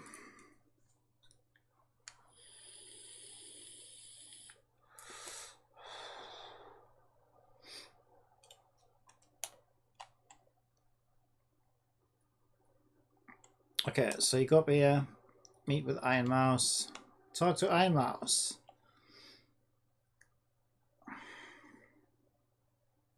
Thanks for waiting. You must be freezing cold out here. No problemo. What are best friends for? Have you heard the news yet? I literally just woke up. My hair's a complete mess. News? What news is that? Your hair looks fine. The town mayor has an important update. Announcement. Everybody's been asked to gather at the square. Oh, I didn't know anything about that. This is the first time hearing about it. I hope it's nothing bad. Well, we'll find out soon enough. We're meeting in a few minutes from now. Just enough time to grab a bite to eat. I'm starving. Me too. Actually, it's my turn to buy the hot dogs. You want the usual? You betcha. Extra mustard, please. Okie dokie, I'll be back soon. Buy snacks from the van. Hi, Apricot. How's the hot dog business going? Not bad. I've seen a fair bit of growth lately. To be honest, I've kind of had my hands full recently. Are you here for the usual? You know me too well. No problem. Two big boys. Coming right up. Okay, why? Okay, did you see what happened? So when we did that panning shot, the player got teleported back to the bench, which wasn't supposed to happen. So I probably left a thing on it. Because we're actually sat back down. Mind you, I guess to be fair, right? If time's meant to be passing, yeah, maybe I did sit back down with my friend while I waited for the hot dogs to be cooked, but that's not what I was going for. Here you go, extra onions and one on one and extra mustard on the other. Are you going to the town square next? Yeah, Iron Mouse said that the mayor has an announcement this morning, so I'll go right after this. I'll see you there then. Take care. Buy some snacks from the van. What is it? Okay, it's telling me to go over there though. I probably just forgot to update the thing. Right, so let's make a note of what's wrong. Right, let's fix the two problems we've come across. So buy some snacks from the van.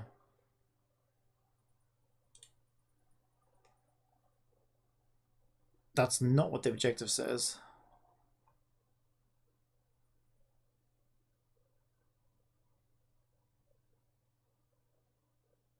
Weird. Okay, maybe the wrong objective was active. I need to look at that.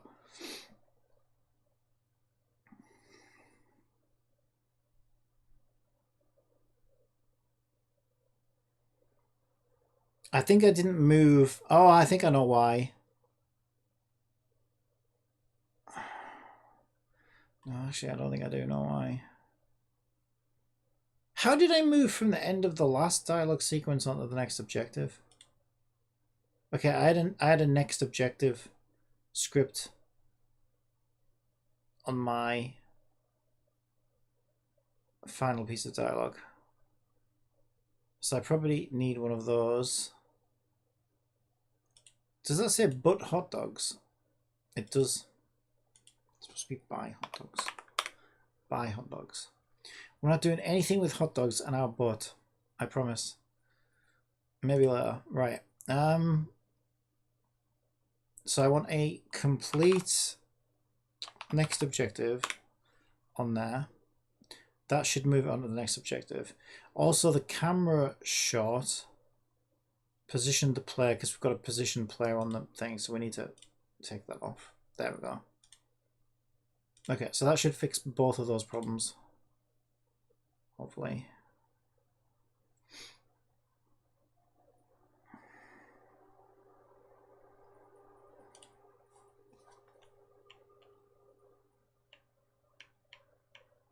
I don't know, let's be a...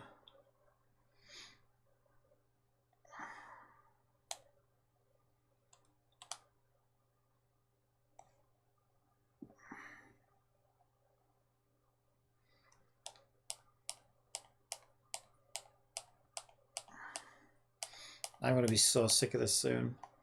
Right, buy some hot dogs. Hi, Iron Mouse. How's the hot dog business going? Yeah, the names are working properly and everything. That's good. You know me too well. No problem. Two big boys. Right, this time I'm still stood at the hot dog van, which is correct. Here you go. I'm going to the town square next. Yeah. Like I said, that the mayor has an announcement this morning, so I'll go right after this. I'll see you there then. Take care. I need to stop the character from jumping when I come out of a... It's because it's the same button. So there you go. Here's your hot dog, Haruka. Awesome. Right, why does it... It still says that's Iron Mouse. So, oh my god. It's got the wrong number in it. Okay, I need to... Okay, we'll see how it goes anyway. I just need to change that to say who that is. Awesome, this should fill me up for the time being. It's so cold today, it's just nice to have something warm. It's almost time for the announcement. We'll go over right after this. And then I just turned it into blah, blah, blah, blah, blah.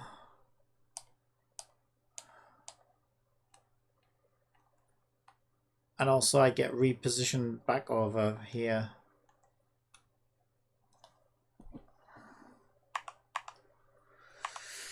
Okay, so the main problem... Eat hot dogs. So everything up to there is fine. Eat hot dogs. The problem is... Friend is set to, yeah, opponent 0. It should be opponent 10. So all the friends on here need to be opponent 10, which is BFF. And that'll change who is speaking.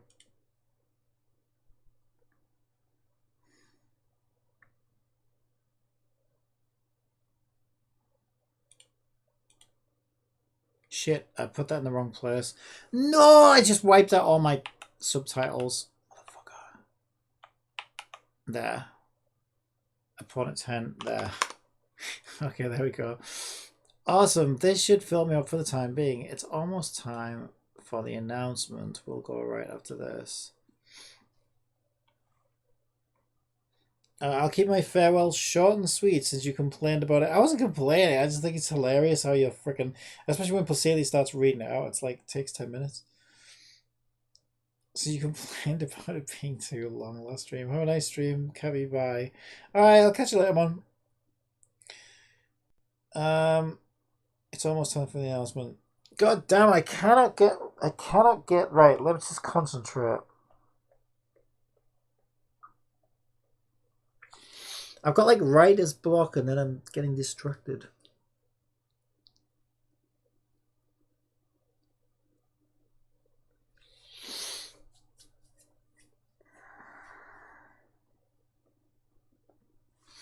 Okay, I'm going to get some inspiration from Jibbity. Because I literally that writer's blocked right now. I don't know why.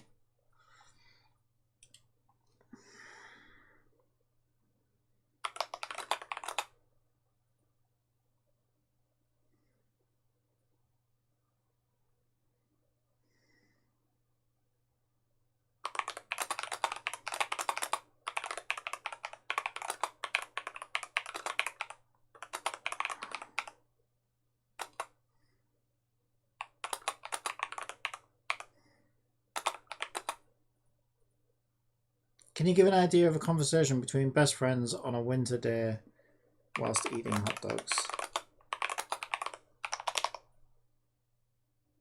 Certainly, he's a cozy, playful conversation. You know, there's nothing like a hot dog on a freezing day. That's actually really good. Yeah, I think that might be better than what I came up with. I think you mean there's nothing like the 6th hot dog on a freezing day. Are you even tasting them anymore? Of course I am. The first one was the warm-up. The second was quality control. And the third one... And the 3rd through 5th were scientific studies. And what are you researching exactly, Professor Dogstein? How many toppings I can stack before gravity gets mad?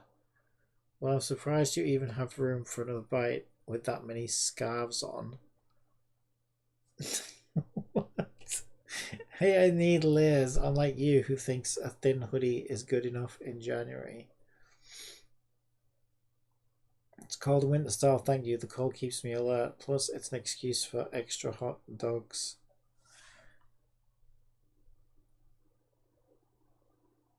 Good point. Hot dogs nature's best defense against frostbite.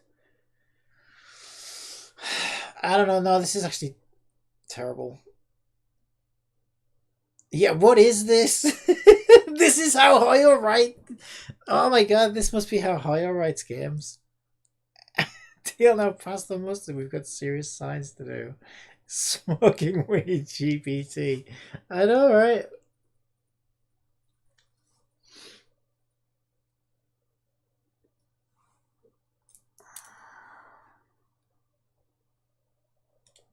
That is a bizarre suggestion for a conversation. Right, it's almost time for the announcement. We'll go right after this. I don't want that much. I just want a few back and forths, but I want it to like feel like, you know, you're hanging out with your best friend or whatever. It's almost time for the announcement. We'll go right after this.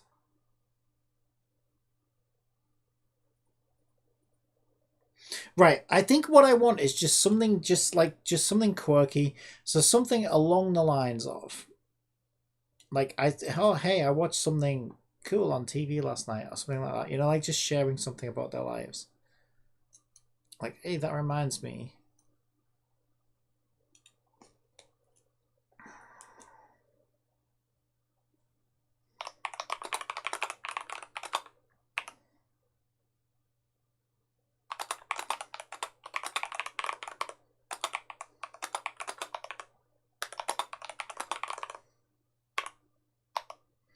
Well, that reminds me. I saw something cool. Well, let's not do TV. Who watches TV? Maybe right. I don't want to say YouTube, but it's supposed to be YouTube.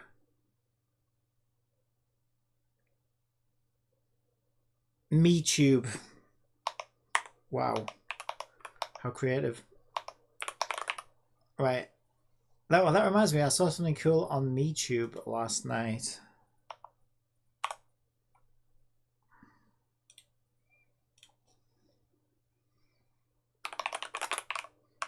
Don't tell me you were watching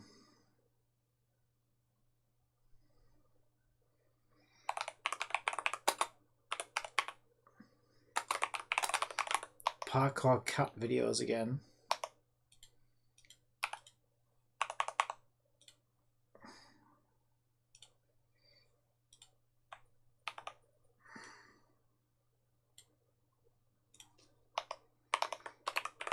Hey, those videos were really cool. But no, it was about the history of this town.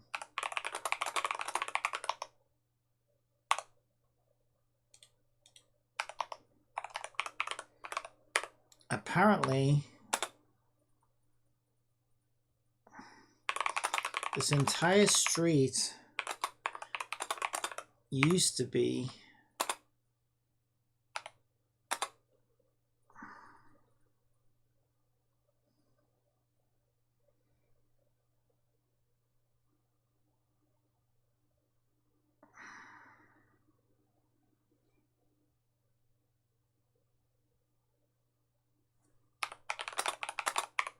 a dank ass swamp. I don't know, something like, I don't know, something along these lines. It's really cool, but no, it was about the history of this town. Apparently this entire street used to be what? Used to be. Right, let's ask. I can't wait to see what it says. Let's ask Jiminy.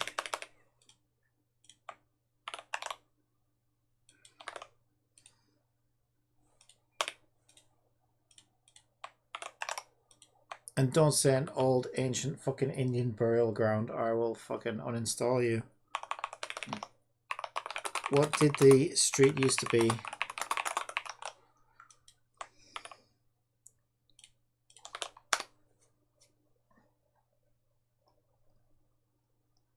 A massive outdoor market. They say it was packed with vendors selling everything from fresh produce to handmade trinkets. People travel from all over just to shop here. You can still see some of the old signs above the buildings if you look closely. That's not bad, actually. Or maybe an ice skating rink in the winter. That could be good because we're doing winter sports, right? What used to be an ice skating rink. Yeah, maybe. Every year they transform the whole street, stringing lights between the buildings and setting up food stalls all around. A hot dog haven. Every shop was a hot dog stand. That's stupid. Alright, that one's not bad. An ice skate. It used to be an ice skating rink.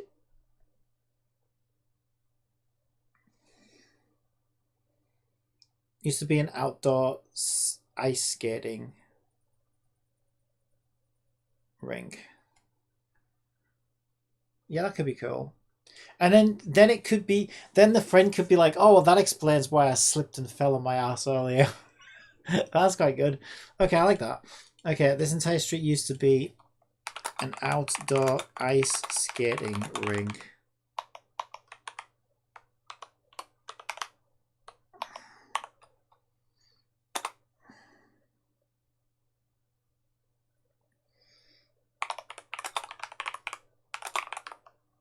Ice skaters would travel from miles around just to practice on it.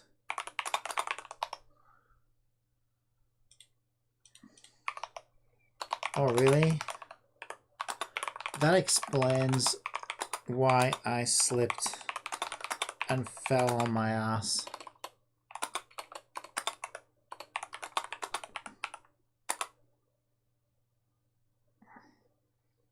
On my way over here.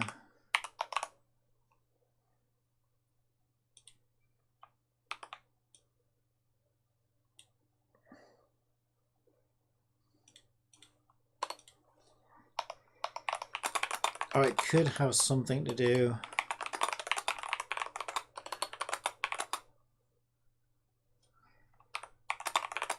with those clunky ass shoes of yours.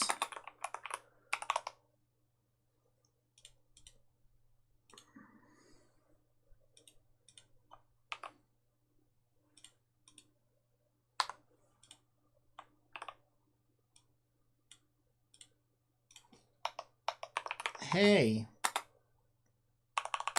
leave my shoes alone. My late great grandmother handmade these.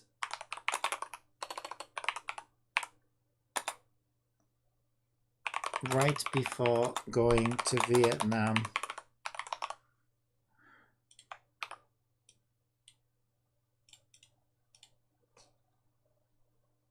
Oh, sorry. Wait, really?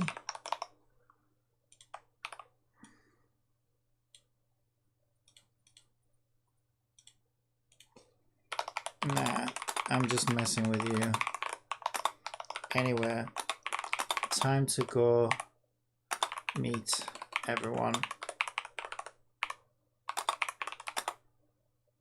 Let's head off. Let's head on over. Alright, cool. Let's see how it flows. Let's see how it flows. See how it goes. Boop.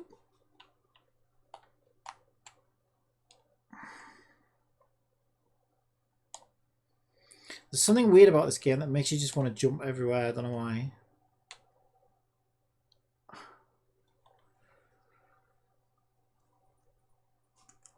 Right, we know how this goes. I think I might want to speed that typing animation up a bit as well. Oh, I need to make an icon for go eat hot dogs with your friend.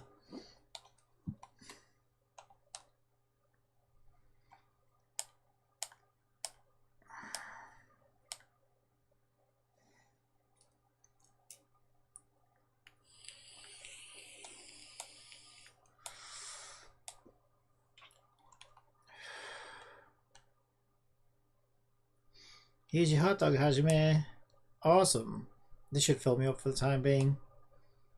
It's so cold today. It's just nice to have something warm. It's almost time for the announcement. Okay, that's a spell mistake. For the announcement, we'll go over right after this. Oh, that reminds me. I saw something cool on MeTube last night. Don't tell me you were watching parkour cat videos again. Hey, those videos were really cool, but no. It was about the history of this town. Apparently, this entire street used to be an outdoor ice skating rink. Ice skaters would travel for miles around just to practice on it. Oh, really? That explains why I slipped and fell on my ass on the way over here. That's quite good, actually. I like that. Alright, could have something to do with those clunky ass shoes of yours. Hey! Leave my shoes alone. My late great-great-grandmother handmade these right before going to Vietnam. Oh, sorry. Wait, really? Nah, I'm just messing with you. I was supposed to say with you. Anyway, time to go meet everyone. Let's head on over. And now it'll be go to the town square. Okay, so a couple of little mistakes. But yeah, that's actually kind of what I wanted. It's the kind of thing I wanted, so I'm quite happy with that.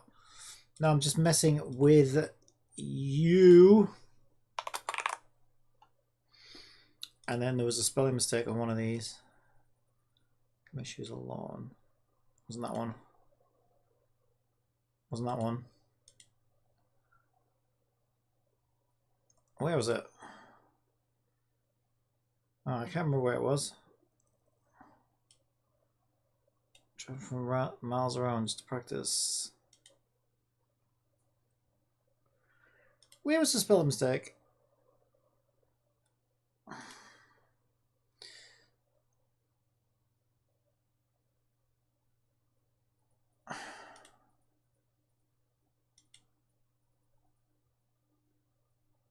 Is that a small I as well? It must be a capital I.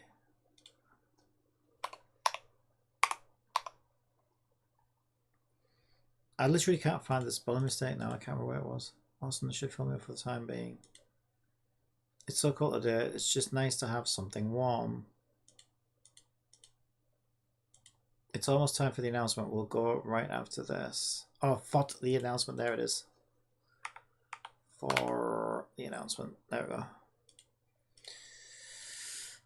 Okay, so yeah, the reason we didn't get an objective is because there is no next objective. So we can make one, which is go to town square. Go town square. Objective text wants to say head to the town square.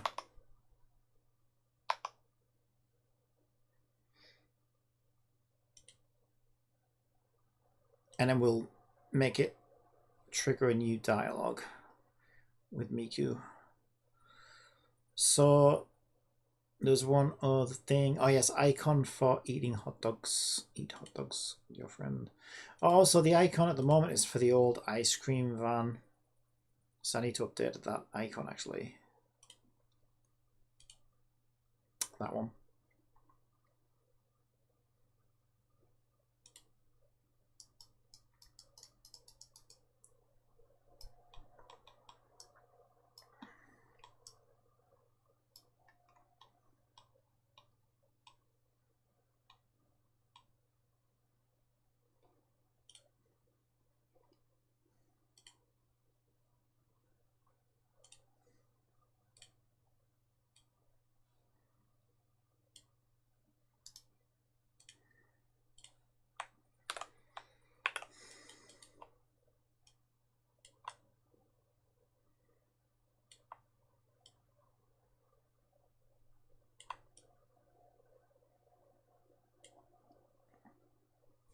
We could use the same icon for eating hot dogs with your friends, with your friend, I guess.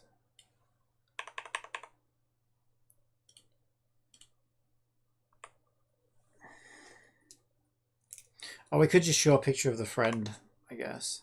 Might be better.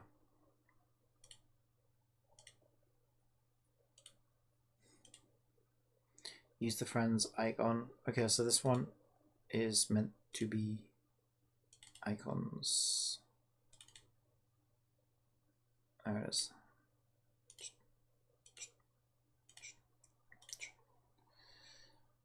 Okay, so that should update the icon. And when I say eat hot dogs, yeah, character icon is set to 10 anyway, so it'll just show a picture of the friend. And then go to town square. It's going to need its own icon.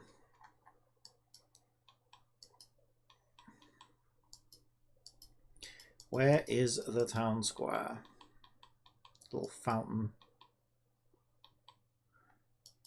Oh, fountain. Where are you, fountain? There you are.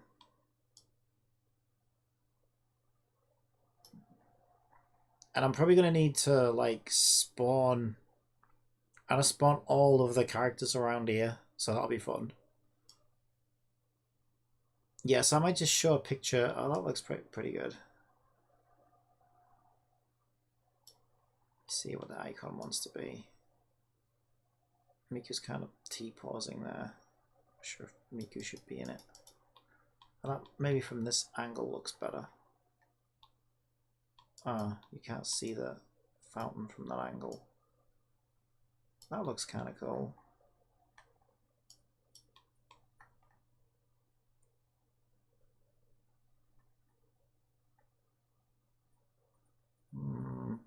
That draw distance in the editor is freaking awful.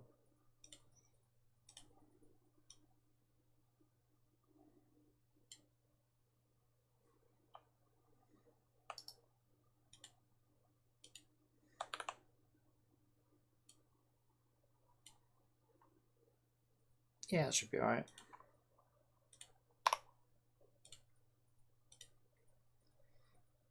So icon, objective, town square.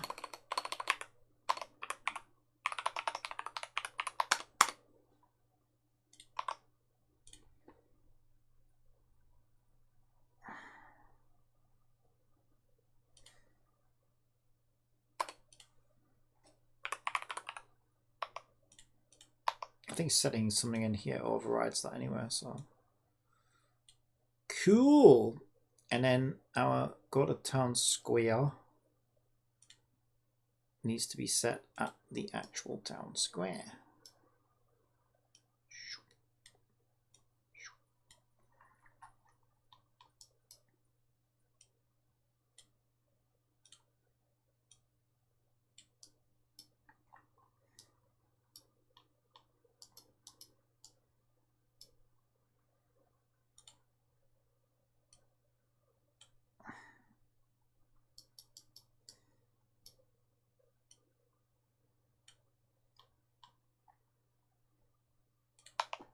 Cool. All right. And then we're going to need a dialogue system.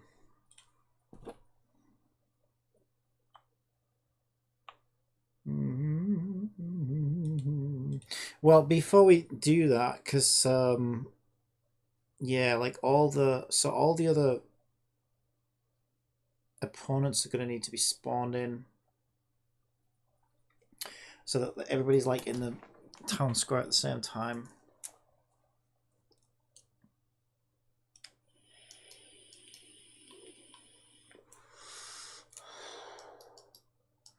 So I'm going to need to change my system actually, because my system at the moment can only spawn one NPC at a time. So I'm going to need to update that so I can spawn multiple NPCs. Okay, so let's take a look at that. Scripts. Set NPC. So at the moment this takes an objective to set them on, a toggle to see if it's a best friend or not. Otherwise it's got a public opponent number. So I might need it turn that into a list. So we want a public list of integers. Yeah, for that we need using system collections generic public list of integers opponents.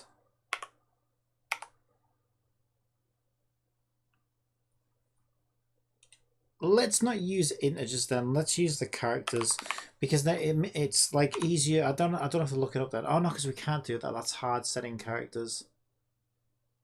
Meaning characters like Miku are always Miku, but the rest of the characters are like interchangeable because they shuffle and stuff. So I can't use hard set characters yet. So it does have to be a list of integers. Opponent nums.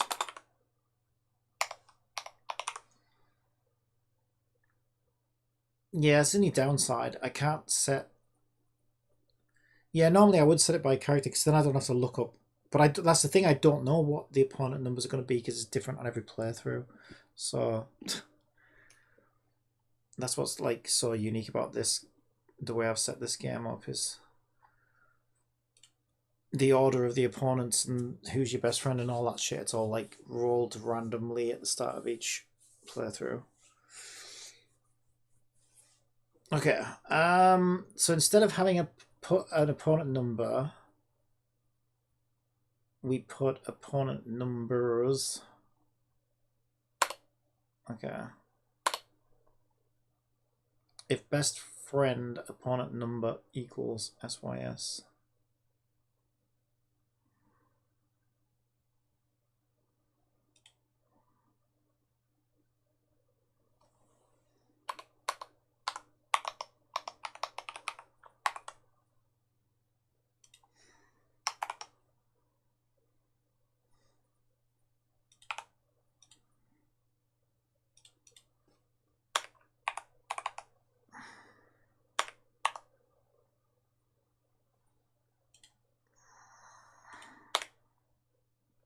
Okay, let's not use the best friend thing. Because now it's multiple, that's just going to get very confusing. I just need to make sure I hard set that in the inspector. Right, game object, get character equals system objectives, opponent number. So here is where we would do the for loop. So we can say for each integer get op num in opponent nums. Then we want to say all of this, but opponent number int opponent number.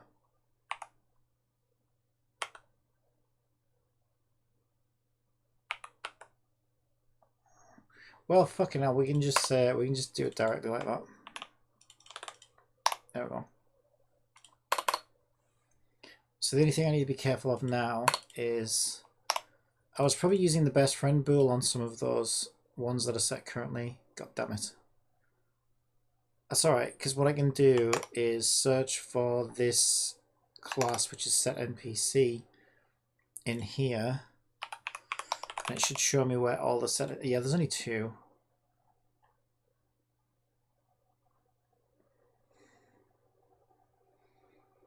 Yeah, so at the moment, this is blank, so I want to set opponent number best friend.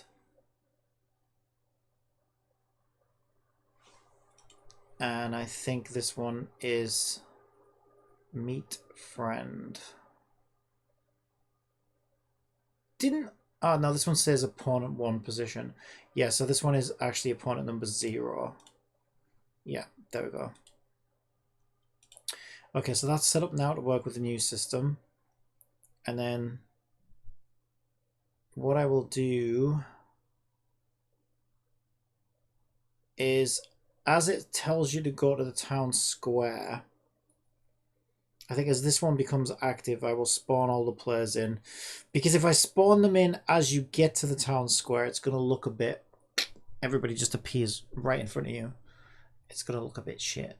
But if I spawn them in as we get told to go to the town square, then the worst thing that you will see is the girl in the ice cream van just suddenly disappear.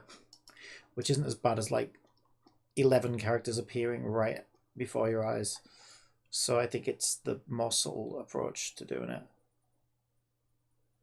Or if we really want to be clever, we could spawn everybody except the ice cream van girl on this objective, and then spawn the ice cream girl in as you get to the town square.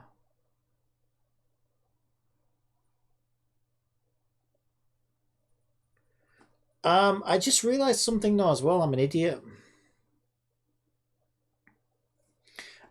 Crazy that I'm only just realizing that now. No, the reason why I'm an idiot is because at the well, the old system was set to use...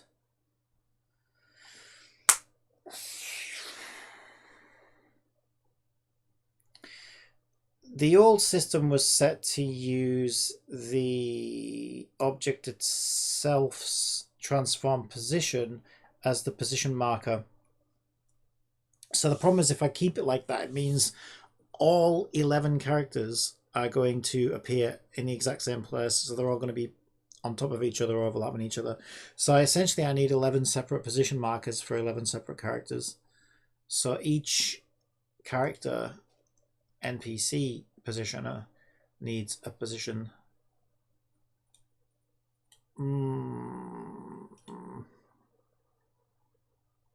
True. So at the moment we said this transform position. So what I'm going to need to do is I'm going to need a public transform, list of transform,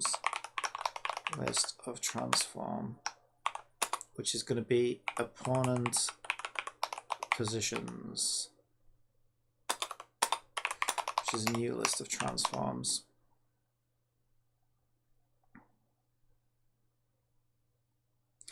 And because it's a separate list, we need an index driver. So I need an int index equals 0, increment index here, and then I can say position equals opponent positions at index, and do the same for rotation. There we go. So I need to go in and set the new ones up to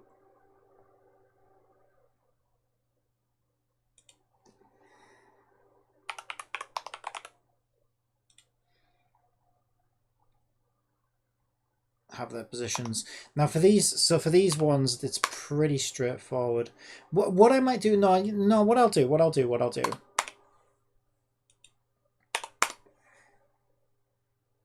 If I don't set a position marker, it will assume to use this dot position. Just because it makes it kind of easier for me. So on enable, what I'll do is I'll say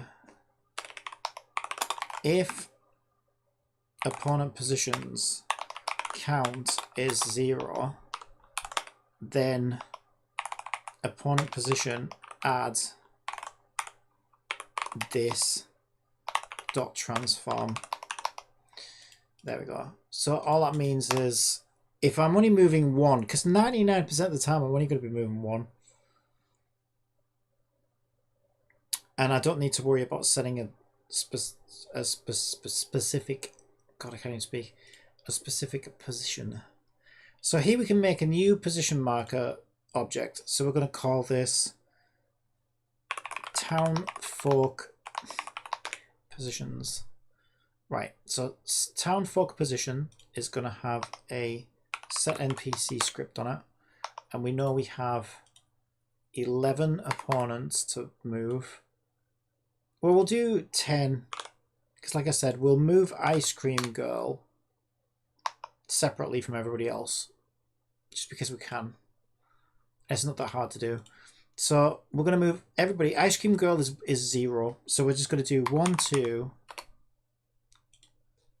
1, 2, 3, 4, 5, 6, 7, 8, 9, 10. Now this does include your best friend who you're supposed to be walking over with, but they could have gotten ahead of you at some point. I think it's fine.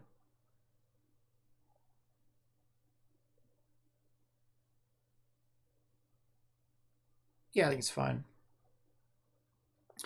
And now we need 10 separate position markers for each opponent.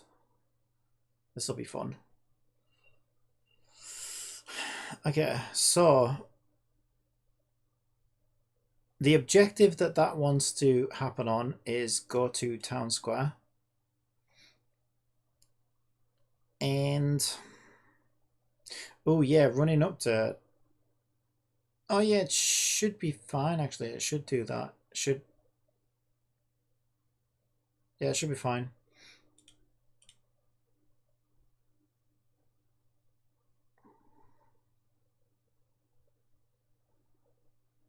Okay, so I need 10 transforms.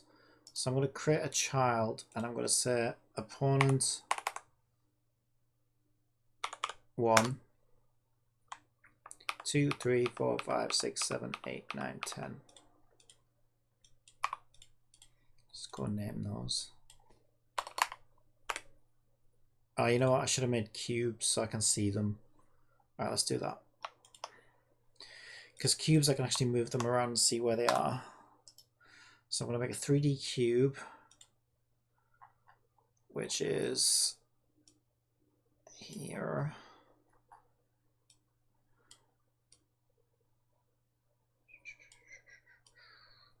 There we go. Just going to place this one above the fountain for now. So there's my cube. I'm going to call it opponent.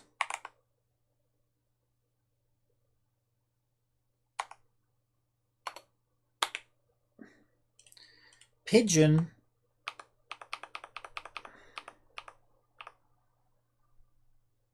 Is that right? You sure? Are you sure? Okay, so we can set our opponent position markers respectively.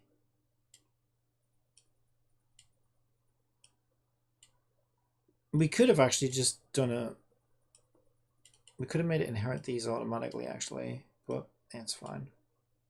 This is probably the only time in the game that I'm ever going to be doing anything this crazy. I never thought I'd see a single person streaming who actually uses Snipping Tool. I love Snipping Tool. Have you seen how quick and easy it is? Hey, I want a picture. Boom, done. Beat that. Because I don't want all the other crap all around my screen. I've got 2 screens as well. If I took a print screen, and plus, do you see a print screen button on this keyboard? I can't remember the last time I had a print screen key on a keyboard, so nah. Don't you dare slag off Snipping Tool. I love Snipping Tool. I thought it was better before though. I thought Windows 10 Snipping Tool was better. I don't like this one. Like saves stuff and yeah, does too much. It needs to be dumb and simple and stupid and easy. That's how I like it. All right. So now we have our cube. Bzz. Cubes. Bzz. And we can grab them all. And we can start to move them where we want them to be. So we've got 10 townspeople to place around on the ground. Let me move them all down to the ground at once. Yeah, let me move them all down to the ground at once. It's going to be really hard to see them though. So I'm actually going to move them over near this tree. Okay, so the middle area is the 0, 0, 0 of the cube. So the middle of the cube, the cube wants to be half in the floor and half out of the floor, basically, because that's its 0 point. If we can just zoom in, so that's about right, something like that. And obviously, each one can be sort of positioned appropriately. Now, I'm not sure what positions they're going to be facing in, but for now, let's just deal with the positions. So we want 10 townsfolk, so we can start to move these around now and put them in the town square.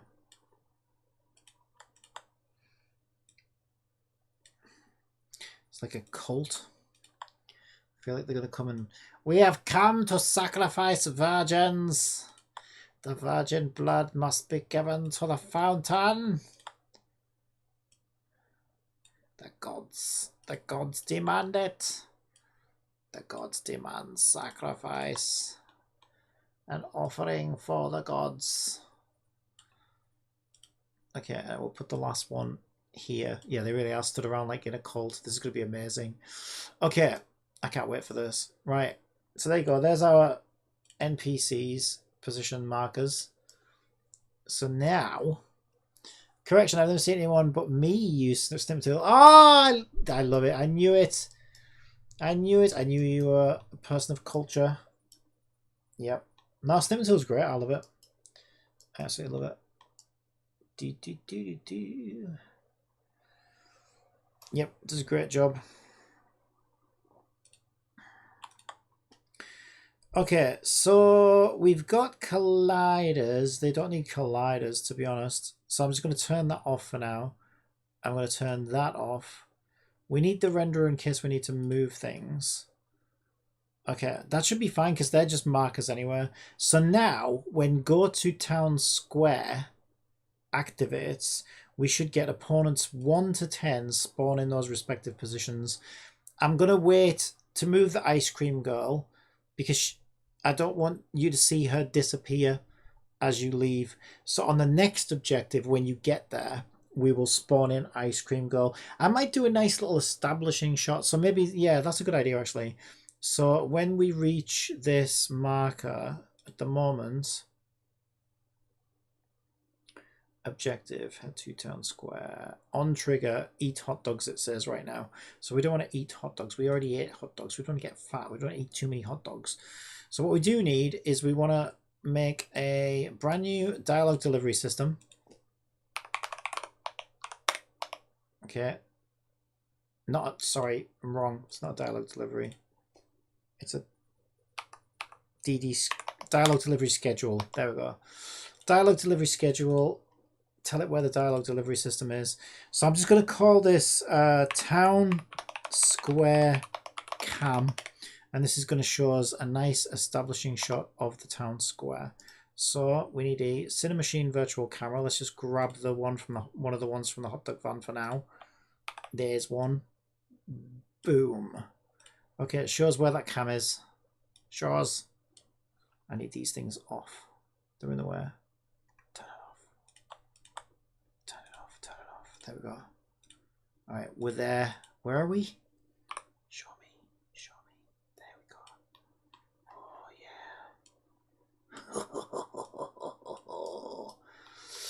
And what we're going to do, we're going to show a nice establishing shot of the town square. And that's when we'll spawn our ice cream girl in. So we just want to kind of fuck around, mess around with the camera right now. So we could do that. We could tilt up and show the town hall. That's quite nice. What happened? I didn't mean to click. I'm sorry. I'm sorry. Okay, we got it. We got it back. It's fine. I think the fountain needs to be in view. That looks quite good. Maybe if we just start from up in the air and then we come down like this. That looks good. I like that. Okay, so we're starting up here. So what I'm going to do is I'm going to grab... I'm going to make an animation controller on it. So an animator.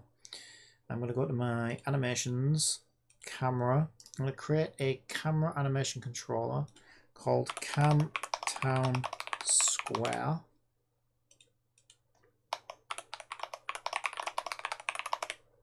And we're going to add that as the animation controller. Then we're going to create a Cam Town Square animation. So we're going to record this position. We're going to move along the timeline and we're going to come down like this. There we go. Okay, I want it to be about 4 seconds long. So we're going to grab this, drag it out to about 4 seconds, which is about that. Let's give it a play. Ooh.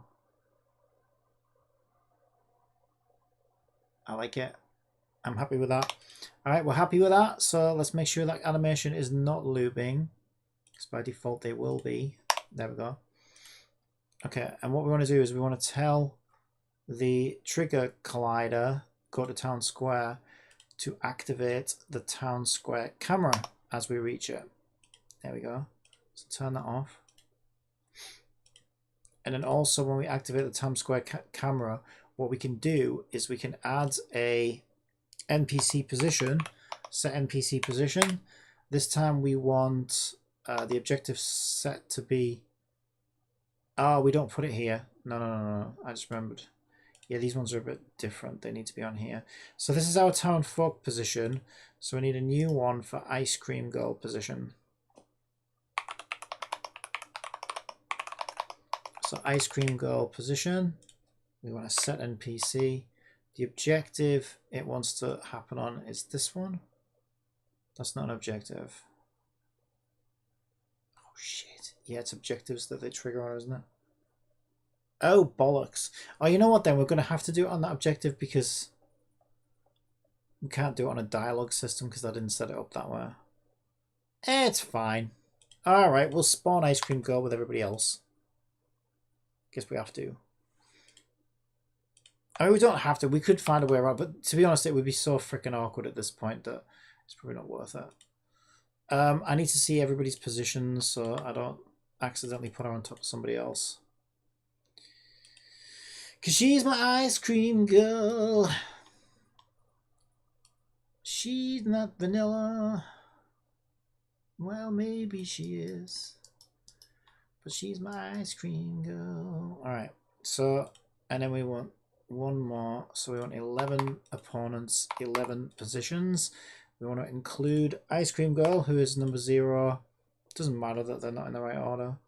And then we'll give that one to opponent 11 for the Ice Cream Girl position. Okay. So let's test it all and make sure it works. That one's to be turned off. Yeah, they're just position markers anyway, so it shouldn't really matter. Alright, I think we're good. Is everything turned off and on? It should be off and on. About to find out. We about to find out, boy. Let's go. Let's go. Go on in. Okay, I'm gonna go stab somebody in a back alley. Stab!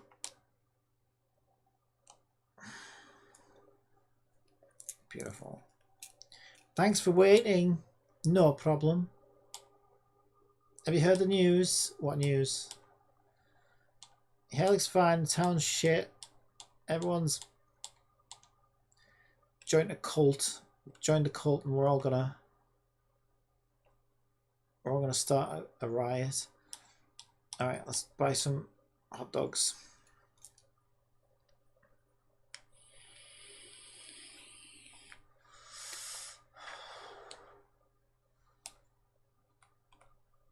Okay, let's eat some hot dogs. Here's your hot dog. Where do you want me to put it? Where something went wrong. Our friend disappeared. Or is that me? Is that me? Am I Kuro? I think I'm supposed to be Kuro. Oh, fuck. Something went wrong. Something went wrong. Where am I? I am still at the hot dog van. Okay, I must have left a script on somewhere. But my friend also disappeared. That's weird. Ah, what went wrong? What went wrong? Oh, you know what it might be? Objectives. Yeah, go to town square became active because it is the next objective, essentially. So even though we're in a dialogue before the objective automatically activates ready for when the dialogue system comes out. So what it's done is it's teleported everybody earlier than we wanted it to. Oh fuck! But we can test to see if it worked if we check the town square right now.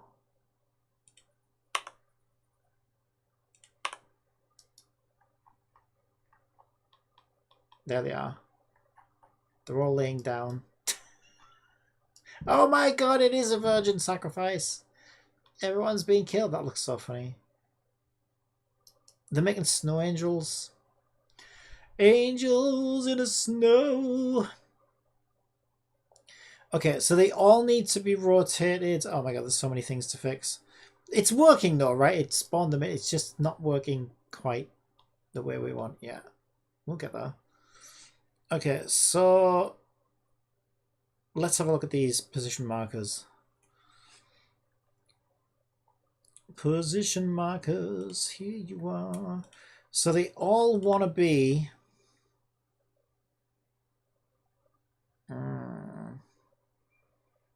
they all want to be rotated on this axis here, 90 degrees. So they all want an X of 90 degrees. Yeah, and then they're all facing Miku pretty much. So that's basically it. So let's put a 90-degree rotation on those. And yeah, the objective...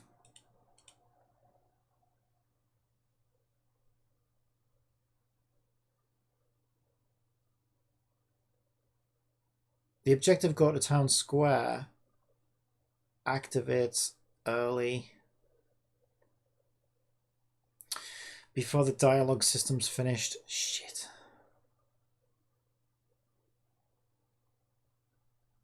But wait a minute, it shouldn't have done that. Eat hot dogs.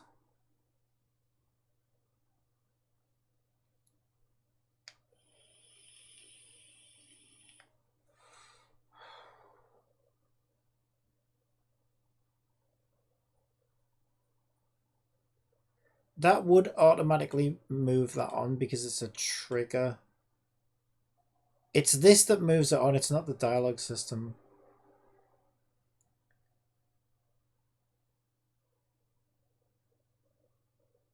Okay, so I know what to do. For when this happens, we can do a public bool. Hold.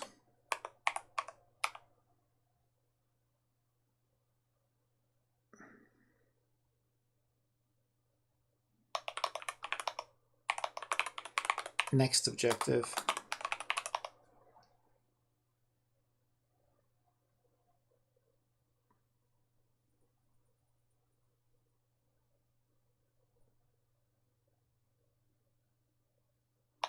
Okay. And in my objective manager, where's my objective manager? There it is. Trigger call if reached objective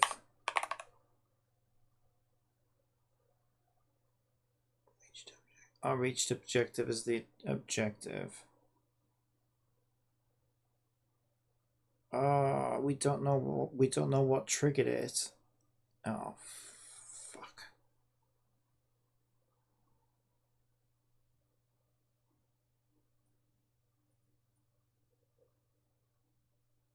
Okay. So I just need to take that.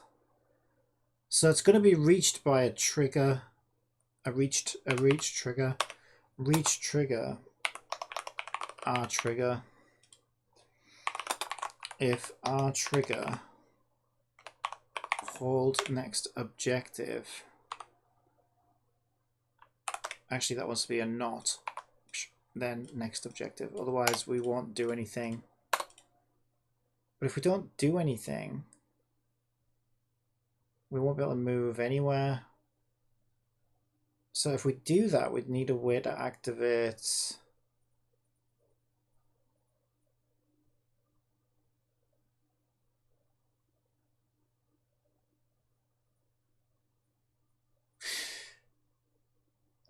See, it's the reach. Oh, I've got to think about this. It's the reach trigger. It's when we reach that trigger that we want this to happen. No, it's not though, is it? No, the only thing that's going wrong is the objective is activating earlier than the dialogue system. But it kind of has to, because not everything has a dialogue system. So maybe a better way of doing it would be to have...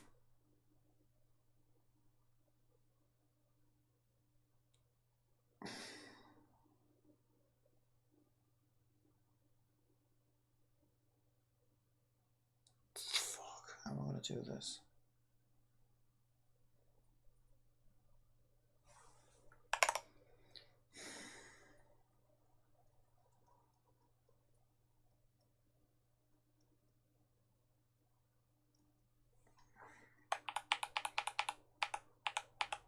I can't change this. Well, it wouldn't solve the problem, so there's no point. Right, the main problem is one of two things depending on how I choose to solve it. Either because the objective system, because the next objective happens as soon as we finish the last objective. The only way to fix it is to either change the way objectives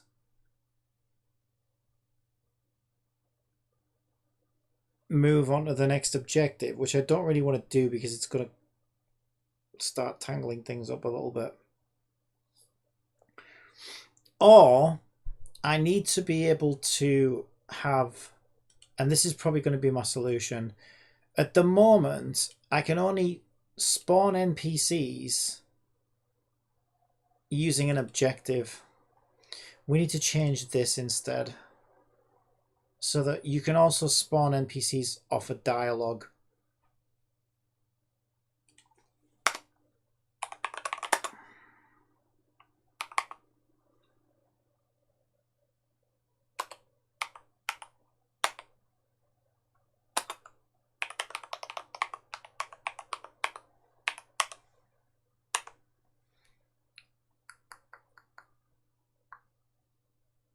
Because what I could do actually is I could do a public DD schedule start dialogue, a public DD schedule end dialogue.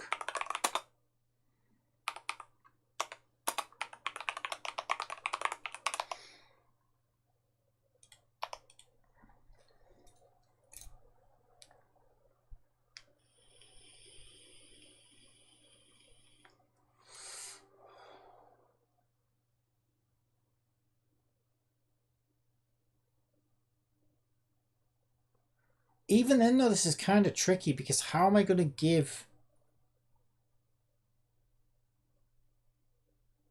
How am I going to give the dialogue delivery scheduler a link to this script so that we can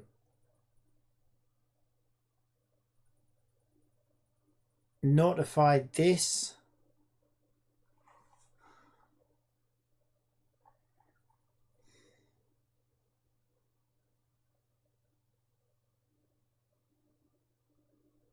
So this thing does its positioning when this script is enabled. So we need to enable this script at the end.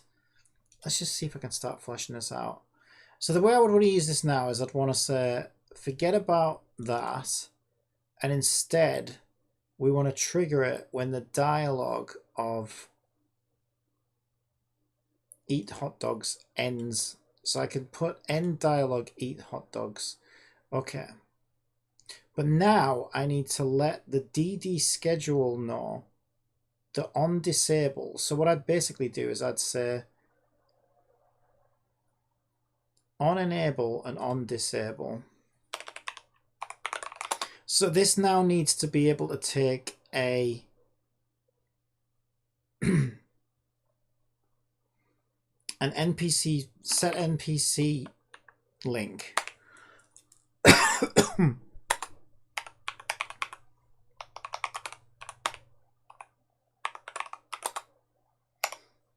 A start link and an end link on these.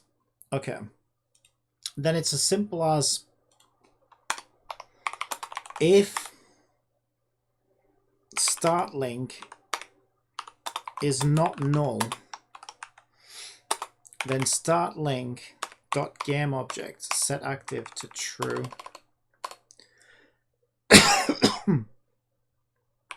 Actually, it's good practice to do false and then true. The reason why is if it's already true, it won't activate the script. But if you false true it, it will force it to activate because then it registers the on enable. Okay, then a void on disable wants to do the opposite of that. So we want to say if start link, end link.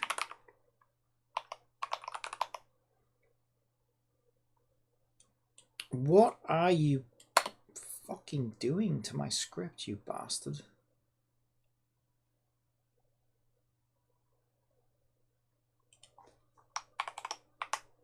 You prick. Right.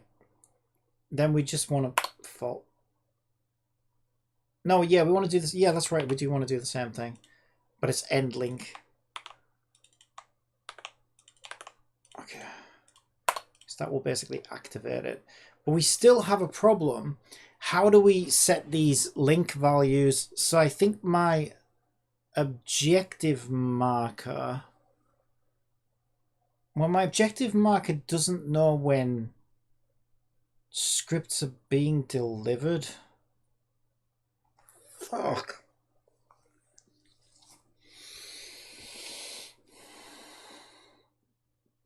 But I think we have reference. Yeah, okay, I think I know what to do. We have reference to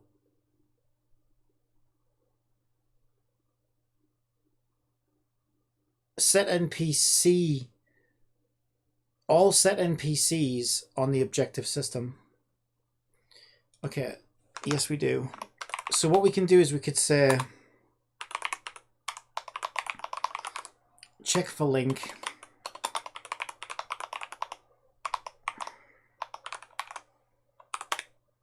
God damn it, this is a pain in the ass. Okay, so check for link. So what we're going to do is we're going to say, do we have access to system on here? No. Okay, we're going to need it.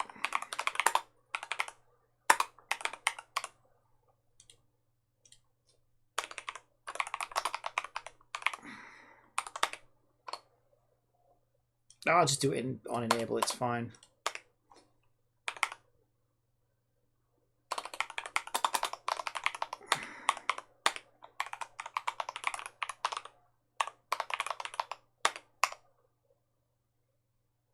There we go.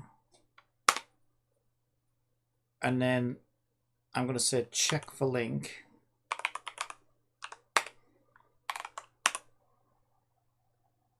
Okay, and check for link is going to say for each set NPC get set NPC. in system objectives position sets. Wait. Position sets.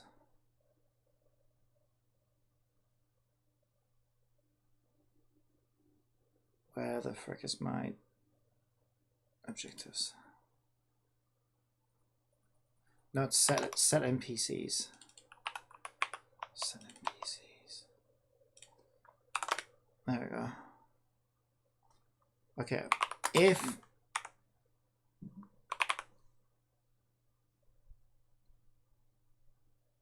get set NPC dot start dialogue equals this, then start link equals get set NPC. We need to do the same thing on the end. You bastard. Thank you. Okay, end dialogue equals this. End link equals this. So when we come out of this check, we may have a start link and or an end link related to ourselves, and then when we do from then on, the only problem is we already on enabled. Yeah, so since we already on enabled, what we're gonna have to do is we're gonna have to say, I have to do this here. Start link. Okay, so we just move this up here then. Well, it doesn't matter, yeah, because by the time we come out of here, we'll either have a start link or we won't anywhere. So it's fine that we do it down there. Yeah, so because we already reacted to it in on enable, it's just that we didn't have any way of making sure these were actually up to date, but now we do.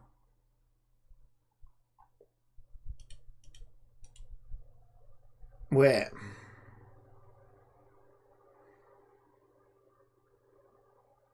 The only problem is this is a DD schedule, right? Which is an entire dialogue scene. The only thing I'm concerned about is, would an instance of a DD schedule ever be referenced by multiple start linkers or end linkers that we need to be concerned about? Or is it a one-to-one relationship? I think it's a one-to-one relationship. No, it's not. I'm an idiot. It's a one-to-many relationships because... No, it's not. Because the parent is the thing that controls the children, so it should be fine.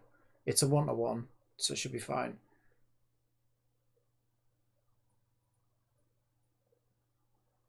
Yeah, it should be fine.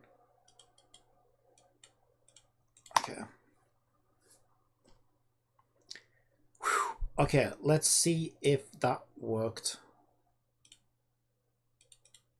I think so. I think it should. Did I remove? Yeah, we removed the reference to the objective. Now it's set to only trigger on end dialogue, eat hot dogs.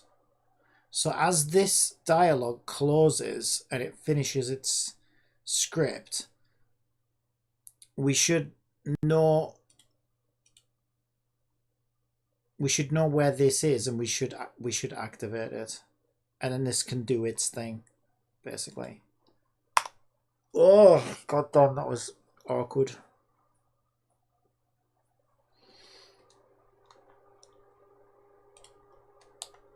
Okay, let's see if it works.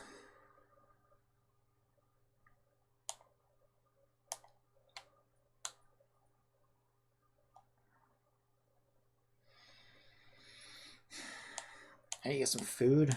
It's 5 o'clock.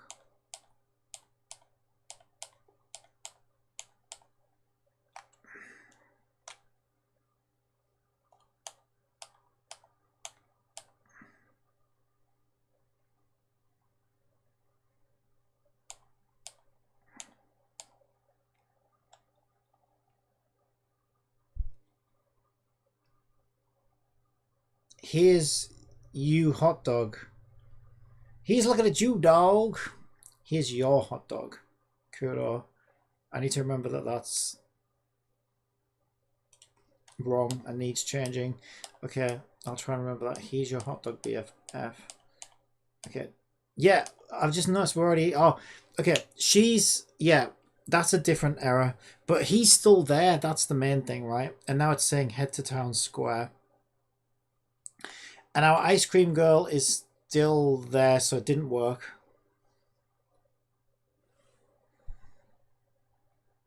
But it's because eat hot dogs wasn't actually disabled. So we don't disable the dialogue objects when we finish them. It's okay. We'll change it so that we do. And then to make sure that's working, if I just disable eat hot dogs, she should disappear now. There we go. And she's at the town square now. Okay, so many mistakes. No, they're not that bad actually. It's working. It's just that those I thought they got disabled when we were done with them, but they don't. But I can easily make them do that, so that's fine. Yeah, there was some dialogue issues first of all. So it was, here's your hot dog. There, here's your hot dog. Also, the player got teleported. Player position.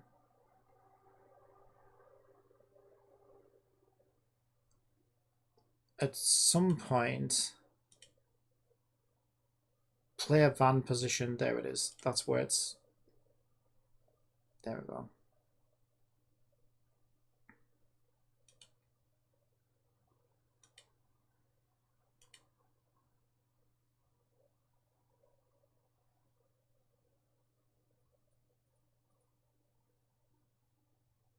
That won't do anything anyway, because I think it was already, that should have already been disabled by this point. I don't know. Even if it's not, that should actually be on there, if anywhere. Okay.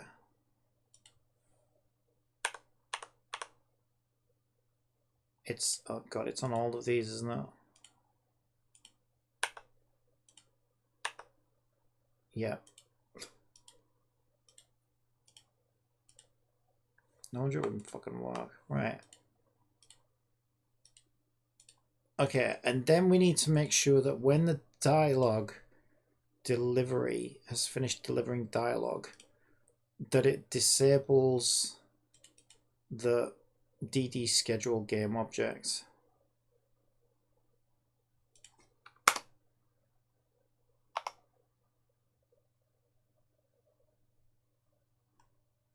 We do say, oh no, that was that. Those are the child objects. Yeah, the schedule is deliver. So deliver dot game object set active to false. Right, so that should have fixed all of those bugs. We just fixed the spell mistake in some dialogue. We stopped the player from teleporting back at the van because there was like a million instances of that still on the dialogue script. And we've changed it so that when dialogue delivery has finished, the parent game object is deactivated so that our dialogue system can activate the position setters if they're set to trigger at the end of a dialogue sequence. Now that's pretty cool though, because now I have so many options. I can teleport things whenever I want. Start of dialogue, end of dialogue, objective. Yeah, everything seemed fine. Our player was where she was supposed to be the whole time. Our friends there. Don't suppose it really matters. Our ice cream girl is still there though, which is not good.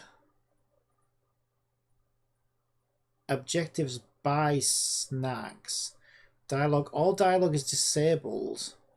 So something went wrong with our... You know what I think it is? This also... No, our objective's wrong. Okay, so buy snacks is still active. So buy snacks objective didn't actually move.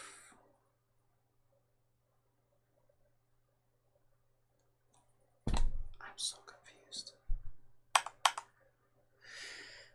Let me see that again. Didn't it say... So when we finished at the van, what should happen is when we finish at the van... When we finish at the van, it should say go and eat hot dogs with your friend or something like that. And that should be that eat hot dogs objective. And then the trigger collider moves us on to the next one.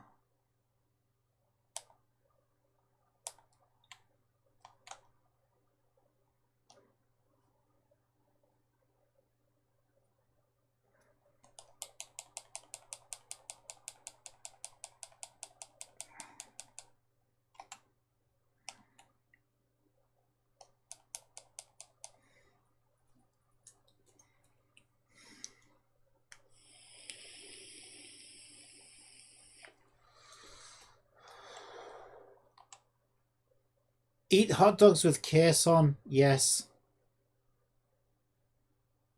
Okay. And then this should automatically trigger onto the next one. Go to town square as I enter this trigger collider. It did. Okay, I don't know what happened last time.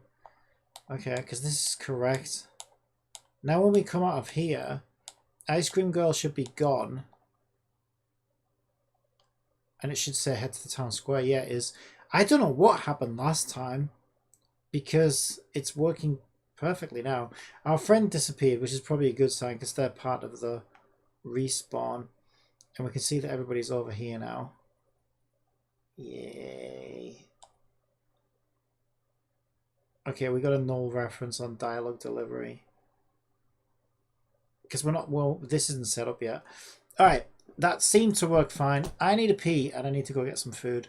So, yeah, it's looking about right. But it's still weird how it didn't do it the first time. And it's, maybe there's some weird with...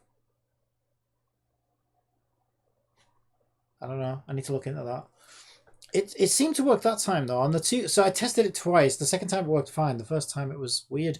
It still had the buy snacks objective in the van for the van, which is weird. Which is what broke it. So I don't know. Maybe what I could do is a failsafe because I have been thinking about this. The problem with the system at the moment is. It's very much a 1, 2, 3, 4, 5, 6, 7 system, right? Do I mean it's linear? Yeah, not only that, but it's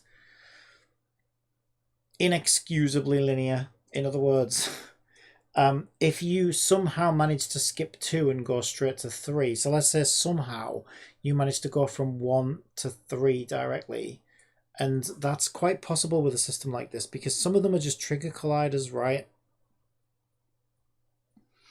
So a good example, right, is Meet Friend is a trigger collider in the hot dog area. But let's say I noticed that before. Wait, is it on legs?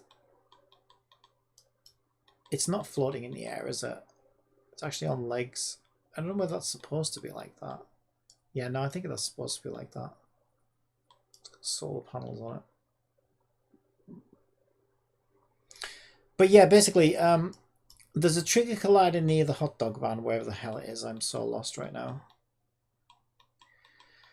But you can also interact with your friend, right? Before then, kind of. Or you used to be able to. I don't know if you still can. So it would have been possible to interact with your friend without actually entering that trigger collider if, like, I don't know, you happen to be stood in the right place or whatever. It's easy to sort of like miss something like that. So the problem with the way the system works at the moment, I think, is if you do skip one, I think it breaks. So because it's literally expecting, you know, 1 and then 2 and then 3 and then 4. So I think to make it a bit more robust, I need to put like condition checking into the system that says, look, if 3 is completed, every time a new objective is completed or a new node is completed of any kind, we check for previous nodes and we just clear them out, because like we don't want to leave incomplete live nodes from previous objectives, because that could screw the whole thing up.